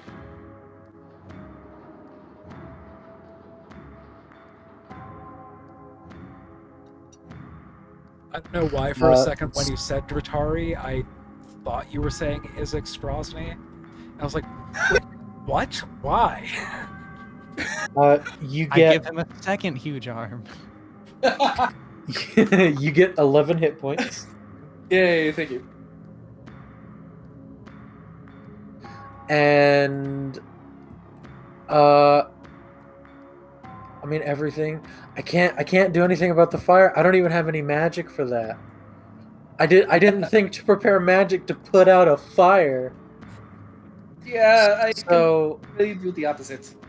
so I am going to do the next logical thing that I can think to do.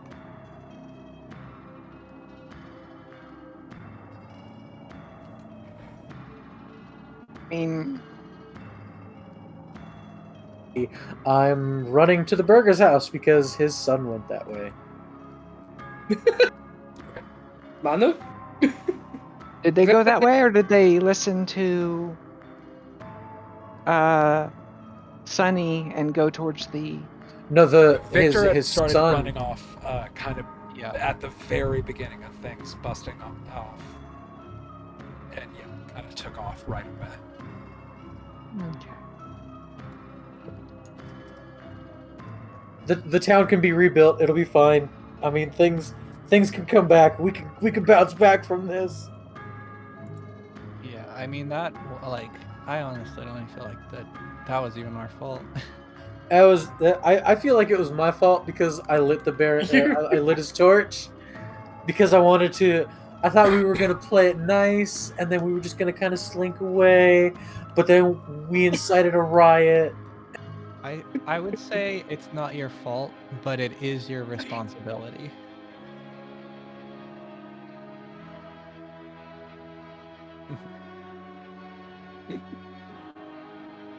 Yeah, And I'll also just for more let's planning, see. the charm person lasts for 1 hour, which is why I wanted the well, we'll talk about that later. Yeah, it lasts for an hour. Yeah. All right. Let's see.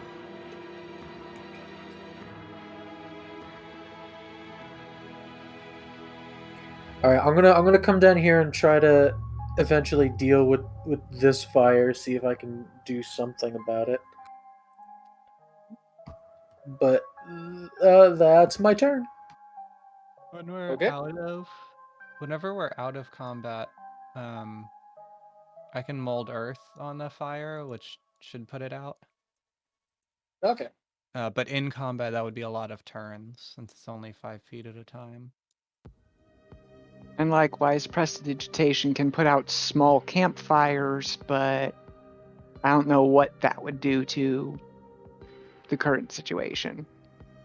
I mean, for me, I have +5 for persuasion, so I was going to try to rally the angry mob into, not this with thalamology. But anyways, I'm just trying to figure out how to get out of combat now.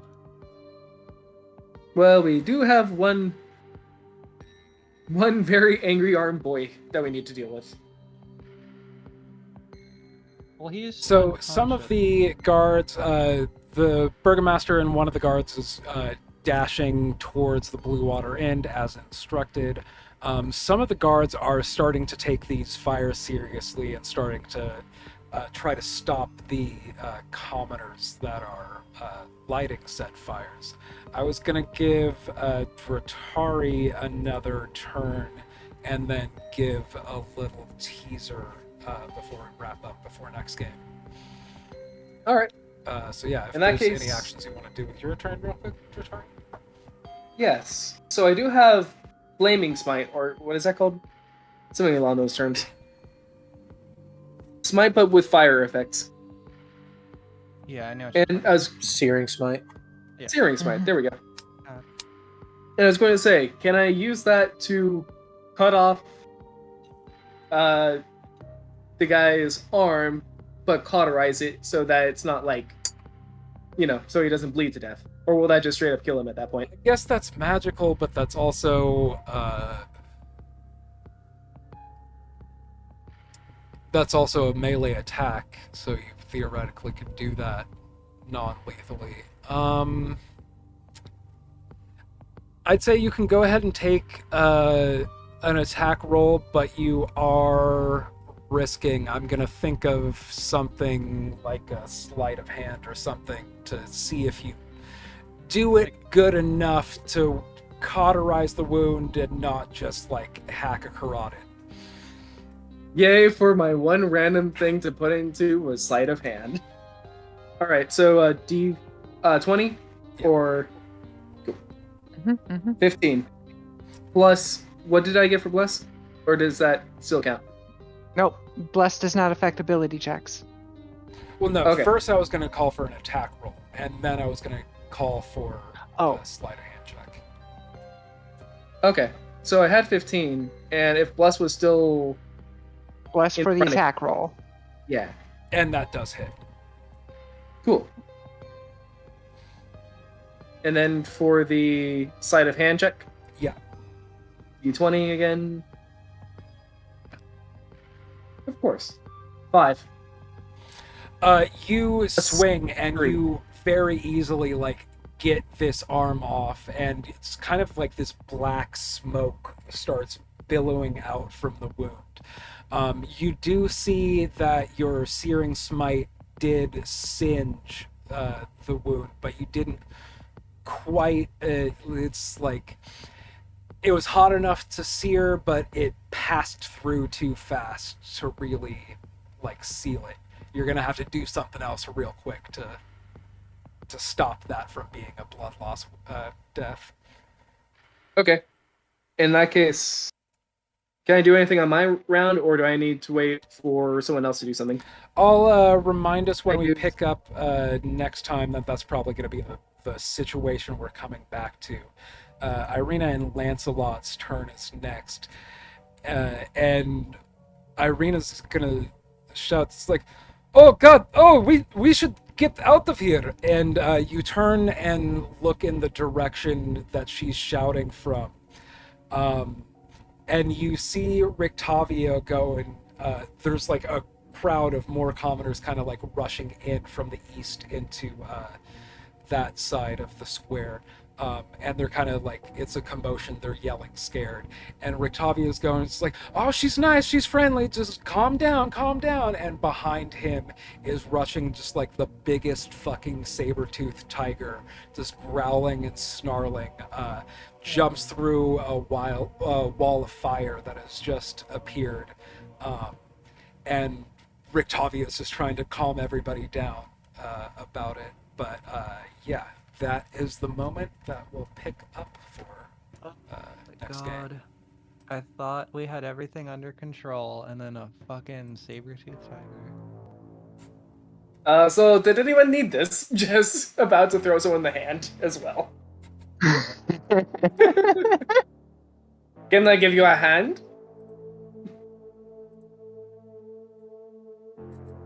I had my It's little a list of how this was gonna hopefully work out, and none of it included any steps on dealing with a giant tiger jumping through fire. That being said, I am very glad. Well, why not? Always be prepared. I thought that was a scout's motto. Ba-dum-bum. All right, let me make sure the.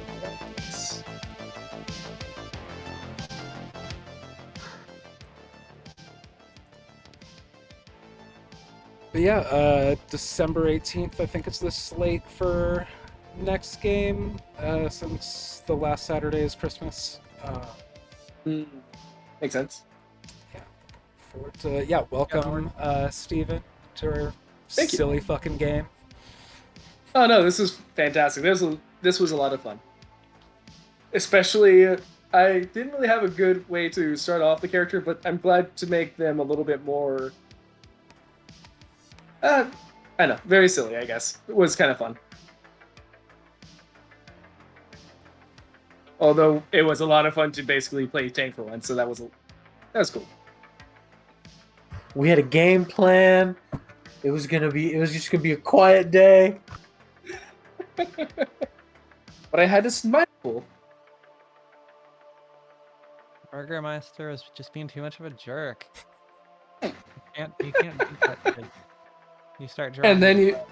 it's going too far.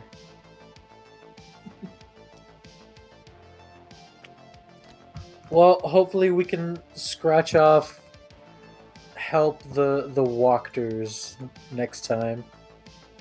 Since I'm guessing we'll have enough time to deal with the burger after all of this. That was well over 120 hit points in a creature you just downed in what was like just 3 rounds or so, 4 rounds. Thank God for that crit. I mean, he can hit pretty hard though. Yes. I know. Yeah, but he was just running. running. Yeah. I was worried with that. I feel like that fireball, if it had hit us a couple times in groups or something, it would have been all. Luckily, that's a single target attack. It's not like a fireball. And Yeah. and there is an element in the back of Tegan's mind that is actually directly making the comparison that this was the inverse of the vampire attack, where she was just running the whole time and still getting hit and downed frequently, whereas this was legitimately just the opposite, where he was just running and we were pounding him down. Add You that, will get back with my spikes. add Yeah, that to this also could've Tegan's gone a fuel lot. for This why also you could've gone never bad. split the party. Yeah. Is there like an actual lore reason for that dude's arm, or does the book just say, yeah, his arm's fucked up?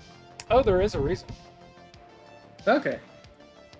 And hey, I have the reason right here, then. He was born to like that. be quite honest, I don't remember if that reason is written down in the book or if it's like you got to figure it out for yourself. But yeah, there is a reason. I don't Okay. remember whether I It's had to think implicit that or up explicit. myself or if that was just something I read out of the book. I feel like they didn't explicitly say in the book where that came from. I could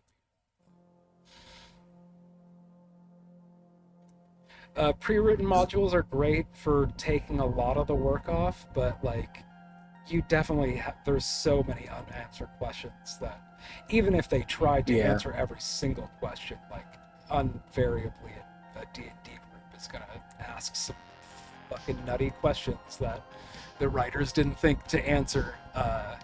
So yeah, it's pretty common that you have to fill in a lot of the finer details.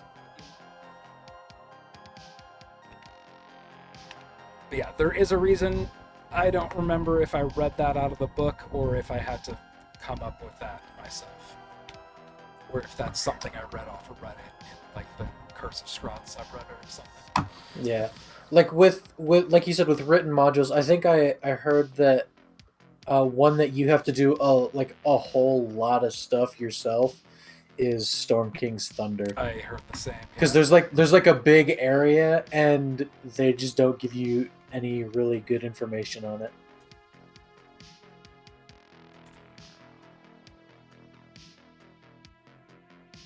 Yeah, I heard Oh, that I one. just- And I heard. I- Sorry.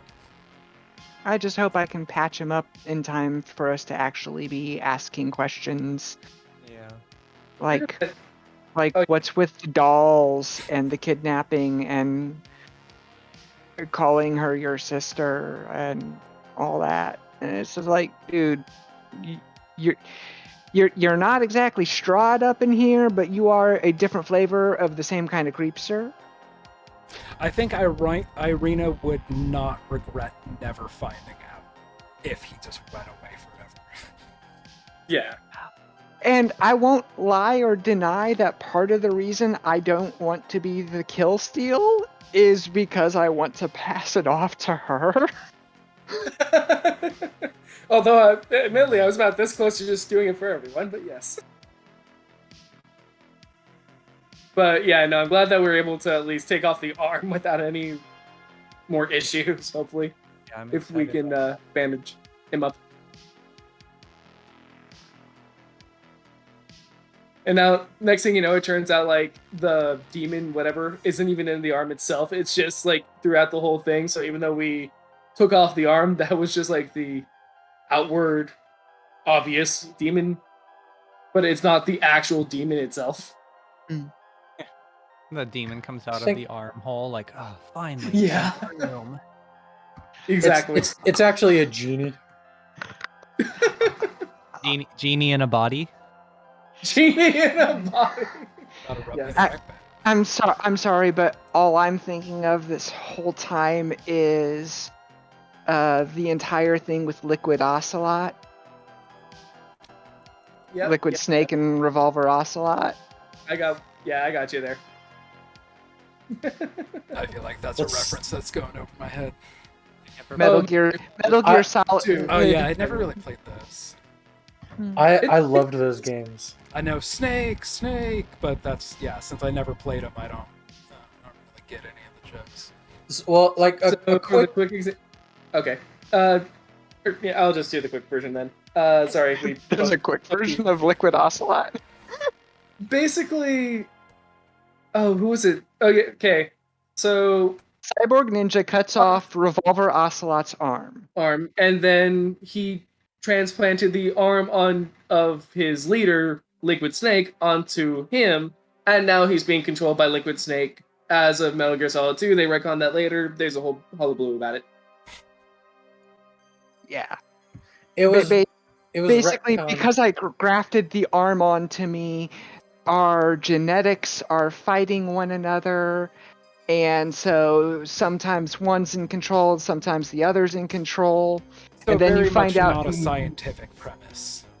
actually it gets Nanobots. completely retconned in Metal Gear Solid 4, I 4, believe. Yeah. where he actually went under intense hypnosis and stuff like that to basically be a case where, and this is what he thinks is happening, but it's all in order to make him a better servant to other people. Basically, they're using him as a tool and using the fight back and forth between the two personalities in order to better facilitate him being a minion. Otherwise, It makes 'cause I was complete thinking, sense when like, you. Jackie Chan and Jackie Chan and twins. Like, that's not how identical twins work. It's really insane because in Metal Gear Solid, it turns out Ocelot's actually one of the good guys. And Metal Gear Solid 3, which is actually the prequel, he was the good guy / antagonist there too. It's actually become such an absolute meme of posting a bunch of pictures of Revolver Ocelot, and it's like, I see you've decided to play a scheming, backstabbing bastard again. What we're saying is Metal Gear Solid is a completely linear, easy to follow storyline that anyone could get into. Yeah, Just like seriously, you nuts. just Yeah. There you go. if you want to play them in order, you got to play Metal Gear Solid 3, then you got to play Metal Gear on the Nintendo, and then you got to play Metal Gear 2, and then you play Metal Gear Solid, then Metal Gear Solid 2, then Metal Gear Solid 4. Wasn't Final For your Fantasy kind of like that too? And also the Japanese releases, the numbers on those didn't match the numbers on the US The release? Japanese releases of Final Fantasy was Final Fantasy in both places. Final Fantasy 2 was not released here. So when they released Final Fantasy 4 in Japan, that got localized as Final Fantasy 2. Yeah, I knew it was something. When they did like that. Final Fantasy 6 over there, it got localized as Final Fantasy 3. But when Final Fantasy 7 came out for the PlayStation, they decided to just keep it the same across.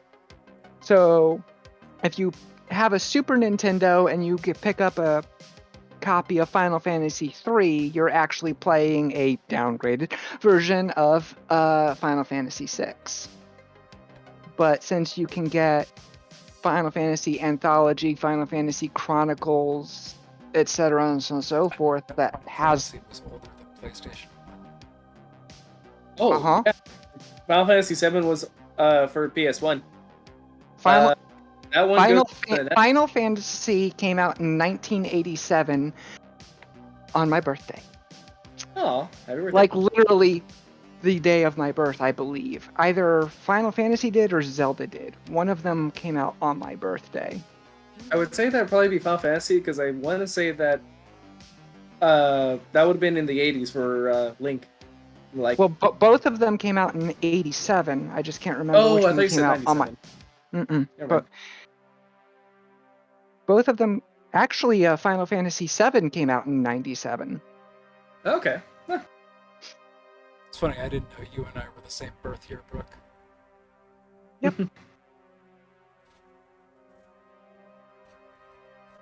Yeah. And at least I'll give Final Fantasy that much. It doesn't even try to stay within its own universe from sequel to sequel to sequel. It's all its own story, its own everything. Nope, Final Fantasy came out at the end of the year, December 18th. I'm a February child. Oh, gotcha. Same, but for 92. February 15th, the day after Valentine's Day.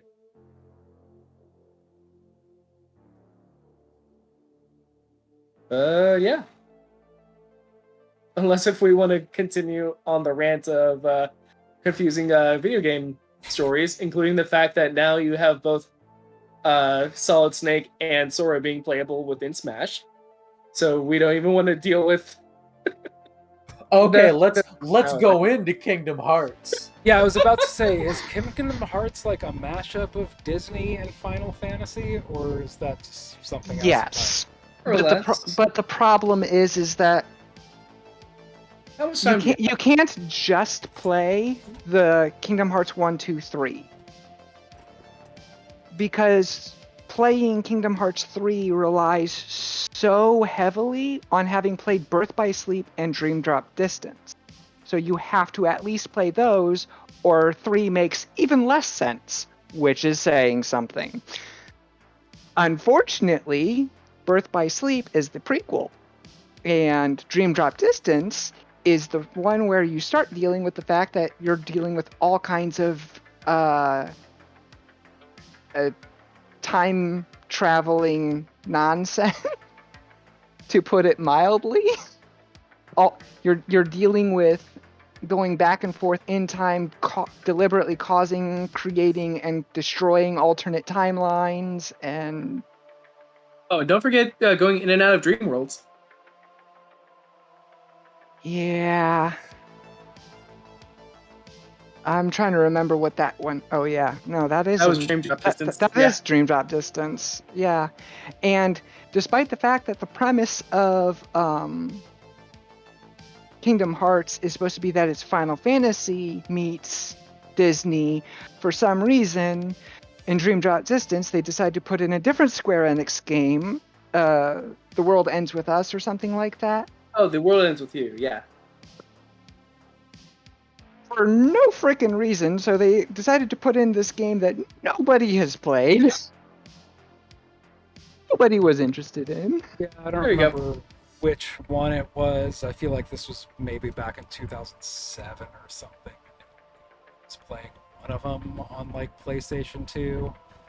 And Probably I think I two. watched for a good 2.5 hours because he was one of the type of friends that like didn't actually hang out with you, just played video games in your company.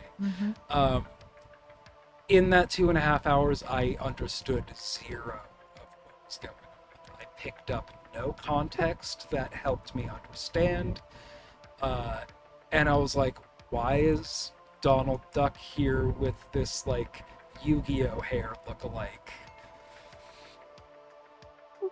So That's that's about the easy part to maximum understand. I know about that series. that said, have you played Final Fantasy 7, 8, and 10? I haven't played any of the Final Fantasy games. Oh I'm not like a huge video gamer, to be honest. I like just got a PC that I can play nicer games on, and I like only kind of have like older like niche like puzzle games or whatever, and access to my old roommate's Steam library who has a ton of games. But yeah, I'm not like a huge gamer. I play some games, but like I haven't played a lot of like the iconic ones that everybody knows, loves, and talks about, like the story and lores and makes a joke.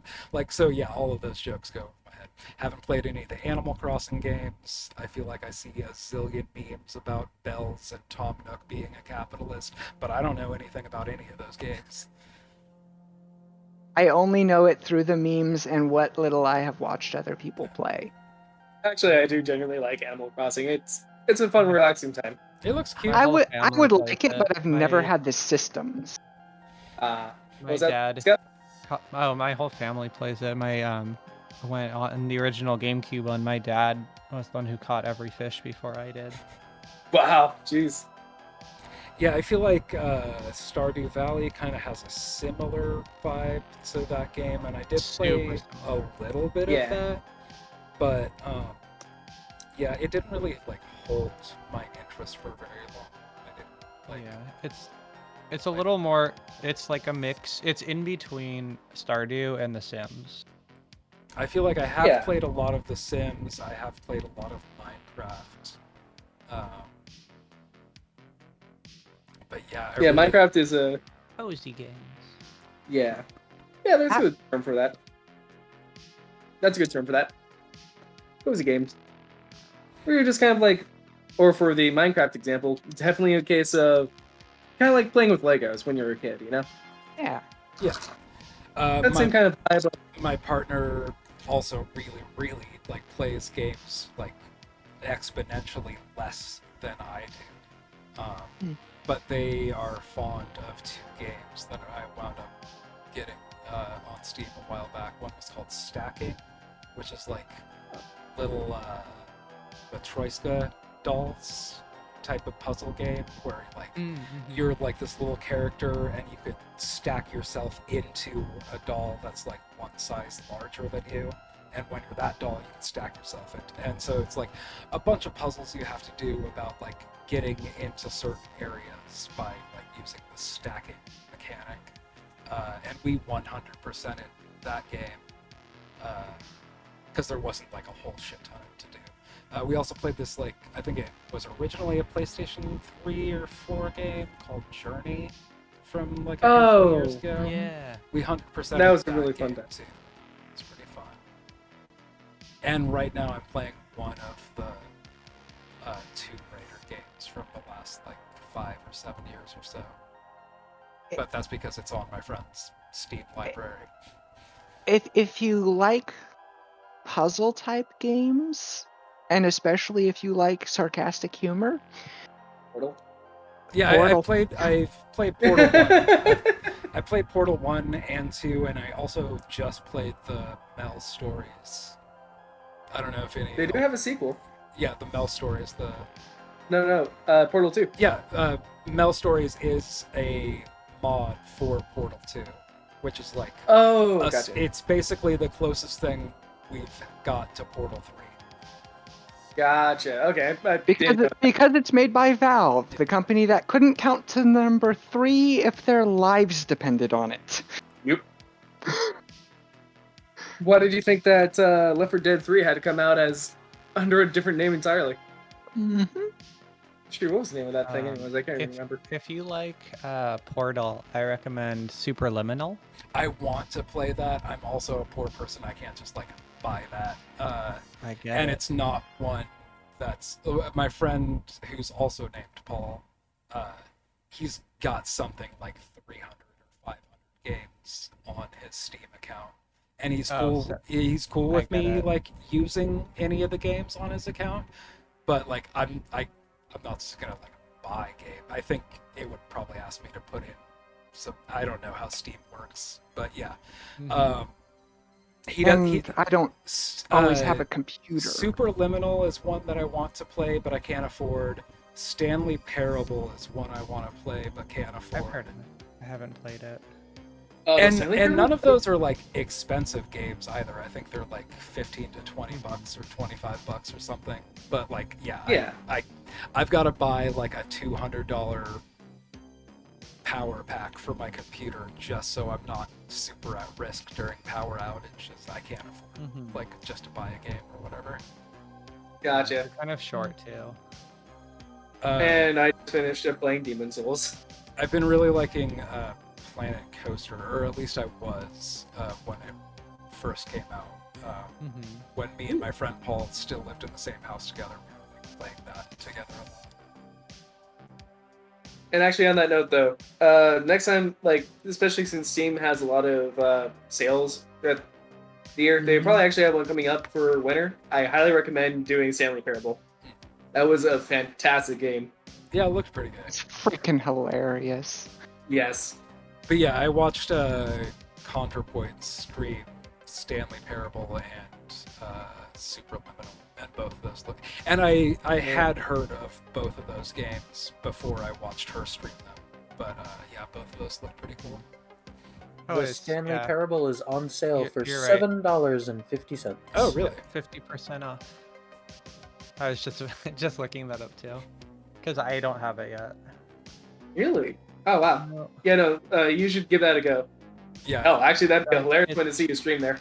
On my personal account, I think I literally have 3 games purchased. Oh, yeah, no. It's Yeah, also I think very when it. Steam account. Oh yeah, Steven, when it came out, I wasn't really playing games much. No, fair enough. What is it, 2011. Yeah. Oh, I know. I've I been didn't even have Steam until 2014, 15. I didn't have I've Steam been I until still July. don't.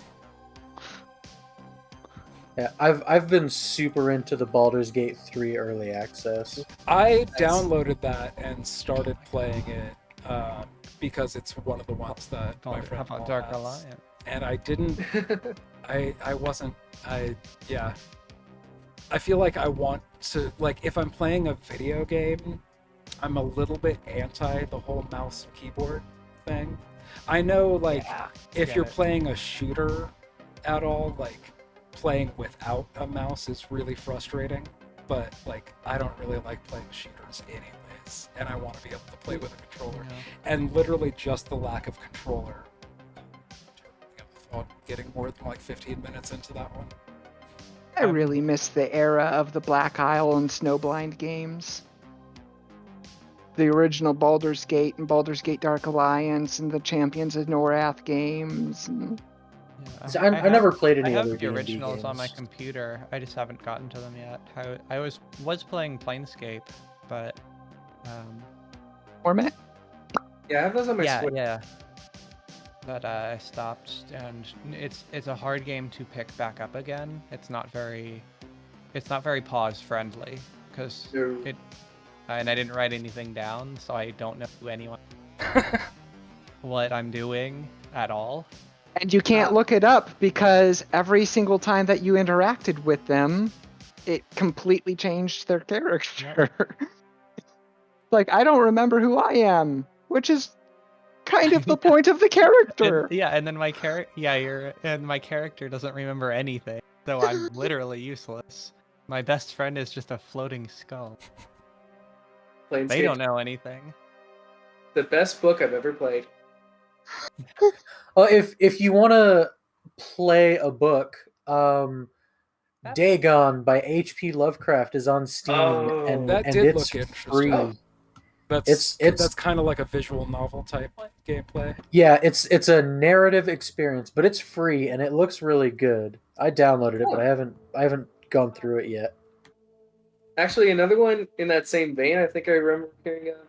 I don't know if this is full visual novel or it's like just adventure game. They did make a. What's the name of that book? I Have No Mouth and I Must Scream. Yeah. If you want to go horror. And my God, that one's very intense. I don't know Yeah. even if that's on Steam or not, but It is. Oh, cool. It is on Steam for $2. There you go. Makes sense. That's a very, very old game. Oh yeah, the other I games I bought, dig those I don't know if graphics you though. would count them because they started out as like iPhone games. The Room by Fireproof, they made like the Room 1, the Room 2, the Room Sins, and the Room 4, something like that. They're kind of like puzzle box slash like escape room, like slash inventory object puzzle.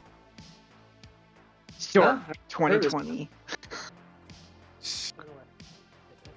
Oh yeah, the Room, the Room 2, the Room 3, the Room 4, Old Sins. Those are on Steam too. Yeah, Those those are ones really are really cheap. good. 99 cents, $1.24, $2.99. Yeah, those were cheap enough that I could buy when I was going on a shopping spree of buying games. And that Oh, was those only look because I nice. had like some birthday money or whatever it was. I might get those. They look nice. Those are really good. Yeah, I'm not like I don't play a whole bunch of games anymore. I just play what interests me, which is very little. They're not super long, and most of them are linear enough that they don't really have replayability unless you wait long enough that you completely forget what all of them were. But if I remember correctly, number 3 had like 4 or 5 different endings, depending on a couple different things. Well, if anyone wants a game that is free to play, you can download Rocket League today. One of the largest esports in the game. Awesome game, super fun for beginners, and there's a high skill ceiling, so you can never feel bored. Did you get paid at all for saying that? Congratulations again, by the way. Yeah, Yeah, I congrats. do. All I do get paid. sarcasm aside, yeah, congratulations. I No. feel like And last I do actually like the game. I feel like Not gonna last lie though. last session you were talking about like job hunting, and Yeah. afterwards I felt like such a like socially incompetent like doof, because instead of saying anything like, "Oh, Sonny, like good luck on your job hunt," like that sounds like a whole deal. I think I was like, "Oh yeah, I know somebody who just got a job at SNL," and like I don't know, I that felt very rude to me after the fact. I don't care. Yeah, I'm similar in that I'm like, oh, here's a real thing. That's like my instant response. right. And like that's my thing when people are like, I had a bad day. I'm like, I want to be like, oh, relatable. Let me tell you a bad thing to me. And I know that socially wrong, but it's my attempt at connecting with you. So yeah, I didn't think that No, you took any I offense, didn't but I even just consider remembered taking it but- that way. But yeah, no, I'm congratulations. super that's really excited. tight. Yeah. That's like It was like a 6-month process, and by the end, yeah, I lucked out that after I quit my job, I did in fact get this job, because I was kind of the only lead I had going. But Nice. Also, Scout, oof. not gonna lie, when you started off your thing for Rocket League, part of my brain thought you were about to do the Final Fantasy 14 ad one. Oh my god, you mean the award-winning? Yeah. The award-winning Shadowlands. Yeah, I actually want to write one of those for Rocket League and like start passing it around. Just as an homage Yeah. to it now. You should see if Epic Games will sponsor our campaign. They might. That'd be fun. Welcome back to Curse of Strahd, sponsored by Rocket League. Unfortunately, with our partner BMW. Get the new Barovia map with the Strahd skins. Get the brand new Sunny action figure disguised as the Burgermeister.